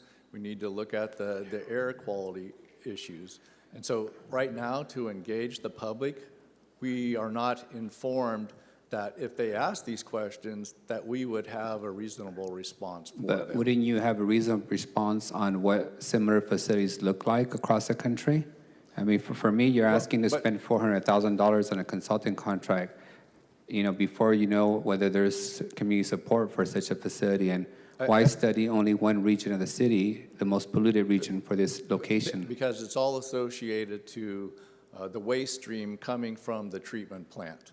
We have two byproducts that come out of that facility. We have clean water that go to the percolation ponds, and then we have the solid materials that are treated and deactivated so that they're this non-biological material, biologically active material. So it's human we're trying to shit. get it to be, well, no, it's not. It's treated. It's not like raw Treated sewage. human shit? Huh? It's treated human shit? Well, it is, but it's broken down so that it's not the waste that I you're referring understand. to. So here's the challenge, Director, right? Is you're struggling to answer questions because you have not gone deep into the details of the potential That's mitigations. the point of the study. Correct. The point of the study is so that all the questions you are asking, that we can have a consultant help us review and determine what are the issues so that we can come to you and have an informed opinion in And the so let me future. tell you, residents are already asking why I'm putting a human shit farm in their neighborhood. Well, that's because you're telling them that we're putting a Without- human shit farm in their City neighborhood. Manager, are you going to address this item completely? Well, I'll be happy so to debate you if you like. It's already an active shit farm. I mean, we are treating So raw Director, sewage what at I this would like facility. is for you to sit down, or the city manager or the mayor, with West Fresno leaders, explain to them what you're proposing in this item so there's no misinformation, and after that, bring it for the council's consideration. If you are unable and willing to have a conversation with the neighborhood, then I have no other choice but then to make a motion to deny the item. Can you define the Because neighborhood, please? West Fresno? All of West Fresno? Yes. I'm sure your liaison, BT Lewis, can bring together a group of people that represent West Fresno to the Well, table so that you can discuss this with. Most people in the city are, miles away from this facility, so. But And they would not be impacted by its operation. Actually, one of the options is to have open-air compost piles per your consultant's scope of work, which with any windy day would dramatically affect people's ability to open the windows or not. This is the conversation. I would rather have technical experts, administrations who's recommending this, meet with community leaders to discuss it. If not, then I'm not in a position to support this. I don't want to spend $500,000 on evaluating this option only to hear from residents and end up in litigation because when nobody communicated with them. We're not designing it to build it. This is just an evaluation study. Does it make sense for DPU to invest in building a facility? This is not, we're not moving forward with construction. We are just trying to evaluate for the long-term what I'm trying to operations of this explain is, facility. Does it make sense to Let make the this director investment? finish his thought, Miguel. It doesn't make sense for us to spend $400,000 if we can't explain in general terms to the public what we're proposing to evaluate and study. And that's what I'm recommending, that you meet with the leaders of that area to explain your scope of work that you're proposing the council approve. Councilman, what would you like if we do this? I want to come Brock, back. hold so- on a minute. Right Like now, a meeting. right now, we have the material that's trucked off-site, right? It is. So this would be reducing truck traffic from the neighborhood. So you don't want us to study options that would reduce truck traffic in a neighborhood that complains about truck traffic. City manager, you're missing the point. Nice try, but go You're ahead. going to reduce truck traffic by leaving the human shit in that location, in piles. Councilmember, I think that kind of labeling it that, I think is very inflammatory. It's bio-waste. It is treated bio-waste. You are Yes. correct. Just So- like we have treated wastewater that West Fresno is begging to have brought into their community. So if you want to term it that way, that's fine. Brock, I think, Well, I just want clarification. If we do go through the process, we meet with the community, what do you want back from me so that you I feel simply comfortable want that we've made you that? to meet with the community, Okay. explain to them the scope of work that you're proposing this consultant agreement, Okay. answer any questions that you may have answers to, and that's it. I'm not asking you to obtain unanimous support from the community for this proposal. I'm asking you to give them the courtesy that they historically have never had, which is a sit-down to review what's being proposed in their part of town.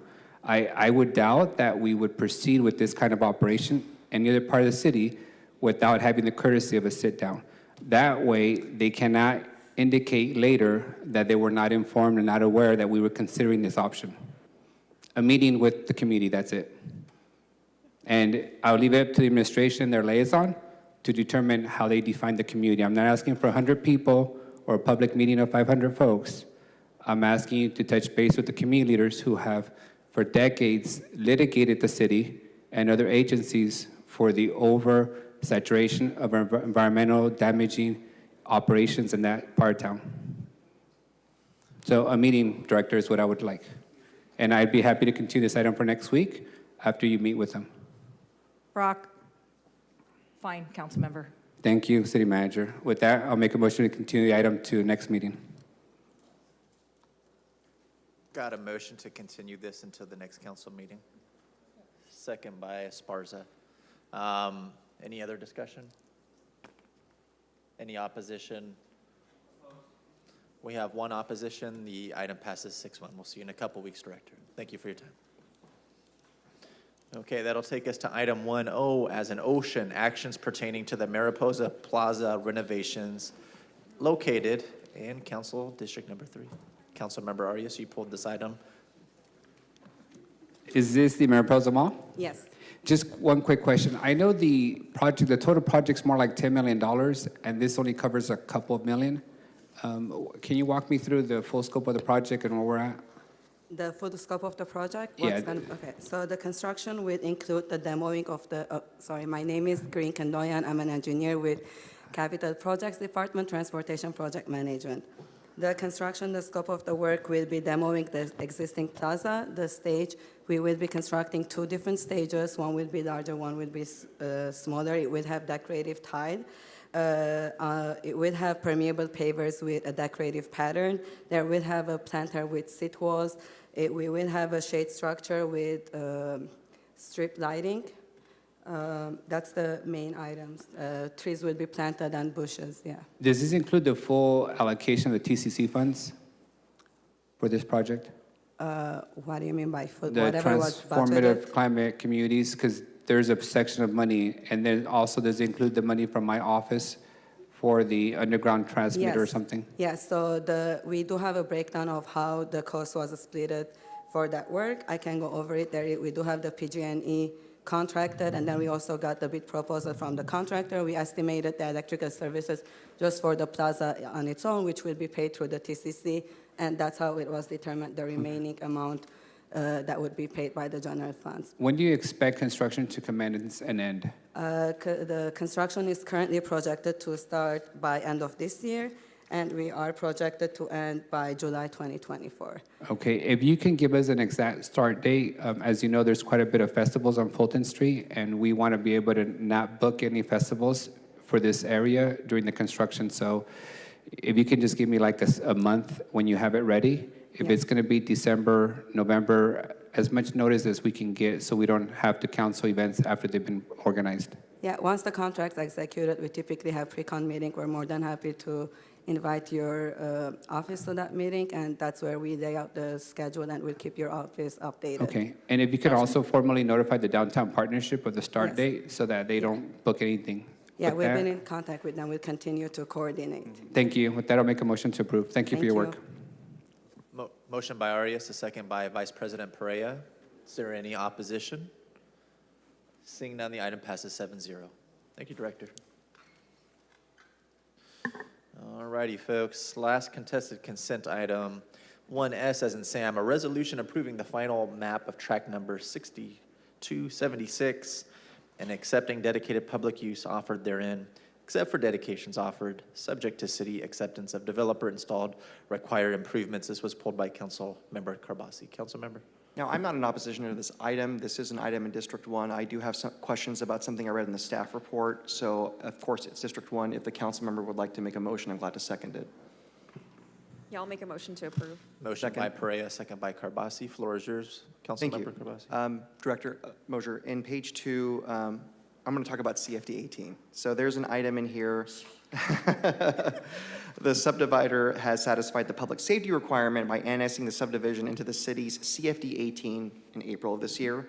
The maximum annual assessment starts at $164 per lot and can go up with CPI adjustments if triggered. So in a couple of sentences, I think we've talked about CFDs. Can you tell us what a CFD 18 is? Good afternoon. Good afternoon, Council. Scott Mosier, Public Works. First, just want to recognize hard work from our team on moving the final map forward for much-needed housing in the area. Yes, this subdivision has previously annexed into Community Facilities District number 18 for public safety. Community facilities districts, generally we have several different ones within the city. They have a special tax which is assessed on each lot in addition to the regular property tax, and that stays within those services. The city cannot move it into other functions other than what it has been set up for. The council previously approved initially a contract with a consulting firm, NBS. They are municipal finance experts. They did an analysis of the revenue to be generated by new development in areas where we have somewhat adverse city-county tax sharing agreement, where the city only collects 38%, the county collects 62%, and the finding was that the city would not receive enough revenue to provide our level of public safety services. Council subsequently then approved that agreement and then have annexed 5 subdivisions thus far in that new growth area into CFD 18. And as mentioned, includes $164 per lot that is for public safety services. Yeah, and I'm very sensitive to the fact that more work needs to be done with our partners of the county on the tax sharing agreement. Developers pay impact fees, a parks fee, for example, and it goes into a fund which will be used for park space or maybe a regional park, for example. Is that fair? Yes. They pay impact fees for the new fire station, for example. Okay.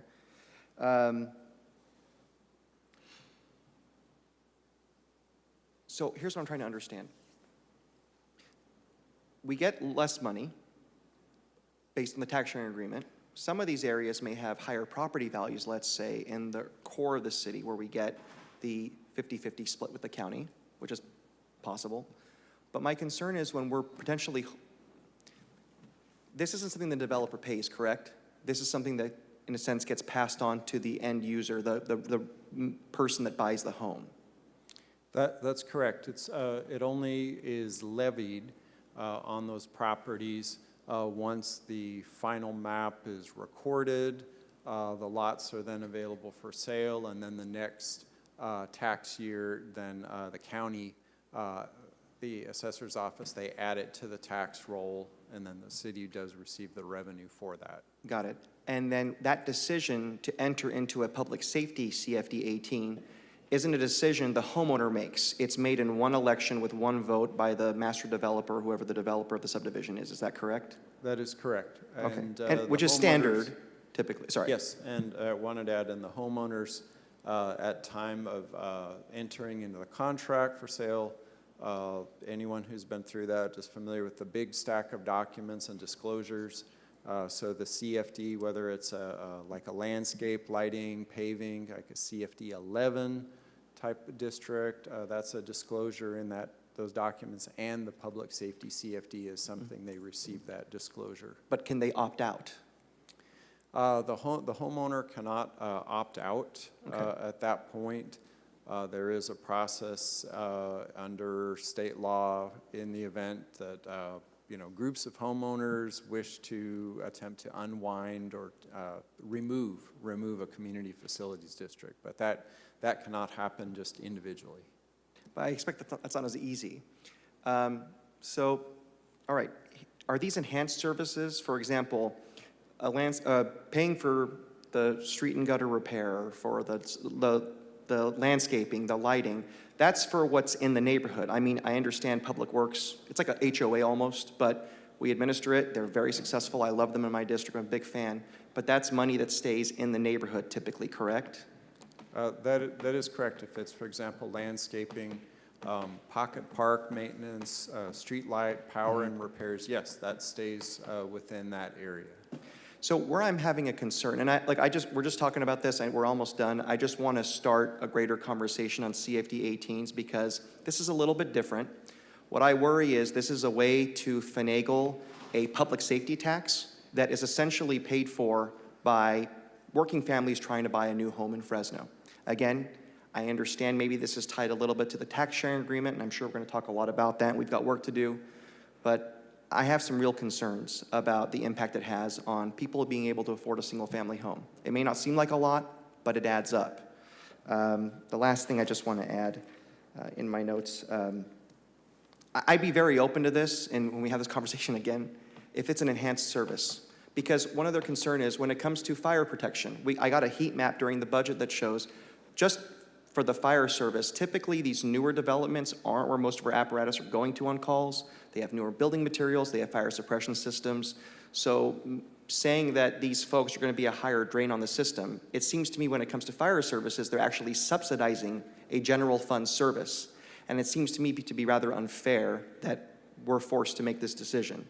So those are just some of my concerns. I'm sure City Manager's punched up, ready to go. So let's do this. Thank you, Mr. Asemi. This is actually Sorry. oh, sorry. This is actually Lennar. Okay. So I just, I couldn't resist. We have good times, okay. I do want to highlight the fact that we had extensive conversations when we initially formed the CFD, and there was extensive discussion with the development community, the BIA, the various developers about our plan to address, the fact that we have a deficiency of resources as a result of the tax sharing split.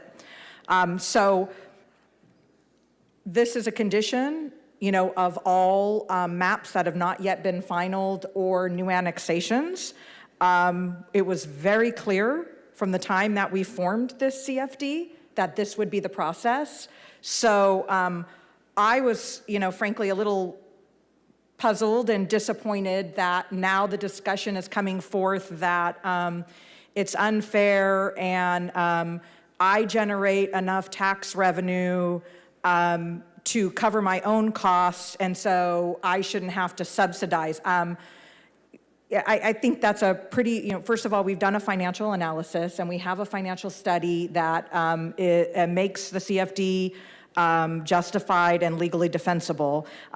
Secondly, I also find it very ironic that the Park West development itself, when the development agreement came to this council, other neighborhoods are subsidizing Park West. You took $1 million.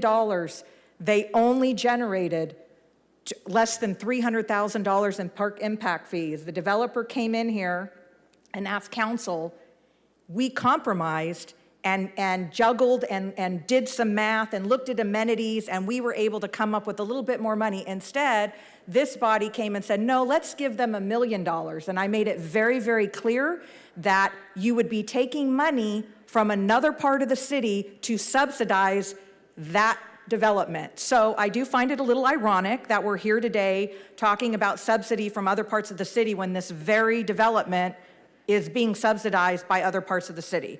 Having said that, we went through numerous conversations. We have the study to support this. In fact, on Park West, it is a condition of the development agreement. Their annexation into a public safety assessment district was required. And I will tell you, when we brought this development agreement to council, and I said, I never want to do a development agreement again, there is not one project short of the Cashin projects now that have taken more of my time than the Park West development agreement. I compromised on items in negotiations as a result of them agreeing to the CFD. So to come back now and complain about having to annex into a CFD, which is in the development agreement, then I want a do-over on a bunch of other stuff as well. I want to take back the things that I compromised on and for the betterment of the city. So if we're doing do-overs, I want to open up the whole thing and do a do-over. Matter of fact, let's just rip it up and not do a development agreement at all. I would be open to that. So yes, you're right. I was loaded for bear because I was ready for this, because I was irritated as heck when I heard that the complaints were coming. So with that, obviously I know, it is what it is, and ultimately this is a council decision. But we talked about this when we formed the CFD, and this was the path that we wanted to go down. So thank you. Should I use the S word? Get some attention. Okay, no. Look, you're not wrong. This isn't actually about Park West. This is my concern from a policy standpoint about CFDs across the city. This project is in Park West, and I want to thank the patience of the folks at Lennar for being very patient with me so I can ask these questions. Now, I'm glad the BIA was consulted. The thing is, the BIA is not going to care about this. They're so desperate to build housing that they will agree to whatever they have to so that they can get their projects put through. They don't pay for it. The end user pays for it, and that's my concern. When it comes to the Park West Park, that is west of the 99, correct? Park West development? Yeah.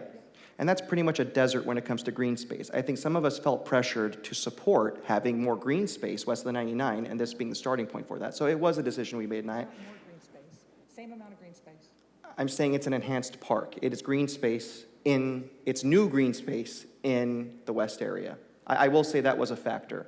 But this is citywide. If we were providing enhanced services, I would say, I get it. People are paying for a general fund. I wouldn't say they're subsidizing the general fund. I'd say they're paying for enhanced services that benefits their neighborhood as well. That's all I'm saying. So I hope we continue having the conversation. Bring the bell. All right, thank Okay, you. We got a motion and a second on the table. Is there any opposition? Seeing none, item passes 7-0. Time is 3:26. We're going to Wait, break for a close. I just need to state that I have to recuse myself from the closed session on 5G conflict. It's the county lawsuit. So do I, Council President.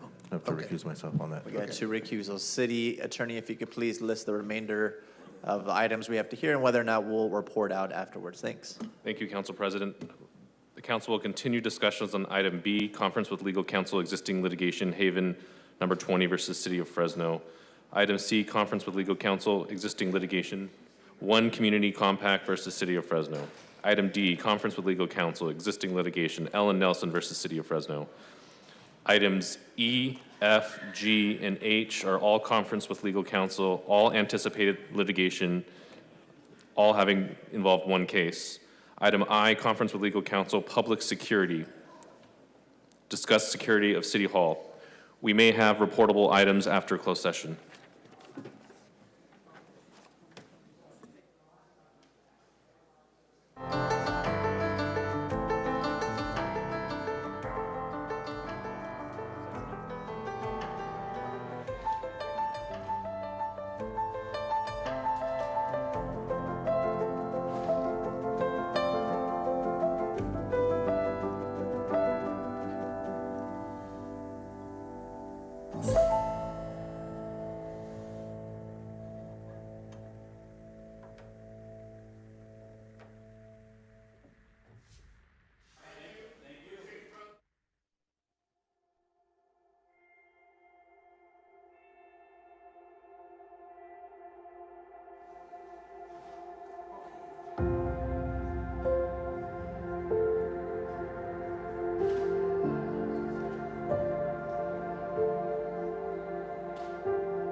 All right, just an announcement for everyone that has been waiting on Zoom. The closed session has ended, and there are no reportable actions. Closed session did end at 4:04 p.m. The meeting is ended. Thank you for joining us this Meeting खत्म हो गई है. Thursday council meeting. Thursday council meeting.